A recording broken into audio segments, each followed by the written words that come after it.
na revised affidavit of authentication, February 11.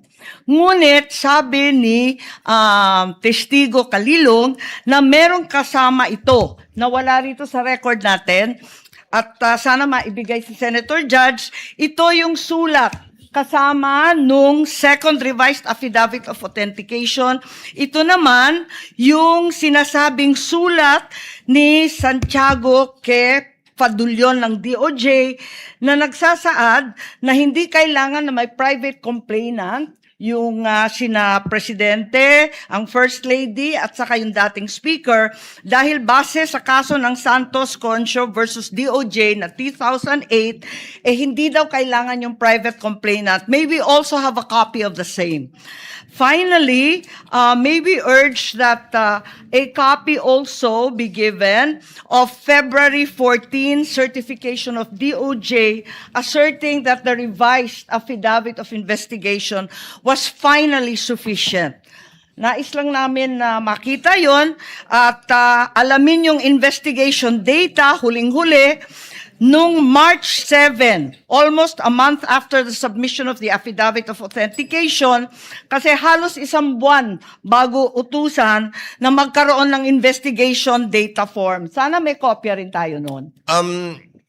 To respond to Senator Judge Marcos, what the court has copies of are the pre-marked documents that the parties pre-marked during pre-trial, but not documents that have not yet been pre-marked.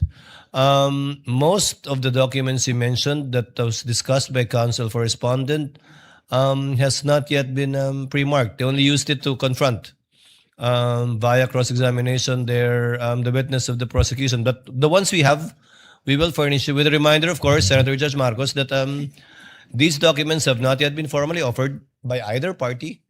And we still have to await formal offer before the court rules on the admissibility, if at all, of these documents. But we will endeavor to furnish the good Senator Judge with whatever the clerk has. Yes, Your Honor, if I may. if we could be provided with whatever the clerk has and adequately identified, not as GGGGG or FFFFF, at sana kung mabuo yung mga dokumentong sinasabi sa lalong madaling panahon. Maraming salamat. We will endeavor to comply as best we can, Senator Judge Marcos. Same Senator Judge Alan Cayetano, Peram ng what is your pleasure, sir?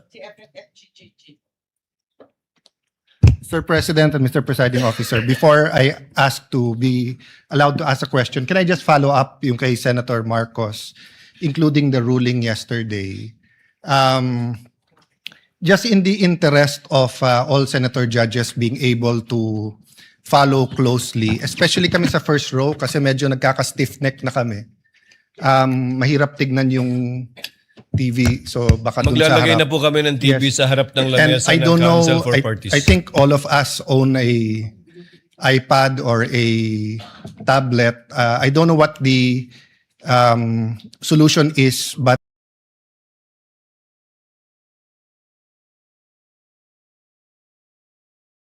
if the Secretariat or the Clerk of Court, the Office of the Clerk of Court can work with our staff. Just to give you an example for today, no? If you look at the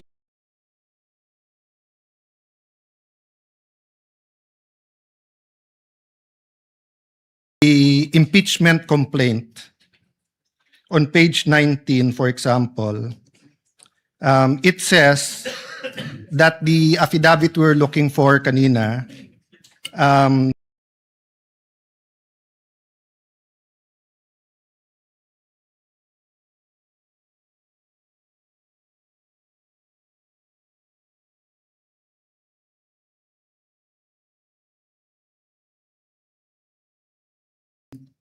footnote number 72 is this one in the impeachment complaint, no? It's found on Annex G. Okay. So this is Annex G. If you look at Annex G, it is a certification, not an affidavit. Okay. So where do you find the affidavit mentioned in the impeachment complaint? You actually find it in Volume 14, Annex FFFFFFF-GGGGGGGGG. So before I can That's even not say dash, that, that's FFFFFF to GGGGGG. yes. So even before we finish saying that, Your Honor, Mr. Presiding Judge, medyo mahirap. To further complicate, the annexes when delivered to us was labeled annexes. And then when it was pre-marked, iba na yung marking. That is correct. Okay. So to clarify, I'm not asking both the prosecution and defense to give us any documents in advance that will prejudice their presentation or the rebuttal. I do understand that it has to be offered, but to speed things up and to make sure we understand, in the same manner that they're asking the witness to examine it, maybe we can be given a copy to examine at the same time, whether digital or actual copy. I don't want to impose upon them to print 24 copies. But again, anyway, it's Wednesday. We have Thursday, Friday, Saturday, Sunday for our staff and the clerk of court to meet. I think So we already have a solution for you, Senator Judge Cayetano, as well as for Senator Judge Marcos. We will be furnishing the parties either via soft copy to your respective iPads or laptops, or we will enter their official emails as well. Kayo na po mag-print ng hard copy ng list of evidences as marked, as pre-marked by the prosecution na ipe-present for Article 4. And we will do this by article. However, insofar as I said, the documents presented by the counsel for respondent, these have not yet been pre-marked. But I don't think there's anything wrong with asking for a copy from the counsel for respondent on that point, for our guidance, whether or not the same will be offered without prejudice to respond to On counsel that for point- respondent, deciding on whether or not they will offer it at the appropriate time. on that point, Mr. Presiding Officer, even if it's pre-marked, if it will prejudice their presentation, I don't mind it be given in real time. And same, no? If it's being used on cross or recross on rebuttal and hindi to na pre-mark, as long as real time, para lang we can process it. If not, we have to review afterwards and it messes up our preparation for the hearing the next day. No? Is that possible for the parties once the roles are reversed? May I get a response Honor. from the counsel for respondent? Your Honor, first we'll clarify everything that was showed today was pre-marked by the respondent. That's not my understanding because the DOJ letter you pre-marked is different from the DOJ letter that we have pre-marked. But we'll verify. So everything was pre-marked? Yes, Your Honor. But you presented a document that was not pre-marked either by the prosecution or the defense. Walang marking eh. I presented all that.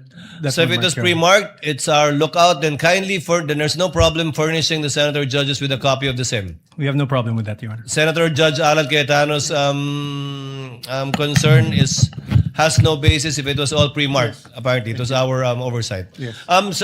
Counsel for the prosecutors, would that be possible Yes. to furnish it? I think what counsel for respondent did earlier helped us out a lot. Furnish plastering it on the screens, whatever affidavit you were presenting. I think counsel for the prosecutor should do the same. Yes, Hindi naman Mr. bawal Presiding Officer. magkopyahan dito eh. Okay lang. Senator Judge Cayetano? Thank you. Yeah, and just to clarify, the 2 minutes is the question, not including Yes, the yes, of answer. course. No? You have 2 minutes if you want to if start they- with asking questions. Yes, if they ask to repeat the question, please don't count that.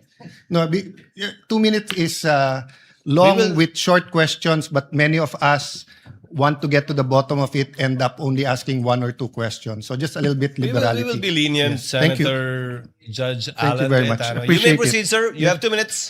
A question for the witness, and maybe to put all of us in check, I don't mind if any of the counsel says na medyo hindi maayos yung question.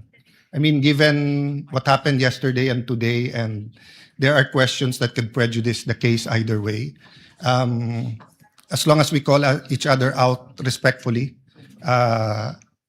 to the both counsels, you cannot correct a senator judge, but I don't mind if you think it prejudices. That's your duty to your client. Yes, sir. So this isn't the start of the 2 minutes yet.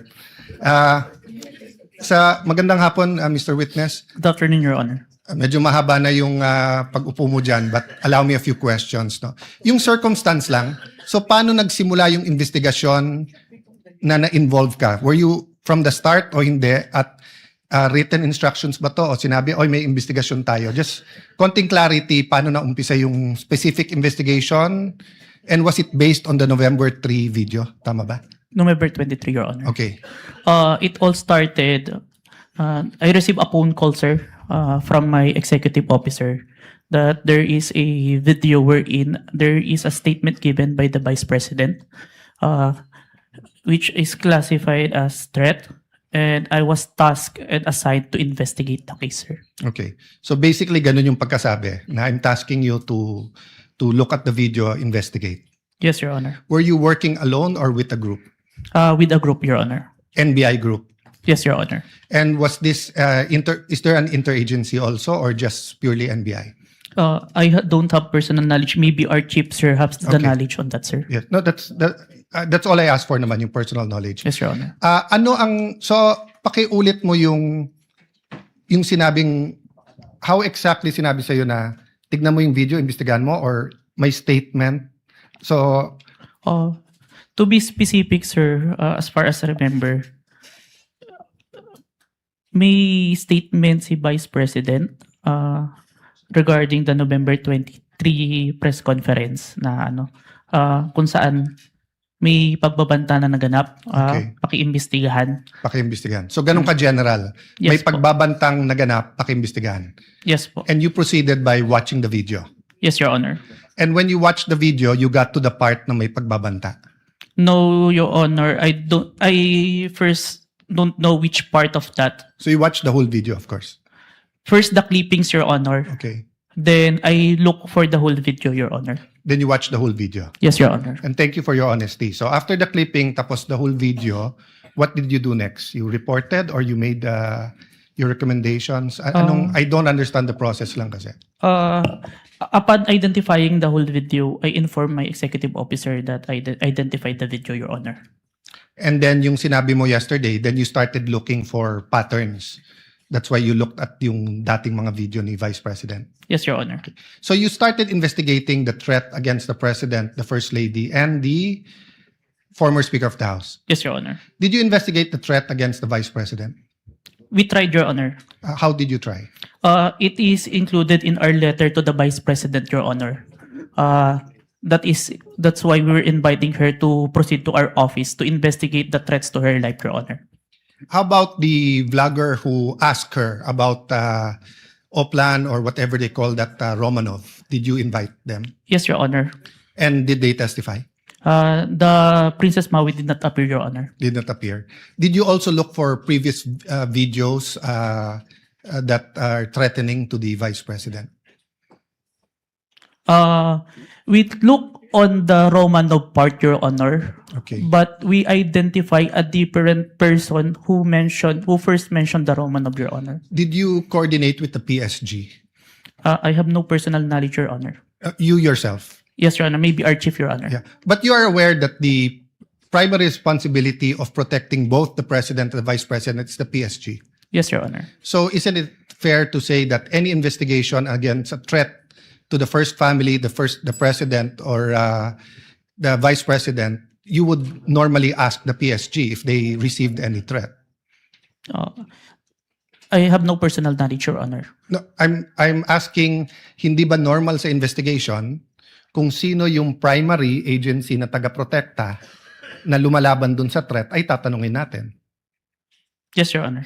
So bakit hindi tinanong ng NBI ang PSG? Or in your case, why didn't you ask the PSG?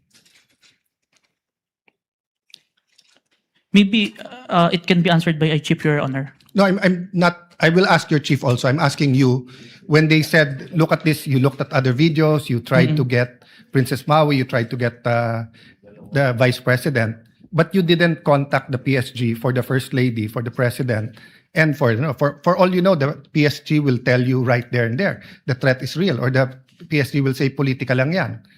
Diba? Both the Vice President and the President are protected by the PSG. So why wasn't so nakalimutan lang or wala sa procedure nyo or Your Honor, there is already a statement from the National Security Council, Your Honor, that it is an active threat, Your Honor. That's why we start investigation. Yes, and the primary group that will know if it's an active threat is the PSG. So if this was the United States, it will be the Secret Service. So whether the FBI or the CIA, state troopers, the federal marshals, kung sino man mag-iimbestiga, parati nilang tatanungin yung Secret Service. So I'm just curious why we did not ask the PSG input. Kindly wind up, Senator Cayetano. Senator Okay. Judge Cayetano.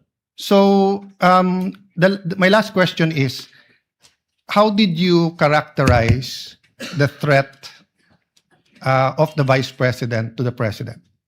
Given that ang exact words niya, "Huwag kang mag-alala, ma'am, sa security ko kasi may kinausap na akong tao, sinabi ko sa kanya, kapag pinatay ako."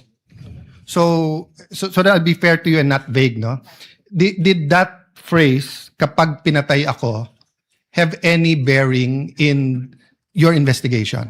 Yes, Your Honor. And what was that bearing or thoughts in your mind? First of all po, dun sa statement, may nakausap na po. It already took place before pa yung mangyari yung meeting. And nung Excuse condition, me, I'm not talking about yung may kinausap Apo. na para pumatay. Ang sinasabi ko yung sinabi niya na pag pinatay ako. yes, Your Honor. How did that affect your investigation?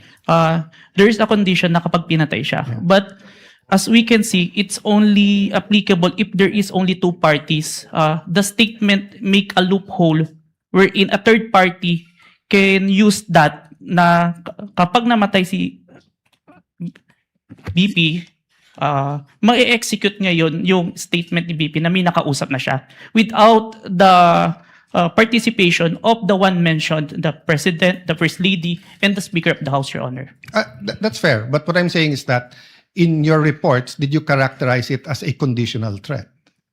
Kasi kung hindi naman siya pinatay, the logical implication is that there's no threat against the... So I'm not saying it's not illegal, immoral to contract a killer. Ha? I'm just trying to follow the logic na pag sinabi kong pakukulong kita, Mr. Witness, pag nagsinungaling ka under oath, then it's actually not a threat. It's a legal... I'm just telling you the law, di ba? Pero Yes, pag sinabi kong pag hindi ka sumunod sa akin, ano yung kita? So that's my last question lang. So how did you characterize that? It wasn't a conditional in your mind because may kinausap na? Even with or without, sir, it's still considered a threat as long as the I person... have no doubt there. I'm just asking, is it a conditional threat?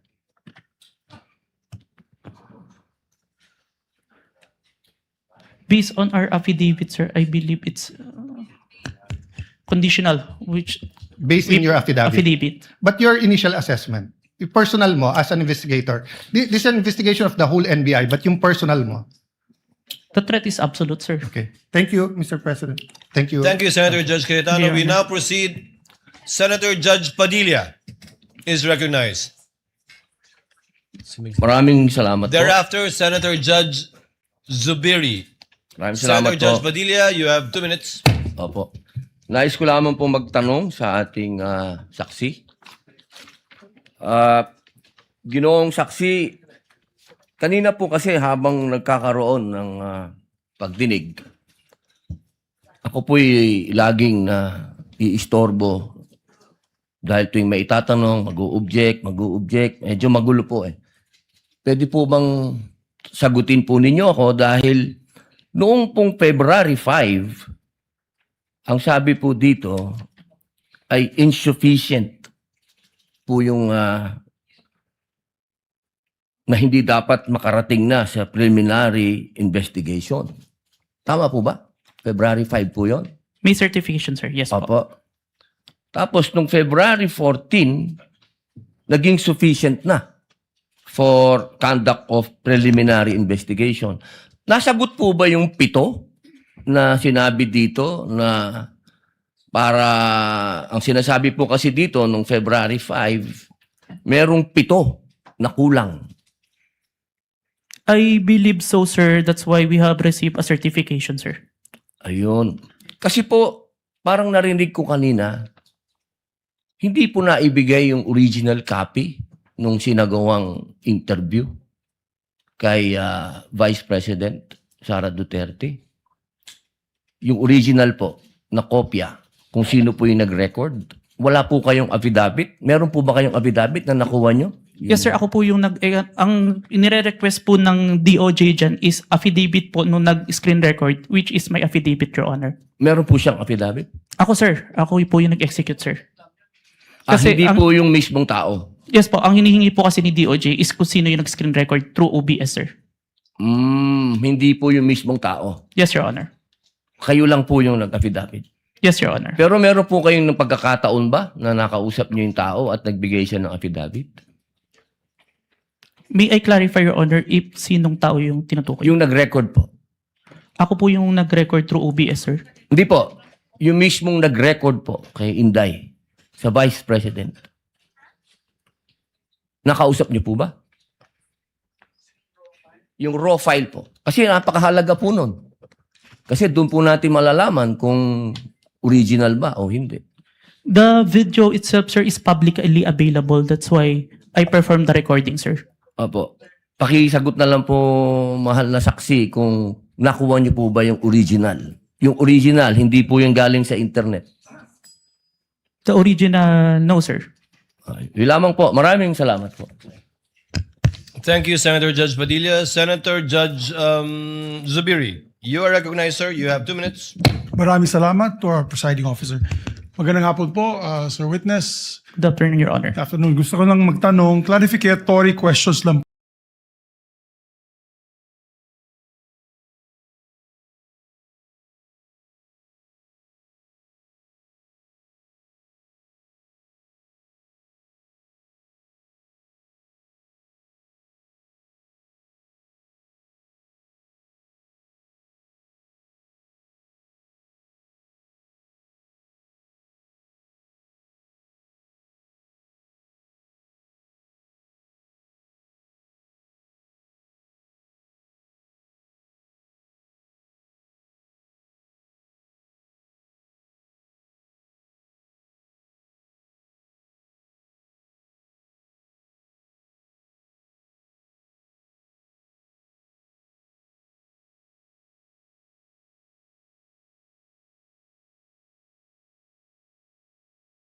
Ito, dito ba sa ating bansa, dahil tinatanong ko po ito sa inyo, dahil kayo po investigating body, sa ating bansa, meron bang specific law pagdating sa mga banta sa Pangulo, Pangalawang Pangulo at kanyang mga successors?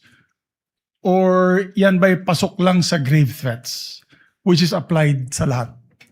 Applicable sa lahat ng tao? Based on my personal knowledge, sir, it's only on the grave threat, Your Honor. Which is applied to everyone, if I'm not mistaken. No? Kasi sa batas sa Amerika, sa Estados Unidos, meron po tinatawag na number 18 under the United States Code, Section 871. There is a specific law na pinagbabawal po itong mga threats to the President, Vice President, and its successors. May jail time po ito, at may fine na malaki. As a matter of fact, dito sa panahon ni Pangulong Trump, marami na po silang kinasuhan at hinabla at napasok sa kulungan dahil sa paglabag nitong batas na ito. At Secret Service po ang sumasagawa ng investigasyon. Sa atin ba dito, ang NBI ba ang nabigyan po ng kapangyarihan para gawin itong investigasyon under your new NBI code? Under our law, sir, the new NBA law, included po yung investigation to the threats to the life of the President, the Vice President, the Speaker, the Senate President, and the Supreme Court, sir. So, klaro na kayo, nasa kapangyarihan ninyo. Kasi hindi pwede sa Presidential Security Group. Hindi katulad sa Estados Unidos, yung Secret Service ang talagang nanguhuli at nag-imbestiga. Sa atin dito sa Pilipinas, ang NBI po ang nangunguna sa investigasyon. Tama po ba yan o mali? It is within our law, sir. Okay.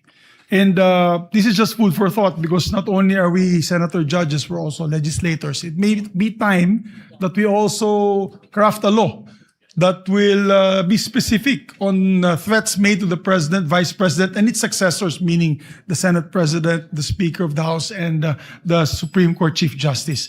Sa Amerika kasi, sa batas po nila, and I'll just wrap up, the defendant, to secure conviction, the defendant communicated a threat, the defendant understood and intended the statement as a true threat, hindi po niya sinabi joke only in the end. And pangatlo, the defendant knowingly and willfully makes the threat. So just food for thought as legislators as well. So maraming salamat po, Mr. President. Thank you, Senator Judge Zubiri.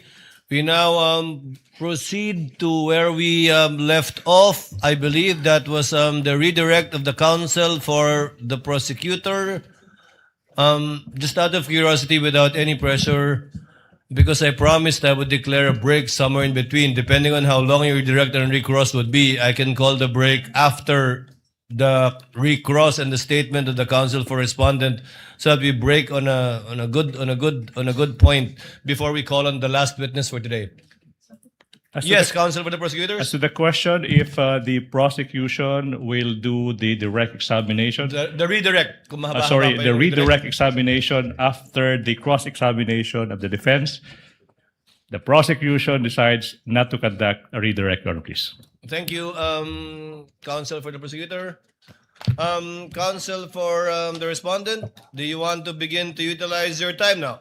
Your Honor, I will turn over the mic to my co-counsel. He will also be the cross-examiner for the next witness. But Your Honor, please, may I make a manifestation, Your Honor, please, before we proceed, Your Honor, please? A manifestation as to the In statement. connection with what, counsel for the prosecutors? As to the manifestation earlier, that all the documents that have that were confronted, that were Yes. presented to the witness, I believe that the defense said that all those exhibits were pre-marked. But based on our records, Your Honor, please, and then I hope the defense will clarify this for the record. We perused the documents and we don't see that the articles of partnership and the screenshots of the websites that were presented earlier, based on our tally, based on our records, these were not pre-marked, contrary to what the defense manifested. So we would like to seek clarification from the defense. That is correct, Your Honor. Those three documents were not Noted pre-marked. and entered into the records. Thank you so much. Given that there is no redirect and recross, counsel, can you state for the record your name? Good afternoon, Your Honors. I am Mark Sivin Luan for the Vice President. Sir, you have you're aware of the situation. Time was given to the counsel for the prosecutors to make a discussion about whether or not Article 4, the acts alleged in Article 4 constitute an impeachable offense. You have the same time of 4 minutes and 26 minutes, which were around. If Before I allow you to continue, kawawa naman si Mr. Kalilong. Mr. Witness, Mr. Kalilong, Senator Judge Lacson, before we excuse.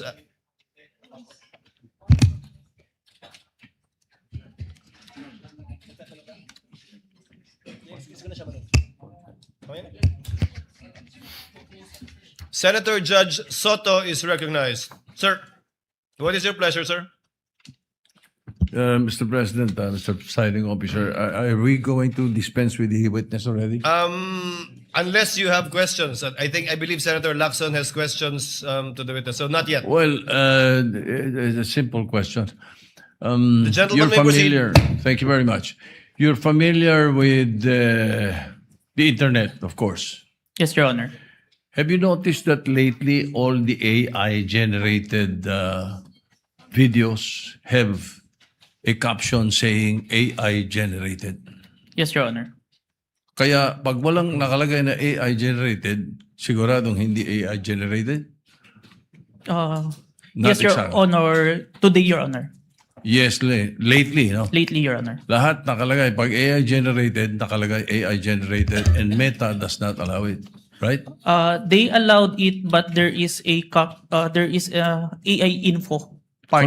Correct. On Let's the say post. there is a manifestation. Yes, that Your it's Honor. It is AI-generated. explicitly mentioned that AI. So you're aware of that. Yes, Your Honor. Thank you. That's it. Senator Judge Lacson, you have You likewise have 2 minutes, sir. You may proceed. Thank you, Mr. Presiding Officer, Mr. Senate President. I have questions para sa ating testigo. Since you are presented here as an expert witness, alam nyo, nagkusort din ako sa digital forensics expert para lang makonvince sa sarili ko. No, my first question is, in this day and age of artificial intelligence, no, will you agree with me na it is almost impossible to distinguish an AI-generated video from the original? It Almost is- impossible. Yes, Your Honor, it is hard, Your Honor. Yeah, very hard, di ba? Very difficult. So kasi ito, impeachment trial, ano? Kasi sa court, ginagamit talaga yung expert testimony ng digital or computer forensics expert. Now, you may or may not answer this question kung classified, ano? Gusto ko lang malaman, ano ba yung digital forensic tools na ginagamit din sa NBI? Currently, I'm not familiar. But during the time na nandun po ako sa Digital Forensic Laboratory Division, meron kaming N-Case Forensic, Celebrite, and Amped Authenticate, sir. Amped Authenticate, sir. Ang balita ko, yung AMP5 or AMP Authenticate, di ba? Amped Authenticate, sir. Ito yung ginagamit ninyo. Ito, capable ito na magsagawa ng reverse image, a photo or video, di ba? Yes, Your Honor. Okay. Ito ba yung ginamit mo? For this part, Your Honor, the OBS only, Your Honor. Bakit hindi nyo ginamit ito? The duration is too large, Your Honor, the 2 hours. And the Amped Authenticate can only detect if there is a inconsistent FPS, Your Honor. Yeah, kaya ako tinanong yon dahil una-una maraming para mag-adhere na magamit sa korte, no? Likewise sa impeachment court. May mga requirements, di ba? Sinabi mo kasi meron kayong open source, di ba? Yes, Pero Your Honor. ang pinaka-importante yung chain of custody, of course, yung provenance, Yes, Your Honor. yung original na pinanggalingan. Yes, Your Honor. Ang sabi mo, pinanggalingan lang Facebook. The Facebook was captured, Your Honor. So, hindi yun ang original, di ba? The screen recording is the original itself as to my authentication, sir. Yeah, and you can attest sa authenticity ng video Yes, Your Honor. in spite of not being or not having originated from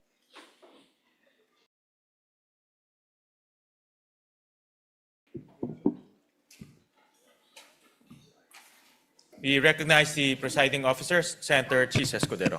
Thank you, Mr. Senate President. The presiding officer dispenses with the reading of the journal, and if there are no Virgil Ligutan, Attorney Amado Ligutan, be recognized, Your Honor.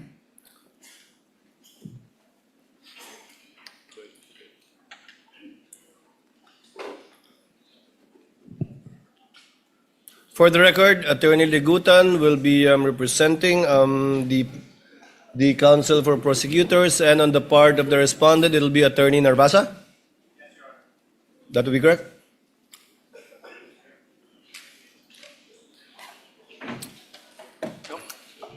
By the way, while we're Yes, Your waiting Honor. for the witness, Attorney Narvasa, if you recall yesterday, Attorney Ligutan, in response to a question by a senator judge, gave a discussion, a peroration, if you will. But yesterday I said we will be giving counsel the same opportunity. I cleared it earlier with Senator Pia Cayetano, who wanted the statements deleted from the record. However, since this is a televised proceeding, nakita na eh, napakinggan na eh. So, i-erase ko man sa record, baliwala na lang. The fairest thing to do is to give you an opportunity as well. Attorney Ligutan spent 5 minutes and 18 seconds delivering his discussion. The court will give you the same time after your cross-examination Your with a Honor. warning. With a warning and reminder from the presiding officer that the presiding officer will not tolerate such perorations again by either party, even if it is in response to a question of a senator judge, and the presiding officer will try to remind as best we can senator judges to let the witnesses present the evidence of both parties instead of the counsels presenting both facts and law through their statements. Senator Judge Cayetano, Alan. I'd like to thank the presiding officer for prudence, for wisdom in trying to resolve this issue. And I do understand that we are 24 people, all elected by the people, all wanting justice, all wanting a fair trial. Having said that, prudence dictates that we stop ourselves from asking certain questions that can prejudice the whole trial, whether or not our intention is to do so.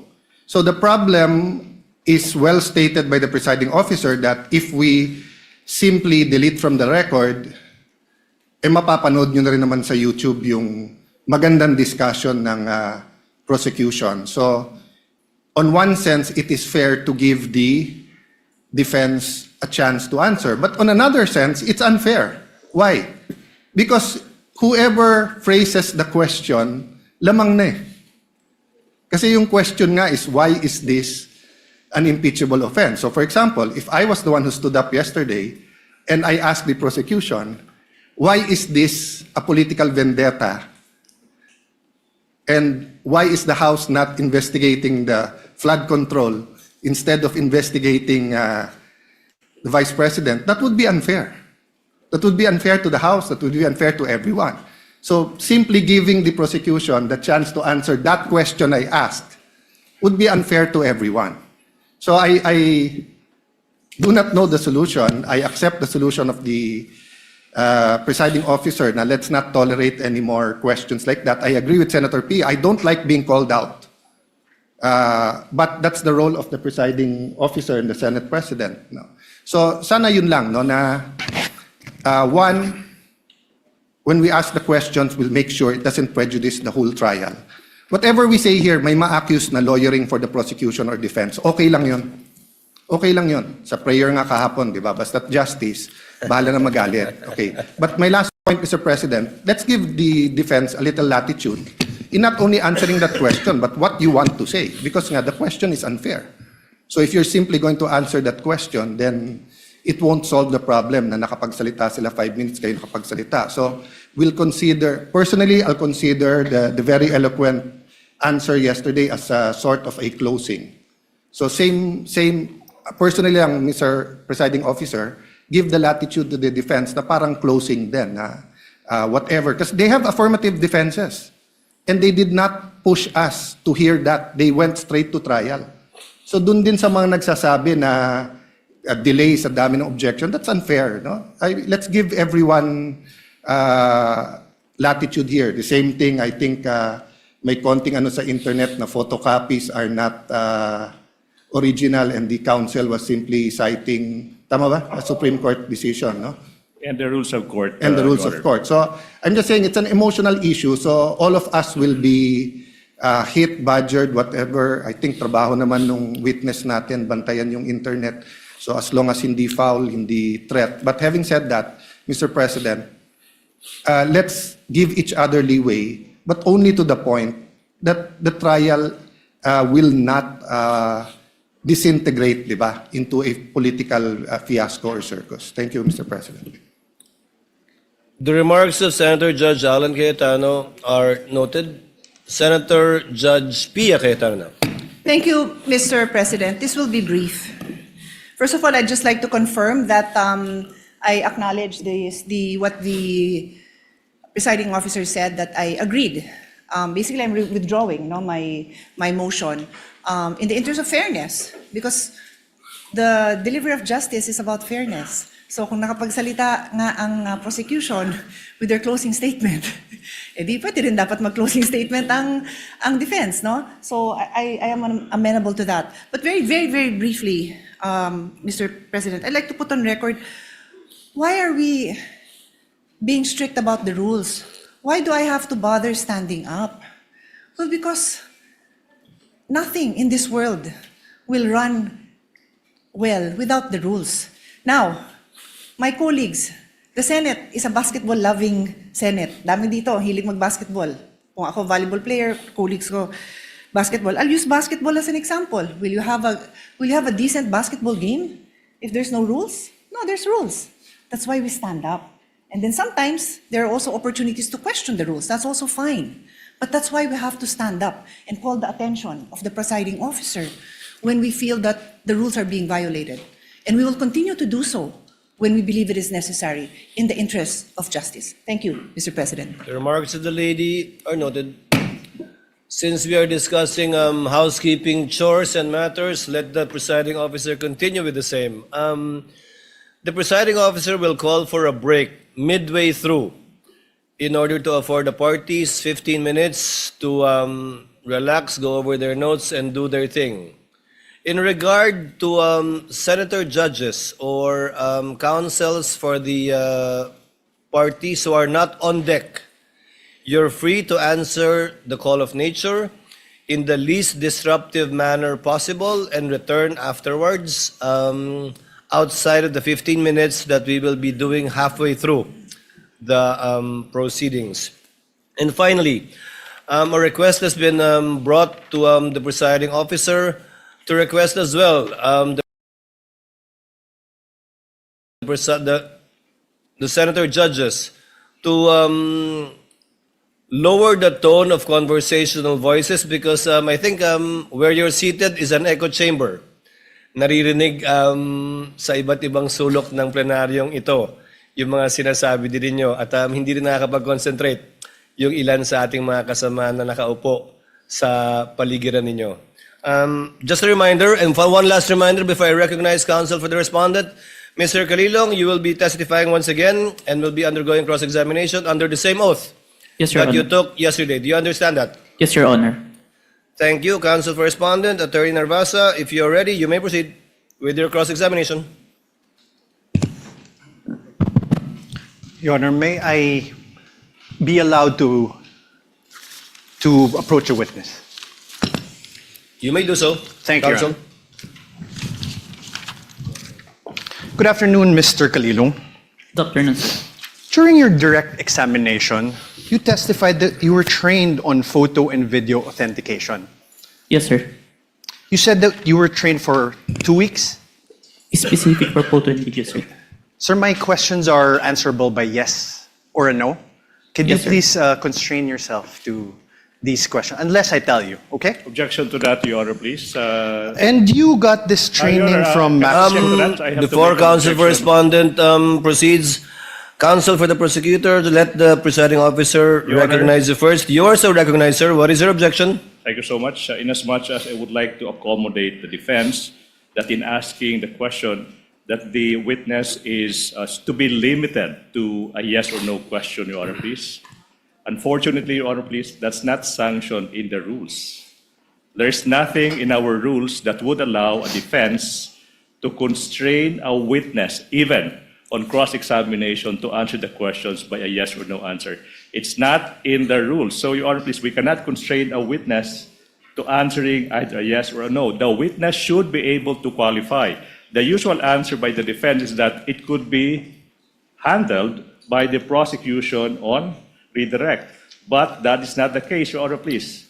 So long as there is nothing in the rules that would allow the defense to constrain the witness to answer yes or no, the prosecution will vehemently object to that, Your Honor, The please. presiding officer May I, Your overrules Honor? the presiding officer overrules the objection. The counsel for prosecutors can make a continuing objection regarding this matter, but it is the position of the presiding officer that the witness is seasoned enough.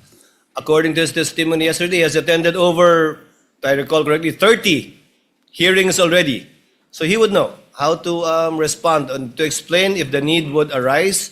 And it's up for counsel for the responding if at all to strike out whatever answers that are not responsive to his question. Counsel for respondent may proceed. Thank We you. would abide, Your Honor, we would abide. Thank you, counsel for the prosecutors. And you testified that you got this training from Max Corps Interventures, Yes, correct? sir. And you said that the training you got from Max Corps Interventures was in digital forensics. Yes, sir. I have with me an Articles of Partnership of MaxCore Interventures Co. You see that it states that it is the Articles of Partnership of MaxCore Interventures Co. Your Honor, may we allow Attorney Stephen Magallon to also approach the witness stand to peruse the document. And of course, at this juncture, Your Honor, please, I have to object. I have no question yet, Your Honor. Yeah, I am objecting to the witness being shown an articles of incorporation. Sorry, a Articles of partnership of a partnership, Your Honor, please. Anyways, since the question has not been asked, I will. Let us wait for the question, counsel. In the meantime, the presiding officer allows counsel for the prosecutors to examine the document being presented to the witness. And Your Honor, for the reference of the senators, we are flashing this Articles of Partnership on the screens. Sir, please take a look at page 2 of these articles.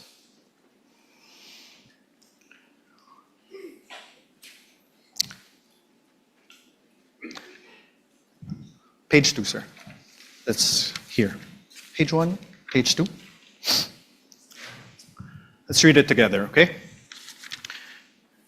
Primary purpose, to engage in the business of trading both import and export of goods on wholesale, retail basis. Do you see that, sir? Yes, sir. Now on page, the same very same page 2. The secondary purpose. Let's read it together again. Own, use, improve, develop, subdivide, sell, exchange, lease of all kinds, including buildings, houses, apartments, and other structures. Do you see that, sir? Yes, sir. After that, in the same page 2, the secondary purpose is to print, publish, distribute, buy, sell, acquire rights to and generally deal in all kinds of software packages, books, periodicals, newspapers, magazines, journals, and other publications dealing in or having to do with subjects of all kinds, character, and all acts of things as may time to time be deemed needful, necessary, or required. You see that, sir? Yes, sir. Thank you, sir. Now I'm showing you a screenshot of the website of this MaxCore Interventures Co.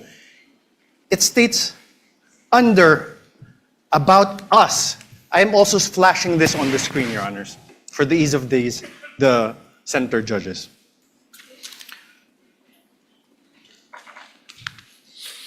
Your Honor, at this juncture, the prosecution will now manifest that there was no question propounded as to the presentation of the Articles of Partnership. And the counsel is now moving forward to the presentation of an alleged website. Therefore, it seems that the defense counsel is the one presenting the documents without propounding any question to this witness. Highly improper, Your Honor, please. Highly improper. The counsel should be asking question and not presenting document. You will have your turn when the defense team is allowed to present your evidence. 2 documents, no question yet. Highly improper, Your Honor, please. Again, I don't want to put the lawyer on the spot, but that is highly improper. Ask questions. Your Honor, I did ask questions. No, there was no question. Counsel, Can we ask that the transcript be read back? counsel, kindly proceed. Thank you. Counsel for the prosecutors, with the understanding that Mr. Calilong is not testifying as to the truth of whatever counsel asked him or what he read, because clearly he's not competent Agreed, to Your Honor. testify as to the truth of what is contained in the Articles of Partnership. However, as to the fact that he read it and saw it, up to that extent, and the senator judges are so advised as well. So ordered. You may proceed, sir. Thank you, sir. And I am on cross, Your Honor. Thank you.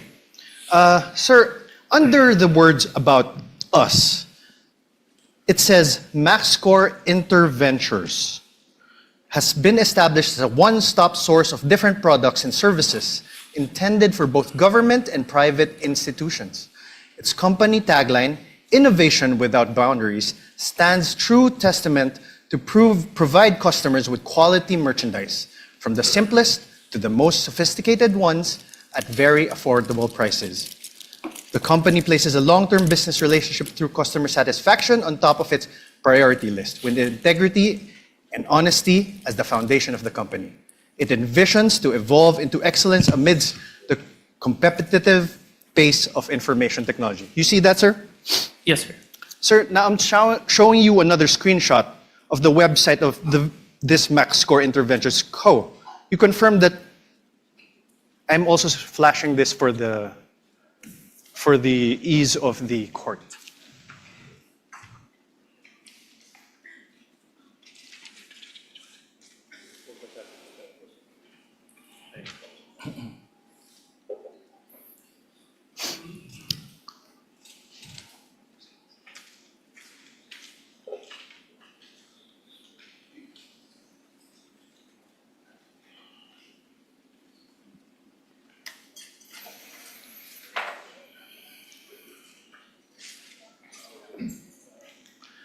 Sir, At this point, Your Honor, please, allowed. The prosecution is allowed. Counsel for the prosecutor is recognized. Your Honor, not by way of an objection, but a manifestation, Your Honor, please.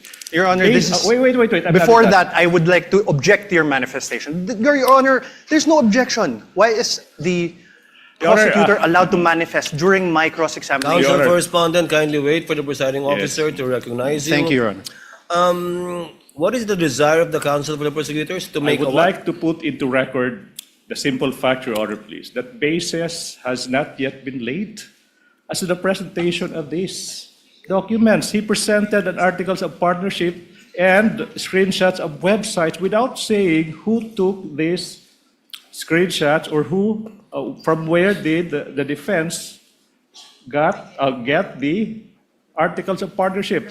That is only by way of manifestation. No need for the court to rule on that, Your Honor, please. Noted. Earlier ruling of the presiding officer stands. Counsel may proceed. Your Honor, may I respond? No need, counsel. It was not an objection. Please proceed with your cross. Thank you, Your Honor. May I also state a manifestation, Your Honor? Your Honor, the basis of the defense was laid. For the record, the chair will allow it just this Thank you. once, please. The basis of the defense was laid when we asked him whether he testified that he got his training as an expert witness from MaxScore Ventures. That's basis, Counsel, Your please proceed. Thank you, Your Honor. Sir, could you take a look at this? Under the words "our products," the products seen there are office supplies and equipment, ICT equipment, software and hardware, investigative equipment, hardware and software, emergency response software, and CCTVs. Do you see that? Yes. Thank you. Mr. Calilong, are you a lawyer? No, sir. Yesterday, you testified that you signed the affidavit of investigation dated February 10, 2025. Yes, sir. Your Honor, may I request a copy from the prosecution? I think it is Exhibit P-4-3 in series. P-4- 3 series. Your Honor, please, manifestation. The witness, number one, mentioned the affidavit of investigation, but that the witness did not identify the documents. So for the record, Your Honor, please, that document is not yet presented in courts as a documentary evidence, Your Honor, please. So highly improper for the defense to elicit that document through this witness, precisely because this witness did not yet identify the affidavit of investigation, Your Honor, please. Which exhibit is this? I believe he did, counsel, but which exhibit is this? Exhibit P-4-3 to Exhibit P-4-3BB, Your Honor. Your Honor, please, if I may, it was not yet identified, but it's pre-marked, Your Honor, please, to be presented by our next witness Attorney Jeremy Lotok. So highly improper in as much as we want to accommodate the defense. So who is the signatory in that document? Is it Your Honor, Mr. Kalilong is a signatory to that document. is one of the signatories? Yes. Is one of the signatories. But the counsel for prosecutor is correct. This document has not yet been identified by any of the witness for the counsel for the prosecutors. Yes. You will get your chance, counsel for the respondent, when Attorney Lotok testifies later, which I believe this is the only exhibit that he will be testifying to. All right, Your Honor. Kindly proceed, counsel. You mentioned a affidavit of investigation, correct? Yes, sir. And this affidavit of investigation, you sent a copy to the House of Representatives Committee on Justice. Yes, sir. You identified it during the House Committee hearings on April 29, 2025. Yes, sir. I'm showing you now an affidavit of investigation. This is marked as Exhibit D-4-46 and series, Your Honor. D-4-46 and series. Is there a counterpart marking from the counsel for prosecutors? Yes, Your Honor. This is P-1, P-4-3 to P-4-3BB. Thank you. For the record. This annex of this affidavit of investigation has appendages, correct? Annexes. Yes, sir. And it forms a whole, correct? Yes, sir. Okay.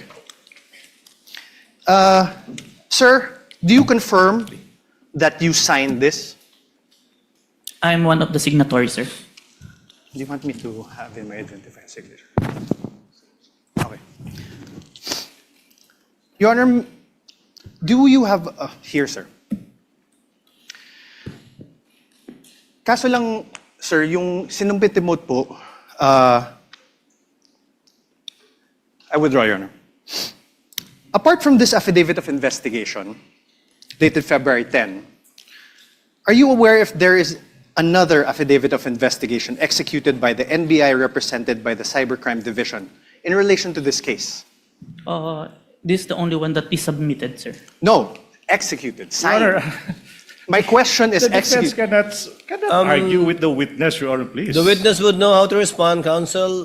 If he is not responsive to your question, do not argue with the witness. Yes, Your Kindly Honor. rephrase. Apart from this affidavit of investigation, are you aware if there is any other affidavit of investigation signed by the NBI represented by the cybercrime? Okay, at that juncture, I have to object. Vague, Your Honor, affidavit of investigation signed Related by to the this NBI. case, Your There could Honor. be thousands. Related of to this documents. case. If the witness knows, witness may answer. Is there any other affidavit of investigation executed by the NBI cybercrime in relation to this case, witness? As far as I remember, sir, this is the final affidavit of investigation, sir. Final affidavit. Are you sure, Agent? Let me remind you that you are under oath. Yes, sir. I have with me a certification, a DOJ certification, executed by J.V. Lawrence B. Bandung, Senior Assistant State Prosecutor J.V. Bandung. For the record, Your Honor, this is Exhibit D-4-29 for the defense. Do you see this, sir? Yes, sir. This certification dated February 5, 2025, states, and I quote, the complaint referral does not contain all the necessary evidence to prove the essential elements of the crime. Therefore, it is recommended that the same be first referred for case buildup. Do you see that? Yes, sir. Now below that, in the second page, below that, under the word notes, number 1, therefore, states, and I quote, that there is no... May I have this flashed on the screen, please? for the ease of the court, so the honorable court can follow. Under notes again, sir. For the record, Your Honor, we are flashing the certification on the screen. Under notes, sir, number 1 therefore states, and I quote, "There is no affidavit of the persons who recorded the video entitled VP November 23 Press Con at Batasan through open broadcast software OBS and in turn stored it in a digital video disc." Do you see that, sir? Yes, sir. Let's go to page 2. On paragraph 7, it states, and I quote, "One of the elements of the crime of grave threats is that the offender threatens another with infliction upon the latter's person, honor, or property, or upon that of the latter's family of any wrong amounting to any crime. In the instant complaint, only the NBI executed an affidavit and there was no participation on the part of the offended parties, as it appears. NBI is not the offended party for the crime of grave threats." Do you see that? Yes, sir. Above this, in paragraph 6, it states that, and I quote, "Only the minutes of the meeting with several personalities and representatives from various media outfits were submitted. And although the minutes were signed, there was no individual affidavit executed regarding the contents of said minutes." Do you see that, sir? Yes, sir. On paragraph 5, it states that, and I quote, "The affidavit of one Patria Morales mentioned that she stored these footages in a USB and submitted it to the NBI. However, there was no USB attached to the complaint, only a DVD was attached. There was no detail regarding the contents of this DVD." Do you see that, sir? Yes. On paragraph 4, it states, and I quote, "Annex L did not indicate who made such TSN. There was also no affidavit of the person who made the TSN." Do you see that? Yes, sir. On paragraph 3, it states that, and I quote, "Annexes I and K, open parenthesis, DVDs with markings NBI-CNN-C-2412-43-6-2 and NBI-CCN-C-2412-43-6-2, close parenthesis, were not accompanied by an affidavit of the record and TSN, also affidavit of the one who will execute the TSN." Yes, sir. On paragraph 2, it states, and I quote, "The press briefing conducted on October 18 was not recorded and or stored in a DVD, no video submitted, and there was no TSN of the said briefing and the necessary affidavit of the person taking the CSN." Yes, sir.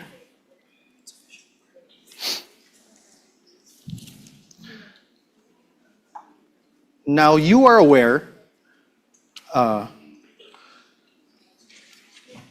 sir, so now is your memory refresher?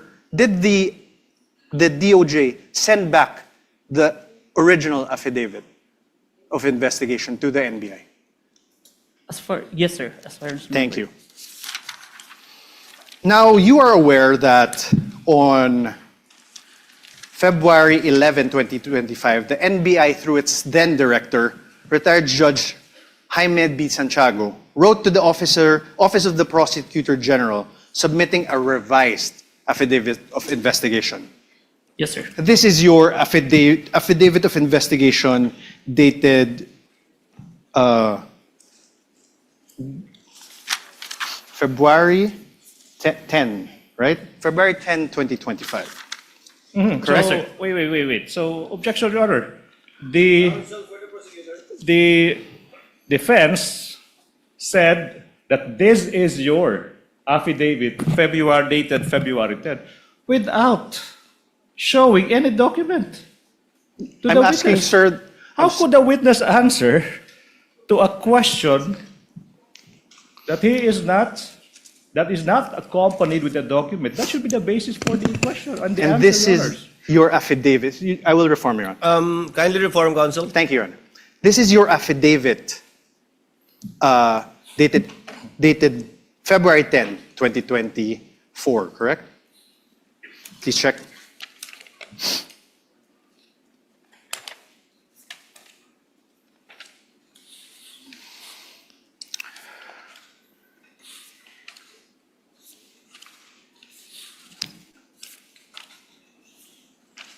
Sorry, sir.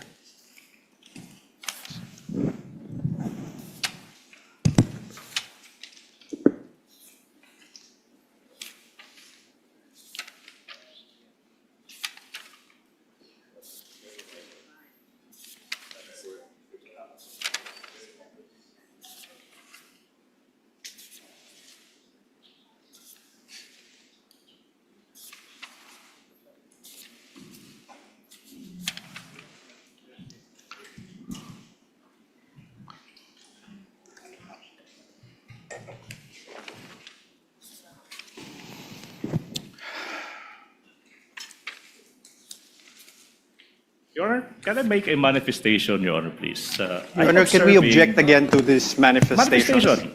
I will not even object. I'm being generous. Your Honor, Counsel, the let's wait for the witness to review it. It's a voluminous document. And No, the signature is on the last page. You can make the corresponding objection to signature. the style, manner, or cross-examination of the counsel for responding at the proper time.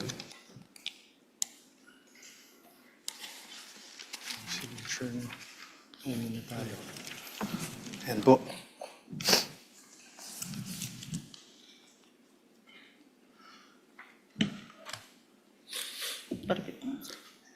Is this the amended affidavit of investigation? This is a photocopy of the Yes, sir. affidavit, sir. This is the amended one. Yes, yes, sir. The photocopy, sir. Thank you. With the permission of counsel, Mr. Calilong, what was the date of the first affidavit you submitted that was returned by the DOJ to the NBI? As far as I remember, January 30, and was when the certification was issued, we complied with the requirements and submitted it on February 10. Have you there's a revision. identified that affidavit of investigation dated January 30 in yesterday's proceedings? No. Yes or no? Sir? Have you identified the January 30? The one that I identified, Your Honor, is the authentication, Your Honor. Not the affidavit of investigation. So you have not done so. Yes, sir. This one, you have not done so too. Yes, Your Honor. For the record, counsel, you may proceed.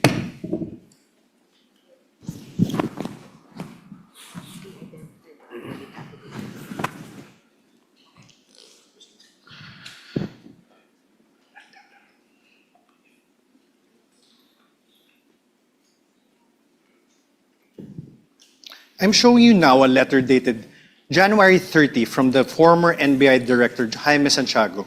Now, I have to object, Your Honor, please. You know, the defense has been confronting this witness with documents, even without marking and identifying the source of these documents. Your It's Honor, like that's plucking out of thin air a document, presenting them the document to the witness, and withdrawing the document Your Honor, that's up without to the even introducing this piece of evidence, this piece of exhibits into evidence. So my question is, through the presiding officer, is the defense not entering these documents into evidence, Your Honor, please? They can do so at the proper time, counsel, but insofar as the witness is concerned, I think the basis was laid when he said that he executed only one affidavit of investigation in connection with this case. Now it seems that there are two affidavits, I would like to make both of which have not yet been presented. One will be presented, I think, by Attorney Lotok. Your Honor, for but the first record- one, we're not aware of it. Is that correct, counsel, for the respondent? Your Honor, he just identified a copy of the affidavit of investigation. Dated January 30? April 10, 2025. April, February 10. 10. Sorry, Your Honor. February 10. February 10, Your Honor, please. What about the first affidavit? The witness said he had a first affidavit. Yes, Your Honor. Not yet. Not yet. Yes. You only cited a January 30 letter of Yes, the Your Honor. former NBI I cited, Your Honor, a Director. certification by the the DOJ returning an affidavit. And that is now the problem, Your Honor. In fact, even I am confused because the documents are not introduced into evidence by the defense. Counsel, please proceed and kindly help the court to be clarified regarding this matter. You mentioned that you mentioned that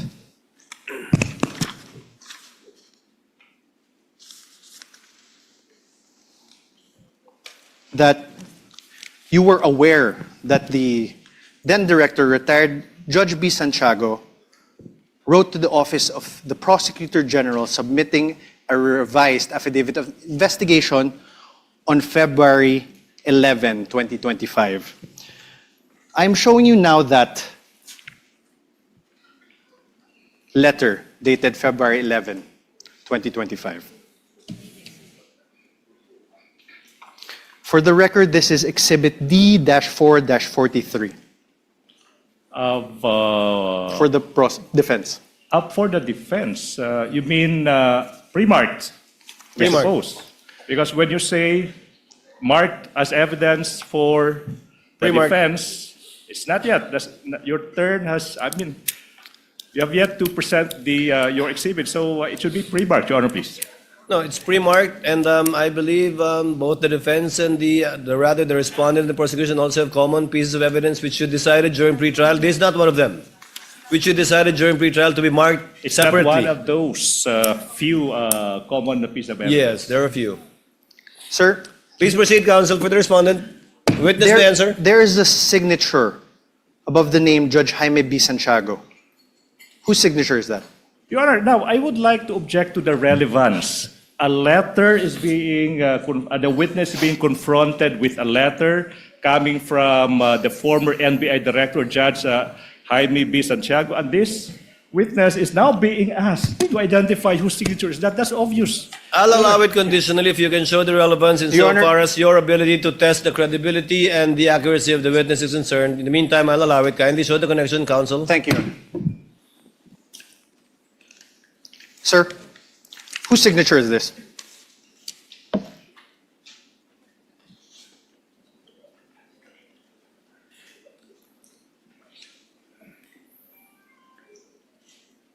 As far as I remember, signature of Director Santiago, sir. Thank you.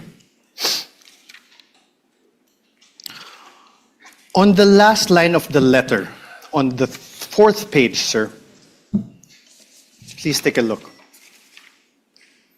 Last line. It says, and I quote, "To support our recommendations attached herein is the revised affidavit of investigation, including its attachments." Did you see that, Agent? Yes, sir. Thank you. And you confirm that the former NBI Director, Jaime Santiago, wrote to the Prosecutor General, Richard Anthony D. Fadulion, a letter dated January 30, 2025. This is one of the documents that you submitted to the Committee on Justice, correct? Where's... Okay, I will show you now. May I have this flashed on the screen?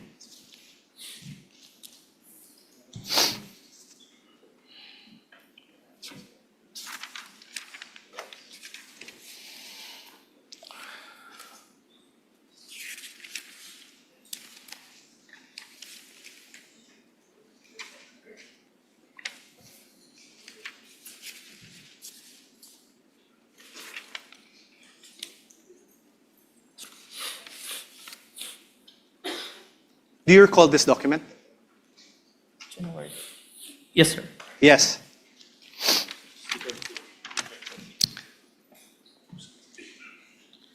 January 30, 2025 is a date earlier than February 10, 2025, correct? Yes, sir. Your Honor. As an answer, Your Honor. Your Honor, the witness being asked which Your Honor, ask an came answer. first. I mean, relevance, Your Honor. Relevance. Counsel, if the witness knows and the counsel for respondent will be given the latitude to test the credibility, accuracy, and completeness of the testimony. of the witness. But we note your continuing objection, because you already sound frustrated, counsel, in regard to this line of questioning by the I'm very counsel for the patient, Your Honor, respondent. please. I'm very patient. The counsel for respondent may proceed. Witness Thank may you. answer. He already answered, Your Honor. Thank you. You earlier confirmed that there was actually a certification dated February 5, 2025. You Objection, misleading. I don't I have no remember question, this Your Honor. witness. Let stating the that there counsel was- finish with this question, counsel. He even read it, Your Honor. You likewise confirmed that in that said certification, dated February 5, 2025, the earlier affidavit of investigation were subject to 7 recommendations. And you confirmed that you read that. Objection. Misleading, the Your Honor, objection? please. Now the counsel mentioned 7 grounds. 7 grounds. And I don't remember this witness uttering the term 7 grounds. What I do remember, Your Honor, please, is that this witness was confronted with a certification, a letter, whatever, but now the counsel is now asking this witness to confirm the contents of those certifications or letters. Misleading. No, That's Your- not allowed during cross. The counsel is now assuming facts that have yet to be established. Can I repeat that? This witness was only confronted with certifications, letters, dated this, dated that. And now, the counsel now asking, Your do you Honor, please. confirm- He's do you now confirm testifying. rights? Wait, let me finish. Now he is asking this witness to confirm that in that letter there are 7 grounds, as if this witness uttered those words. The ground is misleading, definition. This counsel is assuming facts that have yet to be established through this witness, Your Honor, please. Counsel, again, the witness is not a newbie. I think he can handle himself and would know how to answer if indeed he is familiar or not with what is being presented to him. And thus far, he has responded based on his knowledge of these documents. Chair will allow it. Witness may answer. Sir? Can you repeat the question, counsel? You confirmed that there was a certification dated February 5, 2025. You likewise confirmed that in said certification, Your Honor, compound question. there's no question. Wait. Kindly wait for the presiding officer to recognize you before answering. Yes, Your Honor. Yes. Much Please, obliged, Your Honor, counsel please. for the prosecutors, please finish with your objection. Thank you so much. Can I? Yes, Your please Honor, proceed, counsel. Compound questions. The witness is now being confronted with 2 successive questions without allowing this witness to answer the first question. What makes a compound question? No need to lecture, counsel. Counsel for respondent, please reform. Your Honor, I had no question. I had no question yet. Kindly proceed with your question. Thank you, Your Honor. The earlier affidavit of investigation was subject to 7 recommendations from the DOJ Vague, Your for Honor, please. case build-up. Objection, vague. The earlier investigation, which investigation is the counsel referring to? We already Objection, vague. We already established, Your Honor, there was an earlier one. This is Overruled again. The witness is competent enough to testify. Overruled. Witness, kindly proceed with your question, counsel. Yes. In the revised affidavit of investigation dated February 10, 2025, that you identified, despite DOJ's recommendation number 6 that you earlier read, Objection, Your Honor, objection. Sir, Your Honor, I'm not If yet the finished. ground is Can we already- wait for the counsel to finish with this question, counsel, please? Okay, Your Honor. Sir, there were still no affidavits of the journalists from the media outlets in your affidavit of investigation dated February 10. Witness, not answer first. Objection, Your Honor, please. Misleading. Why is it misleading, counsel? The counsel said the earlier affidavit of investigation. In fact, Your Honor, please, he referred to the February 10 investigation.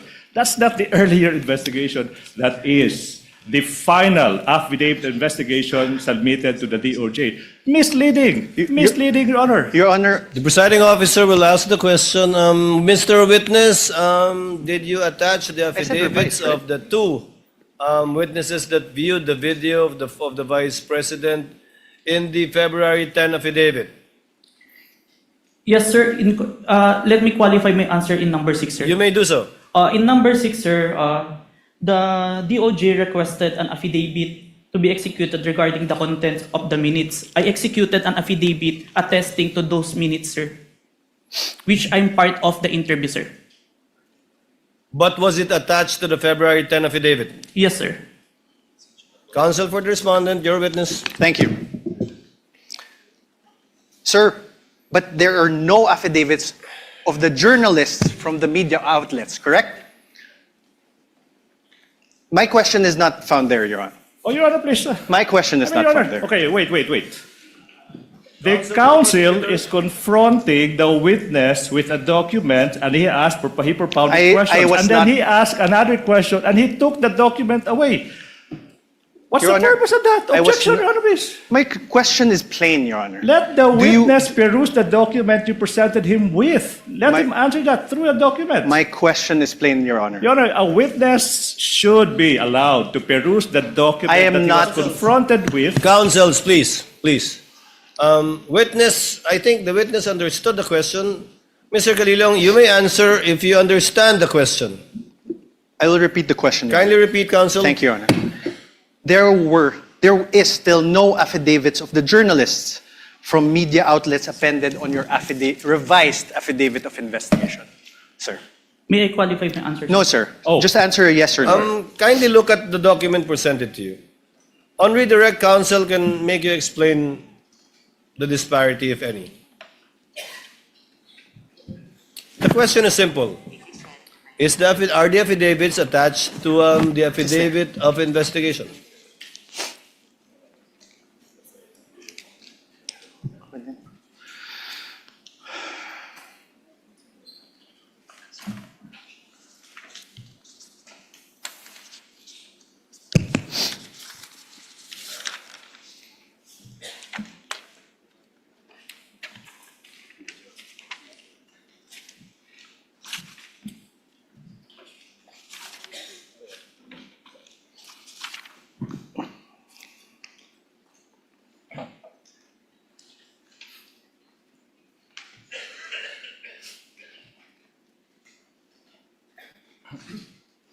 May I see the question number 6?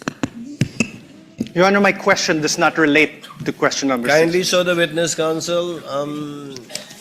I If will. it will enable him to give an intelligent answer Can we to your please question. slash certification and put it to paragraph number 6?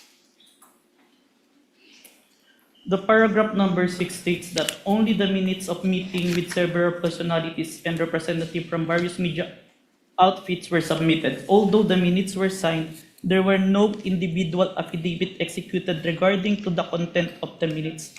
On this, Okay, sir. I have no So the question. answer is the affidavits are not attached. I have executed an affidavit, sir. No, the Sir- affidavits of the two journalists are not attached. I think that's the only question of Yes, sir. counsel for the respondent. Thank you, Your Honor.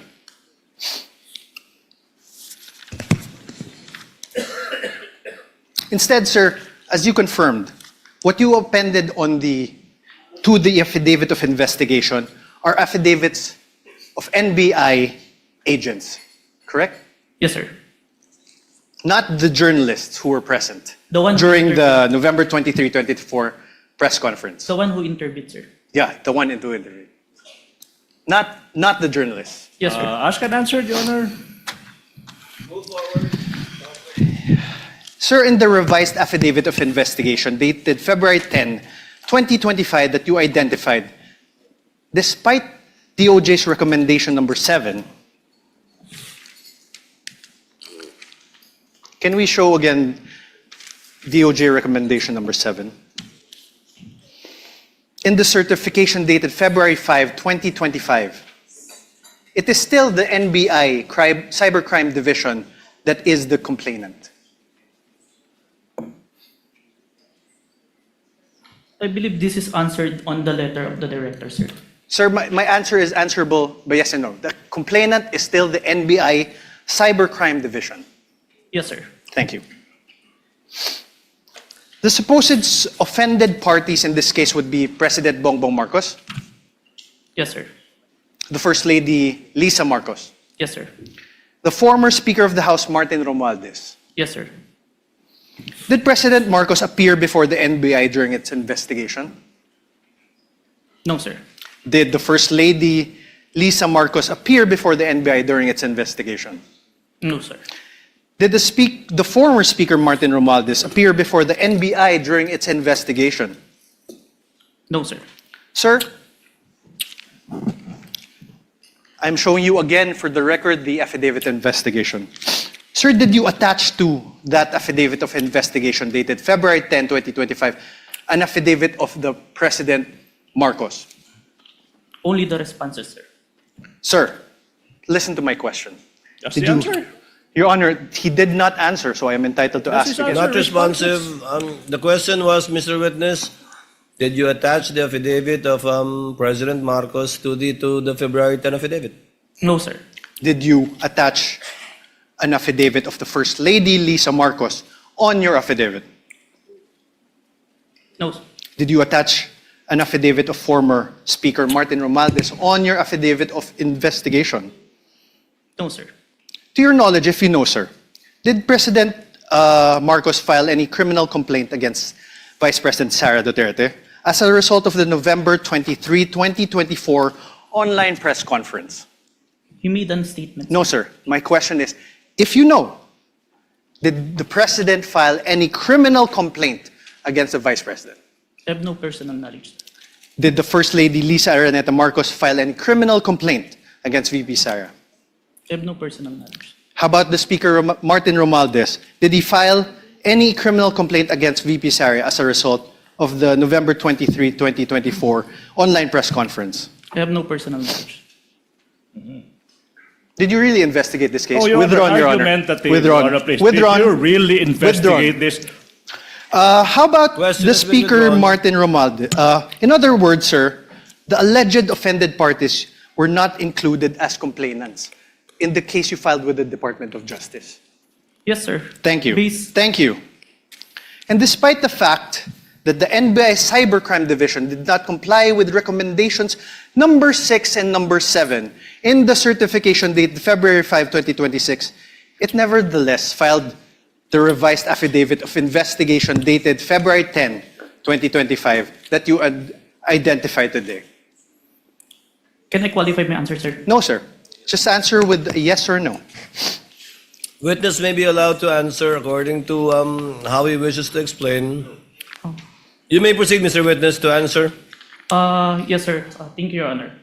For this case po, we complied with the requirements of the DOJ. That's why we secured a second certification wherein our documents is enough for preliminary investigation, sir. Okay. Thank you. And this certification is a certification dated February 5, 2025, correct? Kindly show the witness the This document. is not the new certification, sir. Oh, sorry, sir. So, apologies, Your Honor. February 11. Yes, sir. This was also executed by Senior Assistant State Prosecutor J.V. Lawrence B. Bandong, correct? Yes, sir.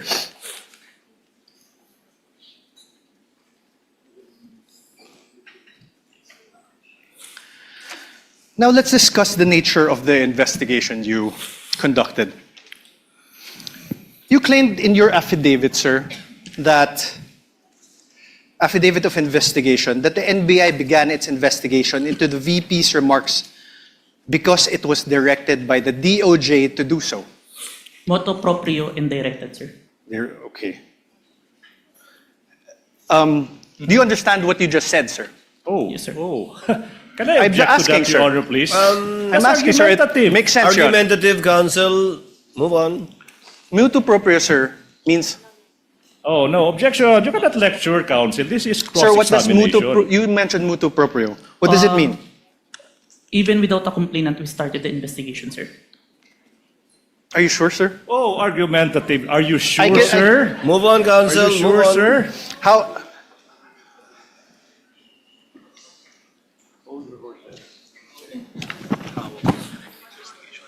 How about direct investigation? What does that mean? Your Honor. Okay, never mind. Directed investigation. What does that mean? There is instruction from above, sir. From? Above. From Above. upper. What does above mean? It may be the DOJ or the higher. Higher. What's higher than the DOJ? Based on that, it's only the DOJ, sir. Based on... You said above the DOJ, sir. No, sir. Above the Sir, NBI. you said above... May I ask for a reading? Counsel, again, I would have to sustain the objection. It is argumentative. I heard All the right, answer, and he meant as a general term above, but referring apparently to only the DOJ in this particular instance. We submit, Your Honor. Please proceed. You confirmed that the NBI Cybercrime Division is the complainant in the case against the Vice President, and that the DOJ filed this with the NBI.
filed this with the DOJ. Objection, compound, Your Honor. That's a No compound question, Your Honor. That was just a statement. Counsel, kindly wait. Exactly. Your Honor, a He's laying statement. the basis for a question. Go to your question, counsel. Sir, the NBI, of course you're from the NBI, is under the Department of Justice. Yes, sir. Your Honor, we can take judicial notice of that. Your Honor, if I'm on cross, Your Honor. I know, but I'm on cross. there are things that No. need not be discussed. Your Honor, please. Counsel- Can I, Your Honor? Your Honor, please. Counsel, let's give him some latitude. Although Much obliged, Your Honor, much we obliged. can take judicial notice of that, it's part.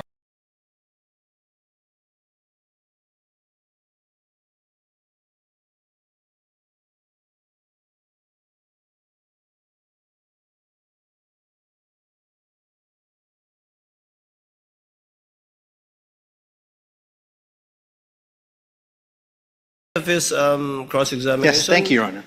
The Secretary of Justice is meanwhile the head of the DOJ, correct? Yes, sir. It's the Secretary of Justice exercises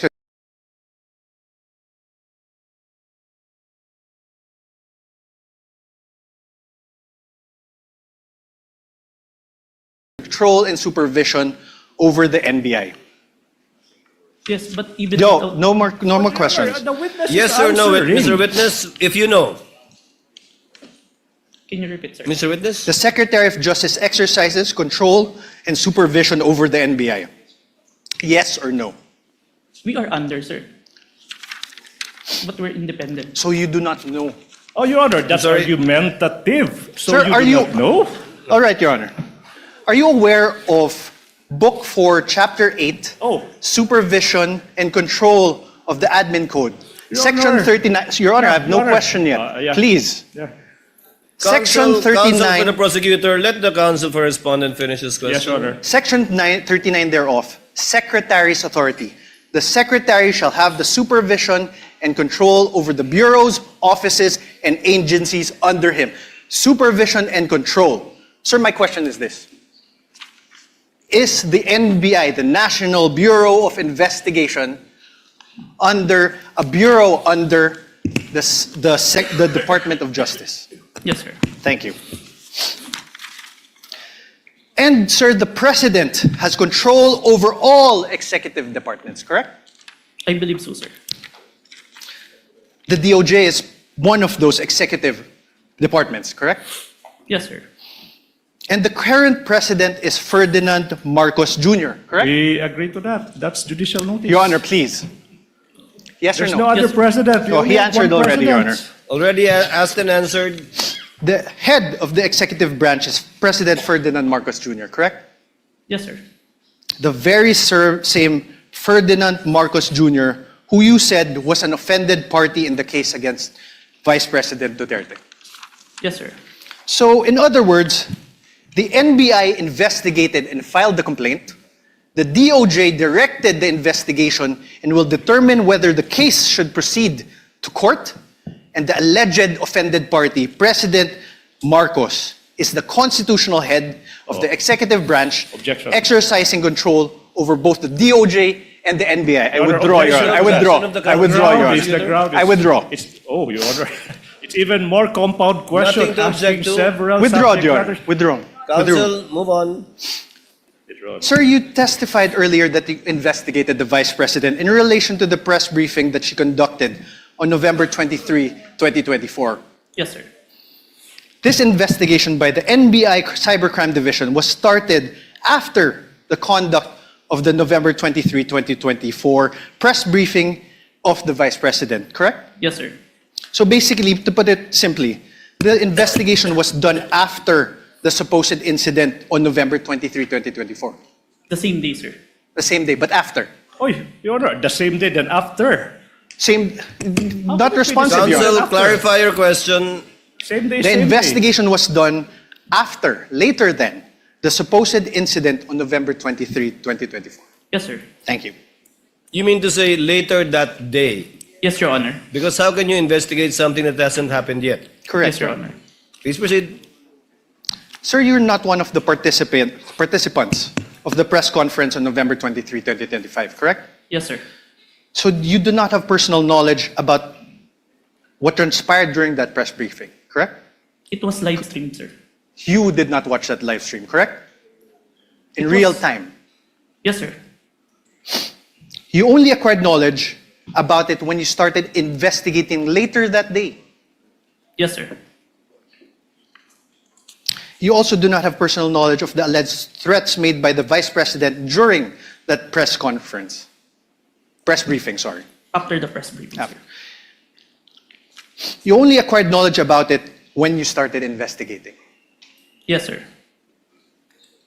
You also do not have personal knowledge of the alleged assassin that was allegedly hired by the Vice President. It came to my knowledge upon... Personal knowledge, sir. No, sir. Now, during your testimony yesterday, you mentioned that during your investigation on the November 23, 2024 press briefing conducted by the Vice President, you preserved a copy of said press briefing through open source investigation, correct? Preserve a copy through open broadcast software studio. Okay, thank you for the correction. One of the videos that you were able to preserve in relation to your investigation is the screen recording of the November 23, 2024 press briefing conducted by the Vice President, right? Yes, sir. Your Honor, may I move that the very same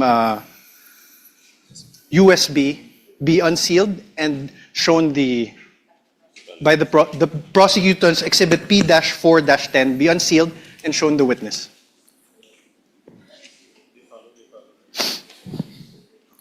Counsel for the prosecutor so instructed. Thank you, Your Honor.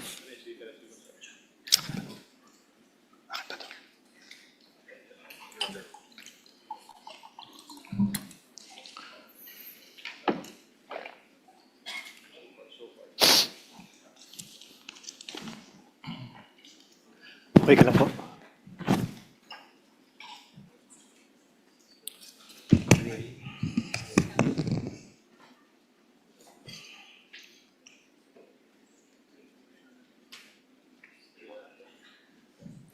Wait lang.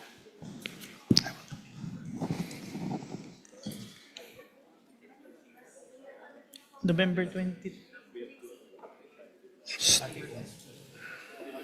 This is Exhibit P-4-10, I believe.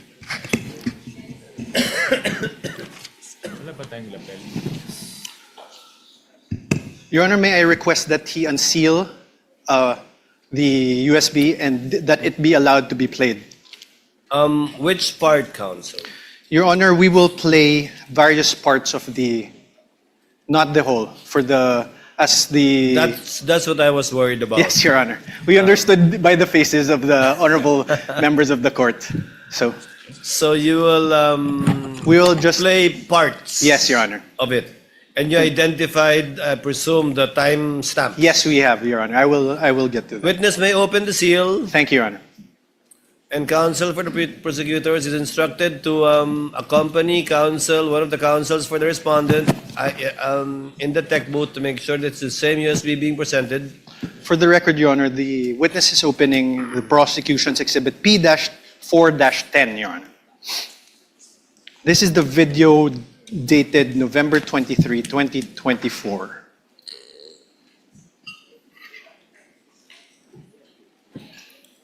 I have unsealed the flash drive, sir.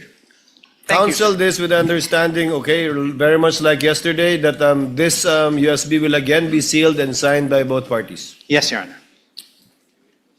Your Honor, may request that this be played. Here, brother. Sorry. Counsel for the prosecutors, kindly accompany a representative from the counsel of the respondent to the tech booth to make sure the same USB to be played. Kindly just guide us through, Counsel Attorney Narvaez, as regards the timestamps. Thank you, Your Honor. I will. Please don't forget your promise that it's not going to be the whole 2 hours. Yes, Your Honor.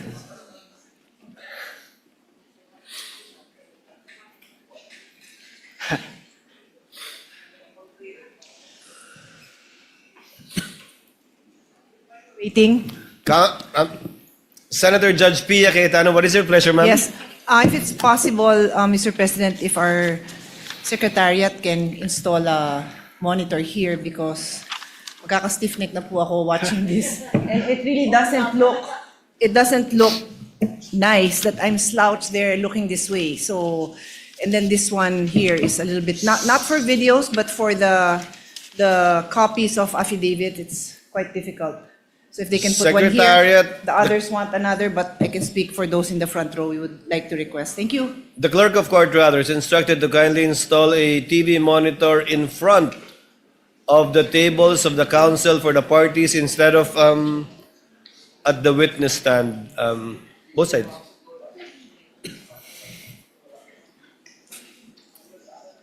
Underneath the table of the counsel for the parties, Senator Judge Pia.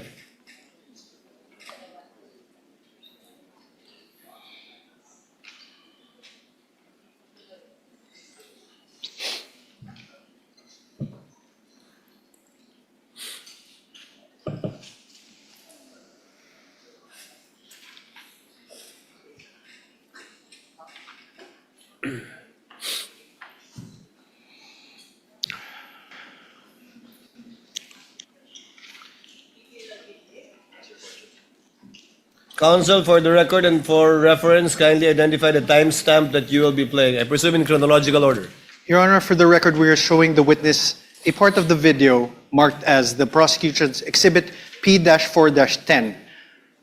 First video, the timestamp around 0001:27 to 0002:20 of the November 23, 2023 press briefing as contained in the video that you identified yesterday, sir. Your Honor, may we ask that the video be played at those specific timestamps? I do an apology. And then, ang sabi po nila, I just have to do an MR. And I did an MR, but they did not rule on it. And then suddenly they have an order transferring me. When ang nauna naman na order ng final ng lawyers namin was an MR to lift that order of contempt. Because they said that was the procedure. If they were not able to rule on that, how were they able to come up with an order, to transfer me to the women's correctional in the dead of the night? I mean, bakit ganun? Wala na bang rights yung mga tao? They just go to your room and then just get...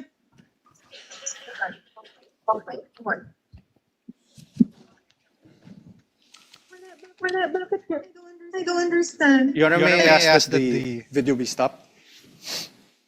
Sir, do you know who that is in the screen in the video that you identified? Attorney Zuleika, as far as I remember, sir. And Attorney Zuleika, as far as you remember, Attorney Zuleika is who in relation to the Vice President? You may answer not a yes or no question.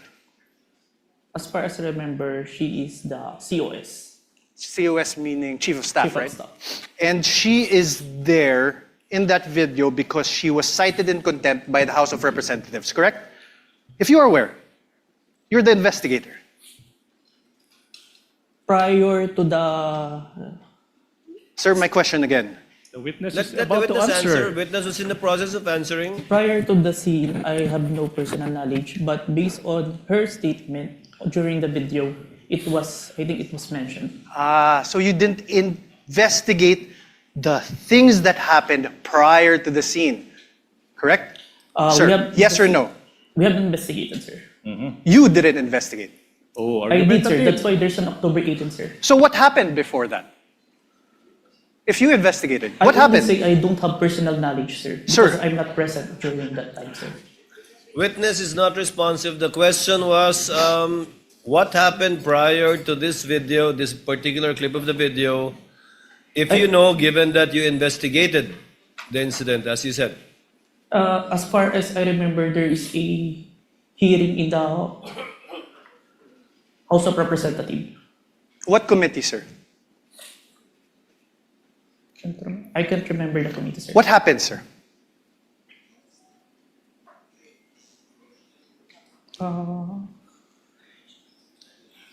COS was cited in contempt, sir. By who, sir? I can't remember the exact, sir. But you investigated. I withdraw, Your Honor. Can we play, let me show you timestamps around 002832 to 002933. This is the same prosecution's exhibit P-4-10. That is the video you identified yesterday. Your Honor, may we request that that video be played? Hindi ako lalabas. Hindi ako lalabas. Pwede mo tanong. And sorry, just very quickly, Jason, if I may. Sorry. Go ahead. So after you push back attorney, they left the room, no? Tama ba? Did I appreciate that that detail accurately? Because I think alam din naman nila na mali yung ginagawa nila. You don't put people in the dead of the night. What is that? It's served, di ba? Business hour. I mean, official business hours. Because hindi naman po ako criminal eh. I am not a criminal. I am already here in their facility. I have assured them already that I will attend their hearing on Monday. So why will they treat me like that? So that's why I said I want my lawyer. I want my lawyer. Talk, please. Sir, did you consider this in making your evaluation in the revised affidavit of investigation dated February 10, 2025? Yes, sir. Thank you. Now let me show you timestamps around 003305 to 003432 of the November 23, 2023 press briefing as contained in the video that you identified yesterday, the prosecution's exhibit P-4-10. Your Honor, may we request that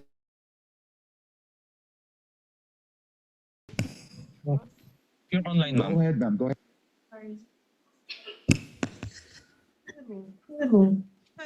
I would not have pushed that there by myself if I did not feel that I was being threatened. My life is being threatened.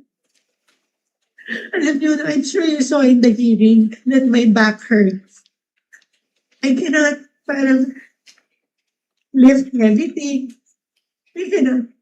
But dahil natakot ako, I feared for my life. I really pushed that myself. Because hindi lang ito harassment. This is really a threat to my life. They gang up on you in the middle of the night. Huh? How is that done? Isn't that a threat to my life? Alam nila na I'm sick. I have said that repeatedly when the doctor came here. Stop. Thank you. Sir, did you investigate the threats to Attorney Zuleika's life? We need a complaint for this one. That's why Yes or no, sir? Did you investigate? we did not, because there's You there's did no not. complaint. Okay, thank you. The motto pro No question, sir. If the witness may be allowed to answer, Your Honor. I had no question. Already answered. Did you consider this part in in making your evaluation in the revised affidavit? Asked and answered. He said This is yes a different earlier. part, Your Honor. This is a There's different part. Did you Witness may consider answer. this part in your evaluation, the revised affidavit of investigation dated February 10, 2025? Yes, sir. Okay, so despite considering these parts of the aforesaid videos, the NBI still recommended the filing of complaints for grave threats and inciting to sedition only against the Vice President. Yes? May I qualify my answer, sir? No, sir. Yes or no? There's a reason why I... Sir, your counsel may ask you questions. This is my turn. Proper Sir? subject matter for redirect. So, despite Counsel, considering these parts of the videos shown to you, the NBI still recommended the filing of complaints for grave threats and inciting to sedition against only the Vice President. Yes, sir.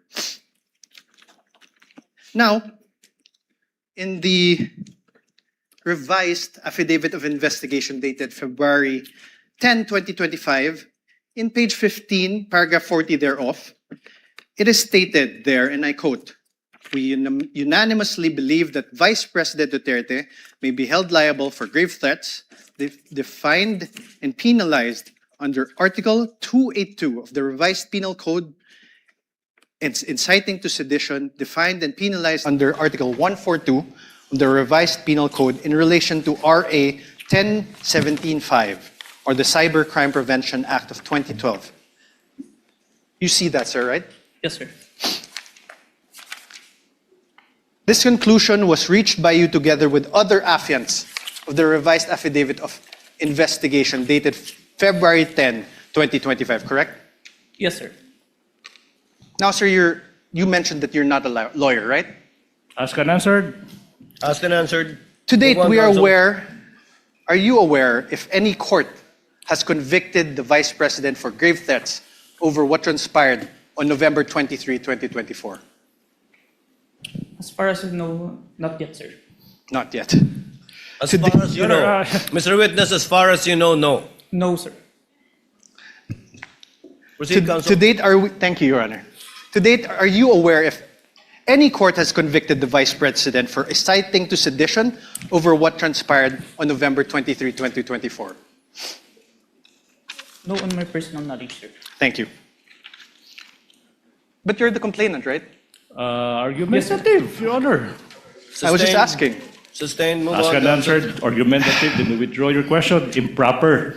Attached to the revised affidavit of investigation, which you identified and submitted to the DOJ and the Committee on Justice, is your affidavit of transcription of the press conference on November 23, 2024.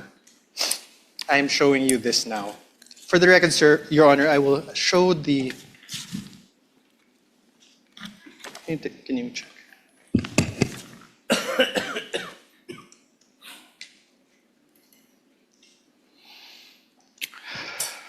Sir, please take a look.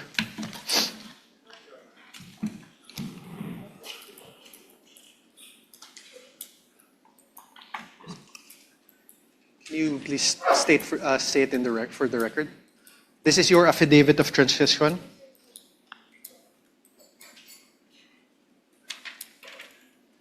Yes, sir. This is a photocopy of my affidavit of transcription, sir. This refers to the press conference on November 23, 2024.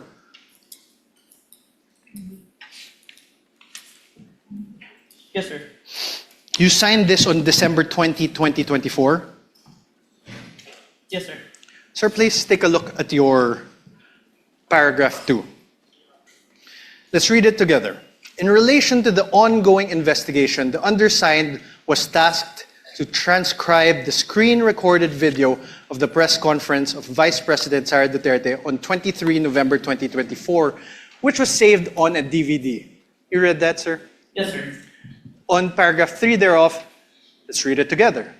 Undersigned transcribed the video mentioned above within the which resulted in a CCD transcript hereto attached. Yes, sir. You read that, sir? And 4, I hereby certify that the above mentioned digital evidence has been faithfully transcribed and that has not been edited, altered, or changed in any way. Did you read that, sir? Yes, sir. And I am, on number 5, paragraph 5, I am executing this affidavit to attest to the truth of the foregoing facts and circumstances and for whatever legal intent and purpose it may serve. Did you read that, sir? Yes, sir. These statements of yours, this affidavit of yours, these were all done under oath, correct? Yes, sir. And you were offered as an expert in digital forensic examination with a whopping 2 weeks of training. Do you confirm that that transcription of the screen-recorded video of the press conference of VP Sara Duterte on the 23 November 2024 has been faithfully transcribed? I don't remember that I was introduced as expert, but a competent witness. Okay, sir, but my question is,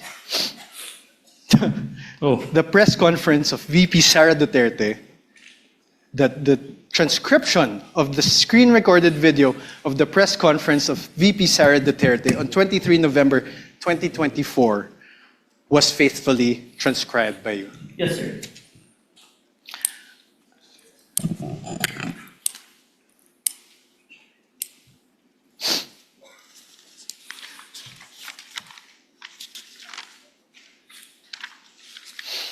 Sir, attached to this affidavit is the transcript, correct? Can you please take a look?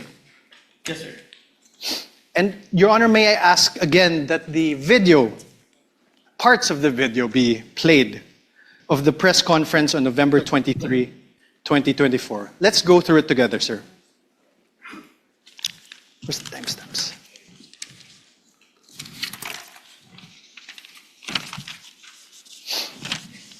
First, let's go to around timestamp 00446. Your Honor, may I request that the video be played?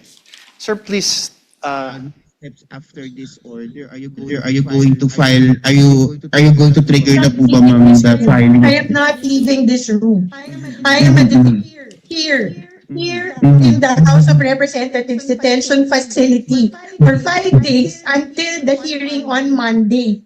Nobody just come in here and demand to transfer me in the middle of the night. I have my right. Okay, ma'am. Any crime. I am not leaving this room. Stop. Okay. You heard that, sir? Do you want to repeat it? I heard it. You heard it. Sir, in the first, you see also where that part is? Can you see it? Start with the question with Red Mendoza, sir. Okay, after the Zuleika Lopez. Did you hear that? Yes, sir. Okay. Mr. Witness, kindly speak to the mic. Yes, sir. Yes, Your Honor. You heard, she said, I am not leaving this room. I am a detainee here in the House of Representatives detention facility for 5 days until the hearing on Monday. That is the first sentence, sir. My question is this. Does your transcript have the words a detainee? Can you repeat the video, sir? Okay, let's do it. Please repeat. Please play for the video again, please. Instructed to kindly play the video timestamp identified by counsel for respondent. You're going to trigger na po ba, ma'am, the filing?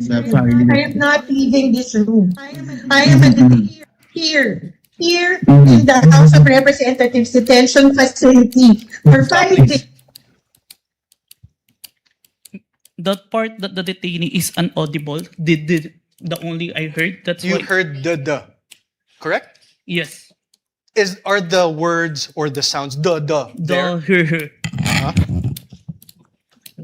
Here. Yes. Here. Okay. Please play. How about the last part of the paragraph? She said, I have my rights. I am not accused of any crime. I am not leaving this room. Does your paragraph in your transcript have the word accused after not? Can you play the video, sir? Speak to Please the play the microphone, video please. again. Speak to the microphone. Tech is instructed to play the video. Witness is instructed to speak to the mic. Demand to transfer me in the middle of the night. I have my rights. I am Okay, not ma'am. accused of any crime. I am not leaving this room. More? Play, please. Okay po, ma'am. Yun lang po, ma'am. Thank you po, ma'am. Wait. Yeah. Back. Any other question? 0446, please. I'm sorry, ma'am, kasi I understand, ma'am. Ma'am, this is my last question, and I'm very much sorry. I'm so triggered na po ba, ma'am, the filing. I am not leaving this room. I am here in the House of Representatives detention facility for 5 days until the hearing on Monday. Nobody can just come in here and demand to transfer me in the middle of the night. I have my rights. I am not accused of any crime. I am not leaving this room. Stop. Okay po, ma'am. Is the word accused in your transcript? What I heard is root, sir, The root. of any crime. The root of any crime. Yes, sir. Let's play 001238. Can you please go to 001238? Personal? Sinabi nila sa iyo, yung contempt. Diba? Sinabi nila sa iyo, isip namin yung contempt. Ipag-use mo yung apat. Sabi nila sa akin, if you notice if you're in the hearing, sinuspend po ng Chairman Chua yung... Wait. Yung... Stop, please. Your Honor, please. Now, I am now registering my objection as to the relevance, Your Honor, please. If I may explain, Your Honor, of this line of questioning, Your Honor, please, if I may. Counsel may explain his objection. Your Honor, please. This witness already identified the video containing the contents of that press conference on November 23, 2024. And the counsel is now confronting this witness whether there are minuscule portions of the 2-hour video, like detainee, accused, whether this appear in the transcription. Now the basis for the objection is irrelevant. How can it be relevant? How can it be relevant, assuming but not conceding that these two minuscule words, detainee and accused, are not reflected in the transcript, when in fact this witness said he investigated not only on the basis of the transcript, but on the basis of the video that he himself viewed? What's the relevance? Overruled, part of cross to test the accuracy and the truthfulness of the witness insofar as his transcription of the video is concerned. Thank you. Counsel.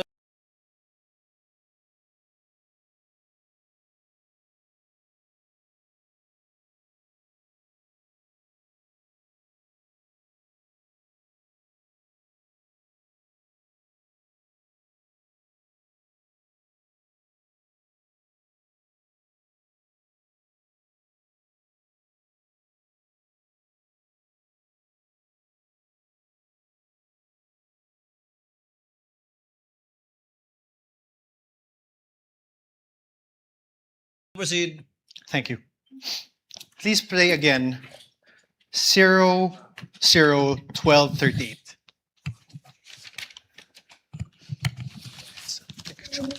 Sinabi nila sa iyo. Sinabi nila yung contempt. Diba? Sinabi nila sa iyo, isip namin yung contempt. Ipag-use mo yung apat. Sabi nila sa akin, if you notice if you were in the hearing, di ba? Sinuspend po ng Chairman Chua yung session. Tapos, nung sinight po ako ni Congressman Castro in contempt, then after that, nag-rule sila. Tapos, then sinuspend niya. Tapos, lumapit po sila.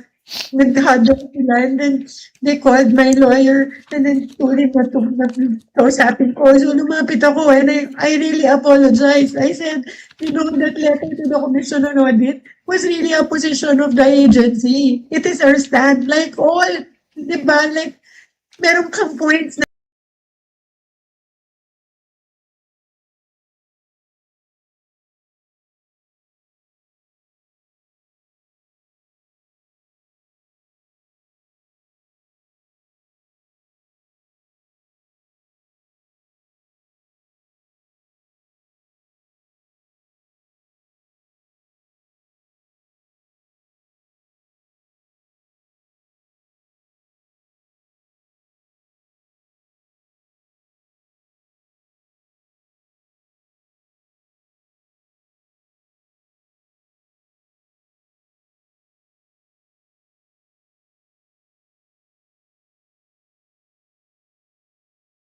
gusto mo i-raise. We respectfully parang raised our points to the Commission on Audit. Alam ko hindi naman po yung mali kasi that was our right as an agency. Because there was an ongoing audit investigation. Pero hindi naman namin kinukuha.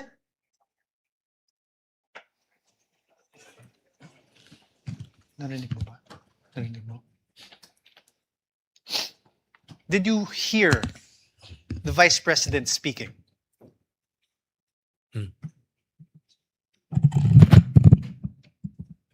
I don't hear. Can you please play again? Mr. Kalilong, you're reminded, please answer I don't hear, through sir. the microphone. Can you please play it again? MR ka, we will let you go. So we filed our MR, they did not rule on it, but suddenly they were able to come out with an order ruling to transfer me to the Women's Correctional. Sinabi sa iyo. Diba sinabi nila? There. Did you hear that? There are sounds, but I can't distinguish the words. Can you play it again?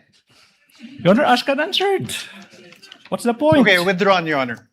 No further questions. No further question are for we this done? witness. On cross, counsel, do you have redirect? Of course, Your Honor, please, for the utter failure I of was, the... I was hoping you won't, but yes. For the please utter continue. failure of the respondent to Counsel, debunk. before I recognize counsel for the prosecutor, Your Honor, Senator Judge Tulfo Rafi is recognized. Your Honor, sorry, may I move to strike that statement of the prosecutor? How can it be, Your Honor? That's my manifestation. I'm about to answer the question of the presiding officer. We will review the journal tomorrow. I did not even hear anything Yes. that is strikeable, counsel, but we will review the journal tomorrow. Your Honor, he said for the utter failure of the respondent.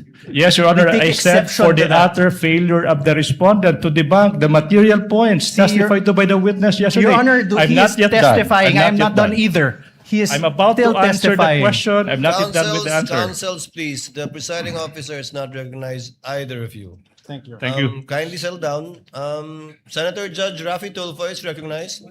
Thank you, Mr. Sir, you Presiding may Officer. proceed. Clarification naman po ito, Mr. Presiding Officer. Mr. Witness, what is your experience with regards to social media analytics? I have training, sir. What kind of training? I have cybercrime investigation training, sir. Okay. Are you familiar with Facebook, or do you have SOCMED accounts that would make you a little bit knowledgeable when it comes to SOCMED? Yes, sir.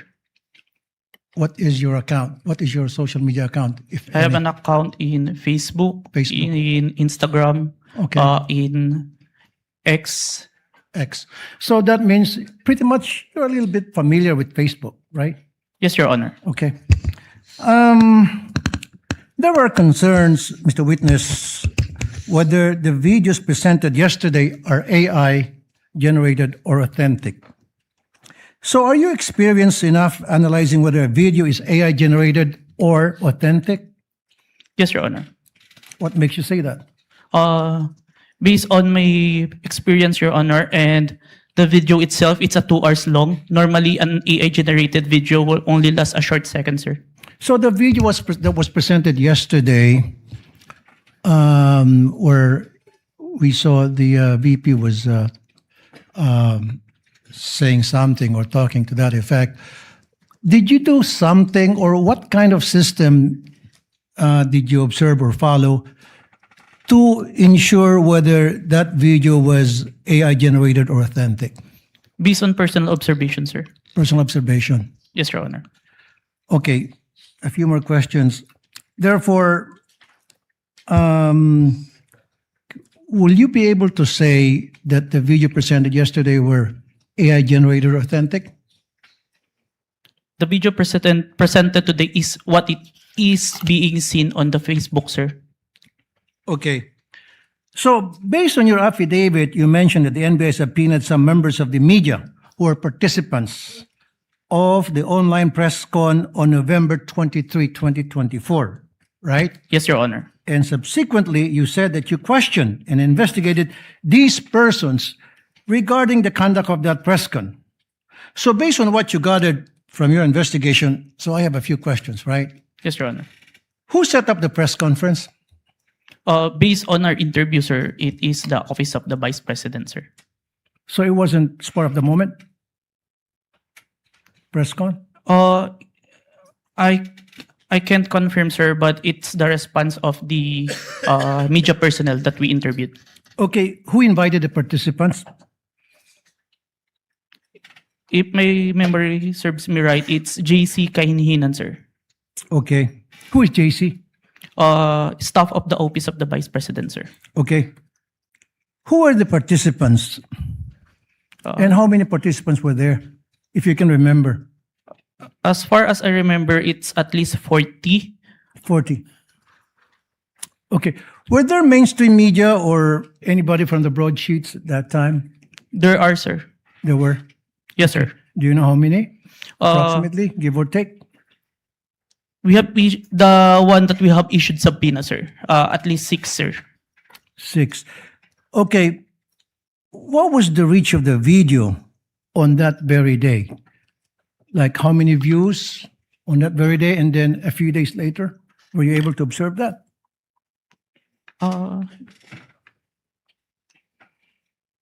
I can't remember, sir. You can't remember. Okay. How did it spread? O paano kumalat sa SOCMED yung videos that was presented yesterday, as far as you know, when you did an investigation? It became trending, sir.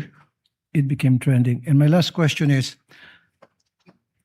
kasi in-establish dito is inciting to sedition on top of yung sa sinasabing grave threat. Ano yung mga comments na napansin mo doon sa video? Can you give us an example? One of the comments, because on the video November 23, there were mentioned about people power when asked a question by Princess Maui. And the Vice President agreed, and ang laban ay wala sa EDSA, nasa Malacanang, and there are responses from the comments, but it's not documented. That is agreeing, sir. No further question, Mr. Presiding Officer. Thank you, Senator Judge Tulfo. Senator Judge Aquino, thereafter Senator Judge Pangilinan. Senator Judge Aquino has 2 minutes. You may proceed, sir. Maraming salamat, Mr. Presiding Officer. Mr. Kalilong, kanina may nabanggit na dalawang affidavit. Isang January at isang February. Yung January ay binalik sa inyo, tama po ba? Yes, Your Honor. And there were 7 grounds why it was returned to you, is that correct? 7 points. Can you narrate what are these 7 points that you addressed? Is that the correct term that you addressed in the second affidavit? Yes, Your Honor. Can you name them, please? May I have the certificate, sir? Who has a copy of the certification? Was it counsel for the respondent? Your Honor, may I Yes, you may approach and show him the document being alluded to by Senator Judge Aquino.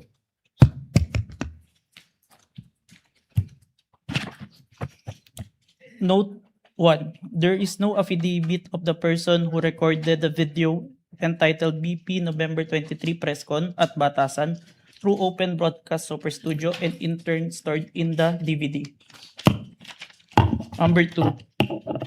The press briefing conducted on October 18, 2024 was not recorded and or stored in DVD, and there was no TSN of the said briefing and the necessary affidavit of the person taking the TSN. Number 3, Annex I and K DVD with markings NBI-CCN-C-24-12436-2 and NBI-CCN-C-24-12436-2 were not accompanied by an affidavit of the recorder and the TSN. Number 4, Annex L did not indicate who made the TSN. There was also no affidavit of the person who made the TSN. Number 5, the affidavit of Juan Patricia Morales mentioned that she stored the footage in a USB and submitted to the NBI. However, there was no USB attached to the complaint. Only DVD was attached. There was no detail regarding the content of this DVD. Number 6, only the minutes of meeting with several personalities and representatives from various media outfits were submitted. Although the minutes were signed, there was no individual affidavit executed regarding to the contents of the said minutes. Number 7, one of the elements of crime of grave threat is that the offender threatens another with the infliction upon the latter's person, honor, and property, or upon that of the latter's family, or if the wrong amounting into a crime. In the instant complaint, only the NBI executed an affidavit and there was no participation on the part of the offended party, as it appears in the NBI is not the offended party of the crime of grave threat. Okay, so nakuha mo yung nag-submit kayo, yan yung binalik sa inyo, and then you did your best to correct all those items, is that correct? Yes, Your Honor. Okay, the first 6 are technical, no? Yes, Your Yung Honor. panghuli is a matter of who is the offended party. Yes, Your Honor. Hindi nyo na-correct yan? Or nung binalik ninyo, it was accepted already by the DOJ? Is that correct? There is an explanation, Your Honor, that was included in the letter of the former director, Judge Jaime Santiago, sir. Okay. And, Wherein yeah, go ahead. in the filing for preliminary investigation, it is not required for the victim to execute an affidavit, complaint affidavit. Yan yung sir. sagot ng NBI? Yes, Your Honor. And once you submitted, it was accepted by the DOJ? Yes, Your Honor, and we received a certification, Your Honor, that our evidence is enough for preliminary investigation, sir. Okay, yun na yung second response to the second affidavit that you provided? Yes, Your Honor. Okay. May mga nabanggit dun sa mga statements tungkol sa hitman, no? Sa totoo lang, yung presensya ng hitman, mabigat yon. So, let me ask, are you the one who investigated just the video, or did you also investigate the presence of the hitman that was being mentioned in the videos of the Vice President? I was only tasked for the video, sir. Okay, may I direct this to the prosecution? Will you be presenting other witnesses that will pertain to this alleged hitman? As to the alleged hitman, Your Honor, please. Yes. Yes. So kayo, Mr. Kalilong, hindi kayo nag-imbestiga niyan. Wala kayong alam tungkol dun sa presensya ng hitman? Yes, Your Honor. Okay. Mr. President, I will refrain from my questions and wait for the witness pertaining to the hitman. Maraming salamat. Noted and entered into records, Senator Judge Pangilinan, thereafter Senator Judge Ontiveros, and then Senator Judge Villanueva. Thank you, thank you. You have 2 minutes. Thank you, Mr. Presiding Officer. The question is to the witness. Kanina tinanong sa iyo ng defense counsel or counsel for the respondents na kung ikaw ay abogado. Ang sagot mo hindi. Yes, sir. Ikaw ba degree holder? Yes, Your Honor. Ano ang degree? Bachelor of Science in Accountancy, Bachelor of Science in Accounting Technology, and I'm a certified public accountant, sir. So you're a certified public accountant. Yes, sir. Kahapon, tinanong ko sa iyo yung training, no? Kasi nabanggit mo nagkaroon ka ng mga training. Ang nabanggit mo kahapon, 2 weeks ng training. Yes, pero on what matter? Only on photo and video authentication, sir. Okay. Meron pa bang ibang training na ikaw ay you went through bilang expert or competent witness sa usapin ng digital technology, cybersecurity, online training? Meron ba? Yes, Your Honor. Anong mga ito? I mentioned that I have a training in certified computer hacking forensic investigator. I have a training in computer forensic, mobile forensic, and photo and video authentication training. I have also training in cybercrime investigation. We also undergone a 480 hours training on cybersecurity and a training before we start the bureau. We have undergone the NBI Academy, which teach us all the aspects in investigation, sir. Okay, and siguro last question. Ang training na ito, puro local ba o meron ding training sa ibang bansa? I have an international, sir, recently. Ano yan? It's a training in Strasbourg. Okay. The name of the training is...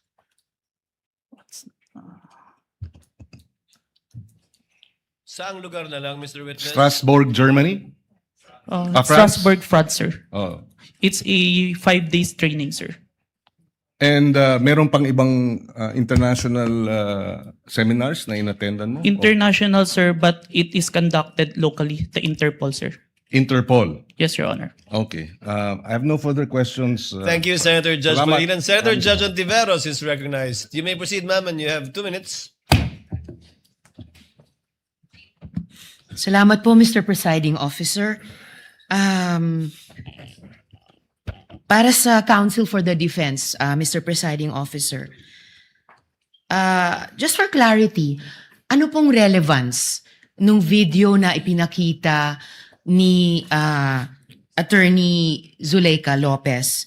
Sinasabi po ba ng depensa na yung mga alleged threats o alleged incitements ni VP Duterte ay prompted nung detention ni Attorney Lopez? Yes, Your Honor. There was a systematic oppression made by the House of Representatives dating back from their even before their mini trial, Your Honor. The committee headed by Representative Joel Chua began investigating the Vice President and her people, even when Attorney Zuleika Lopez was being interviewed by the House Committee of Quadcom Committee, Your Honor. Even if she was answering the questions faithfully and to the best of her ability, she was cited in contempt, detained. Her lawyer was not allowed.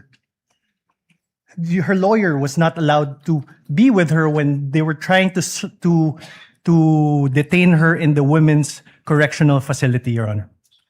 So, Mr. Presiding Officer, Counsel for the Defense, position po ba ng depensa na pwedeng palampasin ng alleged grave threats kung may masasabing lehitimong dahilan para magbanta?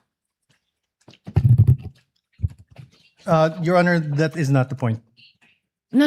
Mr. Presiding Officer, I am making a point through my question and I am asking the good counsel for the defense dahil sinabi nila there was a systematic oppression that yes, yan po ang nag-prompt nung alleged grave threats and alleged incitements ng Vice President na prompt po ng detention ni Attorney Lopez na kanyang inilarawan sa ipinakitang video kanina. Kaya itinatanong ko kung yan ba ang posisyon ng depensa na pwedeng okay lang or pwedeng tanggapin ang grave threats kung may masasabing lehitimong dahilan para magbanta. Yes, Your Honor. Before counsel Yes, Mr. Presiding responded answers, although he already answered in the affirmative. No, Your Honor. I was just referring to before. Would like to remind the senator judges to be cautious in making counsels for either party make conclusions of law and fact instead of presenting evidence through a witness they will present or through direct, cross, redirect, or recross. Because if he answers Senator Judge Ontiveros, that would effectively place on record a conclusion of fact and law, not drawn from a witness, which they can very well do so during their closing remarks.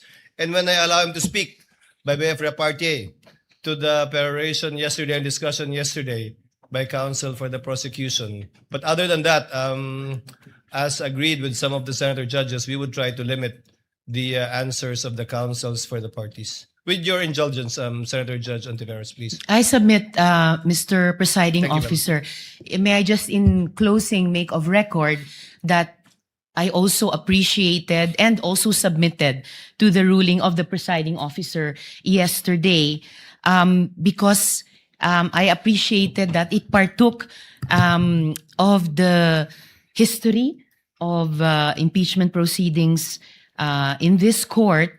Pinag-aralan ko rin po ng maigi ang mga nakaraang mga impeachment trials at di hamak na pati noon naging liberal ang pagpapahintulot nila sa mga katanungan ng mga senator judges para lang mas maliwanagan ang iba't ibang punto. So I again thank the good presiding officer and again reiterate my submission to his ruling and thank the good counsel for the defense for his response. We thank Senator Ontiveros for her indulgence and understanding. Senator Villanueva. And thereafter, Senate President Gatchalian. You may proceed, sir. You have 2 minutes. Thank you, Mr. President, Mr. Presiding Officer.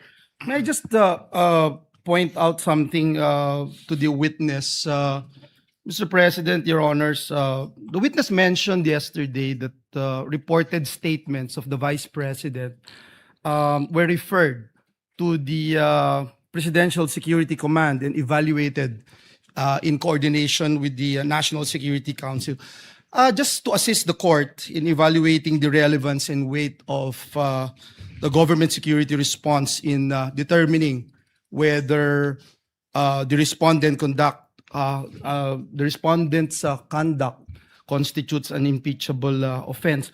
May we know from the witness could the witness explain yung threats po ba, how threats against the president are ordinarily assessed by the government? Kasi dito yung lumalabas yung pag-weigh natin whether or not meron bang bigat yung threat o ito'y ordinaryong threat na nangyayari sa pang-araw-araw nating buhay. Specifically, Mr. Witness, what factors are taken into account in evaluating a reported threat and in determining appropriate measures? I can't answer on the part of the NSC or TNO because I'm not part of the institution. In your in your capacity as an agent? In my capacity, Yes. one of the consideration if it's a active threat, if it's the one giving the threat is capable of doing so. Meaning, if someone high-ranking officials, and if you say an hierarchy and official, have a capability or power over to implement those such threat, it is considered, sir. example, a mayor, perhaps? Would you say a high-ranking official? A congressman?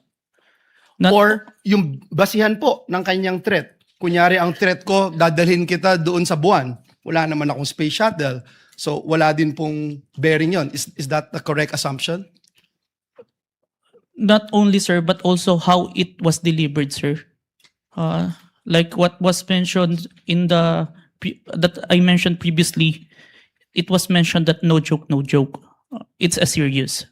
So that is the one of the considerations, That's sir. the consideration. Thank you very much. And lastly, Mr. Witness, you made mention na submit mo sa DOJ noong January 30. Is it the same affidavit that you submitted to the HOR?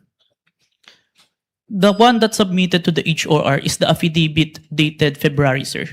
So that's the latest. Yes, sir. The one that complied with the requirements of the DOJ, sir. Thank you very much for that clarification. Thank you, Mr. President. Thank you, Senator Villanueva. Before I recognize Senate President Gatchalian and thereafter Senator Erwin Tulfo, may I remind Attorney Narvasa that your 5 minutes, you'll be given your 5 minutes after the questions of the senator judges and before we recognize the counsel for the prosecutor for his redirect. Senate President Gatchalian is recognized. You may proceed, sir. You have 2 minutes. Thank you, Mr. May I be clarified? I believe that we would do it after recross.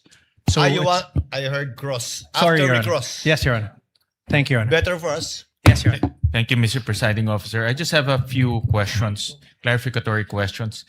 Narinig ko ho kanina ginong testigo na nasabi niyo may 40 media personalities doon sa press con. Tama po ba? Yes, Your Honor.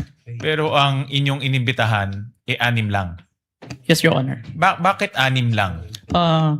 The 40, we see the number of participants, but the number of person who asked the Vice President during that time, it's limited. And we consider who we sure that is present during that time, Your Honor. Meron bang kayong criteria kung paano pipiliin itong mga media personalities or kung sino lang ang nagtanong? Kasi kahit hindi ka naman magtatanong, nandoon ka naman, naririnig mo yung mga diskusyon, meron ba kayong mga criteria kung paano pumipili ng media personalities? Yung sure po namin na present during that time. Kasi kapag hindi po kasi kayo nagtanong, hindi po magpa-pop up yung mukha nyo tsaka yung pangalan nyo. Okay. At itong mga 6 na sinupinan ninyo, ano yung kanyang common statement na ibinigay? Kinonfirm po nila na present sila during the November 23, 2024 press conference, and yung utterance po ni Vice President narinig po nila. Okay, I believe ilan dito sa mga personalities ay ipapatawag rin. So tatalon ako sa ibang topic. Nakita ko kanina itong tungkol sa Max Score Interventures at nakita ko kanina pinakita yung Articles of Incorporation. Mukha siyang supplier ng equipment. Ngayon, nasabi rin na doon ka nag-training for 2 weeks. Sino nagbayad ng training? Sir, the training is included in the procurement of digital forensic tools. In the procurement document, it ni-require po si MaxCore na mag-provide po ng training included in the equipment, sir. Nung paggamit ng equipment? Tsaka yung yung process po ng digital forensic as a whole. Yung kanya lang sila ba ay 'di ba sa mga IT, let's say Oracle, alam natin kilala yan pagdating sa IT. Si MaxCore ba ay kilala pagdating sa digital forensic training? Kasi pag nakita ko kanina talagang supplier sila, but are they a well-known or internationally renowned training organization? It's not the MaxCore itself, but it's the trainer that they provide, sir, that is capable in training us, sir. Itong trainer na ito, certified siya in this type of technology? Yes, sir. The trainer has a lot of certifications in relation to digital forensics, sir. Can you name a few certification na meron itong trainer na ito? I can't remember, let's sir. say Oracle or let's say Microsoft, di ba? May mga ganyan No, yan. sir. CompTIA, sir. CompTIA training. I believe he also have a certified ethical hacking certification and a lot more, sir. When it was presented to us, sir. All right. So itong mga trainers nito ay certified trainers na pwedeng mag-train sa iyo at magiging certified ka rin. Yes, sir. Initial na akong certificate. Sir. Lastly, Mr. Presiding Officer, after training, nakakuha ka ba ng certification na katulad sa kanila? No, sir. But that certification that I was trained by them, sir. Pero ikaw mismo, are you certified to do forensic examinations for your purpose and responsibility? I have a certification, sir. I am a certified computer hacking forensic investigator, sir. Itong forensic analysis, meron kang for this purpose, itong pinag-uusapan natin. The computer, the authentication, sir, part or as a whole, sir? As a whole. I have a certification in computer hacking, sir, specific. But I have trainings in relation to the... Iba yung hacking eh. Yung pinag-uusapan natin, forensic examination ng video, forensic examination ng mga ganitong bagay. Meron kang certification doon? I have certificate, sir. All right. Thank you, Mr. Presiding Officer. Senator Judge Erwin Tulfo, thereafter Senator Judge Marcos. You may proceed, sir. You have 2 minutes. Maraming salamat, Mr. Chair, Mr. Presiding Officer. Ang katanungan ko po ay para sa ating testigo. Batid ko po na sa ilalim ng Republic Act 10867, sa ilalim po ng Section 4, ang kapangyarihan po ng inyong ahensya na mag-imbestiga kapag ng mga krimen, partikular na tulad ng mga banta sa buhay ng Pangulo, ikalawang Pangulo, Senate President, Speaker of the House, at Chief Justice. Tama po yun. Yes, Your Honor. Kahit na lalo pat pag ito ay may kaugnayan sa national security. Tama po? Yes, Your Honor.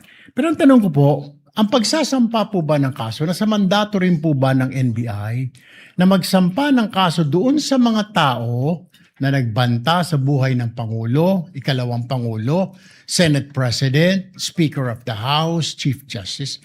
Is it automatic or kailangan mag-request sila sa inyo? Matic ba yung pagsasampa ng kaso doon sa nagbanta? In this case, is it automatic or wala lang, kasama sa mandato nyo to file charges dahil binantaan mo Pangulo o si Vice Presidente kung sino mang yang 4 na matataas na opisyal natin or 5 matataas na opisyal natin? Ang basis namin doon, Your Honor, is yung primary objective namin to investigate cases to the threat to the President, Vice President, Senate President, Supreme Court. And if we found that the evidence is enough that there is a crime committed, we will file a case because that's the output of our investigation, sir. Kahit po ba na hindi yung biktima, in this case yung Pangulo, biktima ng threat, kahit na hindi siya nagreklamo, automatic po yun? Kahit na hindi siya nagreklamo sa inyo? Yes, Your Honor. Okay. Hindi nyo na siya kailangan tanungin pa na, Sir, gusto nyo po bang kasuhan namin ito? Wala nang gano'n. You will never ask.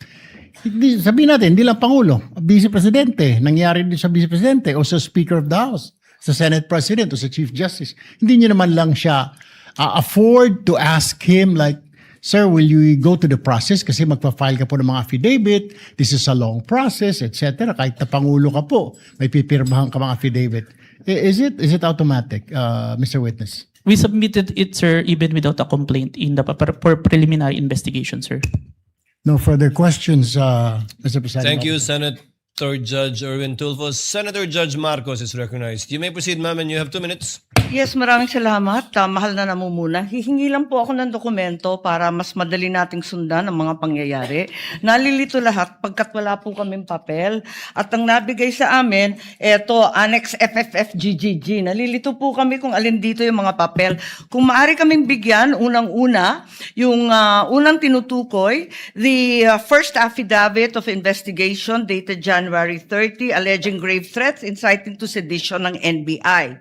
Ikalawa, yung napasok na yata sa record, pero nais rin namin bilang Senator Judge na magkaroon ng kopya ng DOJ certification signed by Prosecutor Bandung February 5 na nagbigay ng 7 grounds na insufficient for preliminary investigation. Ikatlo, yung naibigay na. Ito klaro to, naibigay po ni Mavic at ng iba pang staff natin, yung February 10, yung ikalawang amended na ibinigay na revised affidavit of authentication, February 11. Ngunit sabi ni testigo Kalilong na merong kasama ito na wala rito sa record natin at sana maibigay si Senator Judge, ito yung sulat kasama nung second revised affidavit of authentication. Ito naman yung sinasabing sulat ni Santiago K. Fadulyon ng DOJ na nagsasaad na hindi kailangan na may private complainant yung sina Presidente, ang First Lady at saka yung dating Speaker dahil base sa kaso ng Santos Concho versus DOJ na 2008, hindi daw kailangan yung private complainant. May we also have a copy of the same. Finally, may we urge that a copy also be given of February 14 certification of DOJ asserting that the revised affidavit of investigation was finally sufficient. Nais lang namin na makita yon at alamin yung investigation data, huling-huli, nung March 7, almost a month after the submission of the affidavit of authentication, kasi halos isang buwan bago utusan na magkaroon ng investigation data form. Sana may kopya rin tayo noon. To respond to Senator Judge Marcos, what the court has copies of are the pre-marked documents that the parties pre-marked during pre-trial, but not documents that have not yet been pre-marked. Most of the documents you mentioned that was discussed by counsel for respondent has not yet been pre-marked. They only used it to confront via cross-examination the witness of the prosecution. But the ones we have, we will furnish you with a reminder, of course, Senator Judge Marcos, that these documents have not yet been formally offered by either party. And we still have to await formal offer before the court rules on the admissibility, if at all, of these documents. But we will endeavor to furnish the good Senator Judge with whatever the clerk has. Yes, Your Honor, if I may. if we could be provided with whatever the clerk has and adequately identified, not as GGGGG or FFFFF, at sana kung mabuo yung mga dokumentong sinasabi sa lalong madaling panahon. Maraming salamat. We will endeavor to comply as best we can, Senator Judge Marcos. Same Senator Judge Alan Cayetano, Peram ng GG. what is your pleasure, sir? Mr. President and Mr. Presiding Officer, before I ask to be allowed to ask a question, can I just follow up yung kay Senator Marcos, including the ruling yesterday? Just in the interest of all senator judges being able to follow closely, especially kami sa first row kasi medyo nagkaka-stiff neck na kami. Mahirap tignan yung TV, so baka dun sa Maglalagay harap. na po kami ng TV Yes. sa harap ng And lamesa I ng don't know, counsel for parties. I think all of us own a iPad or a tablet. I don't know what the solution is, but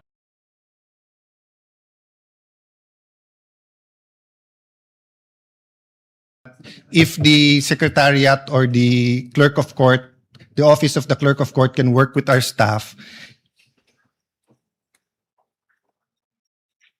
Just to give you an example for today, no?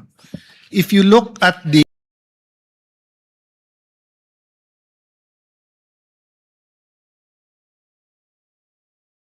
impeachment complaint on page 19, for example, it says that the affidavit we're looking for kanina,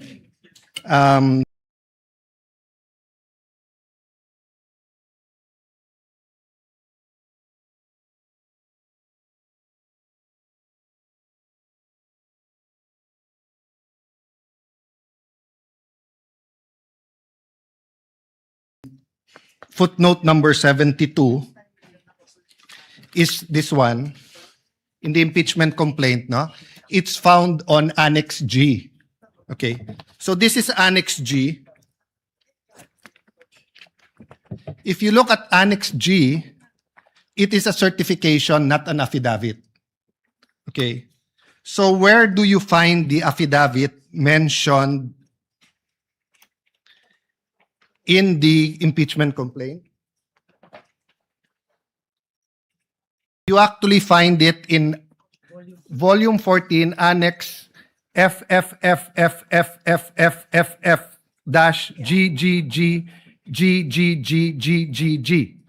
So before I can even say that, That's FFFFFF to GGGGGGG. yes.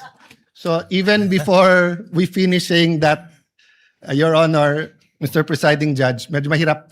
To further complicate, the annexes when delivered to us was labeled annexes.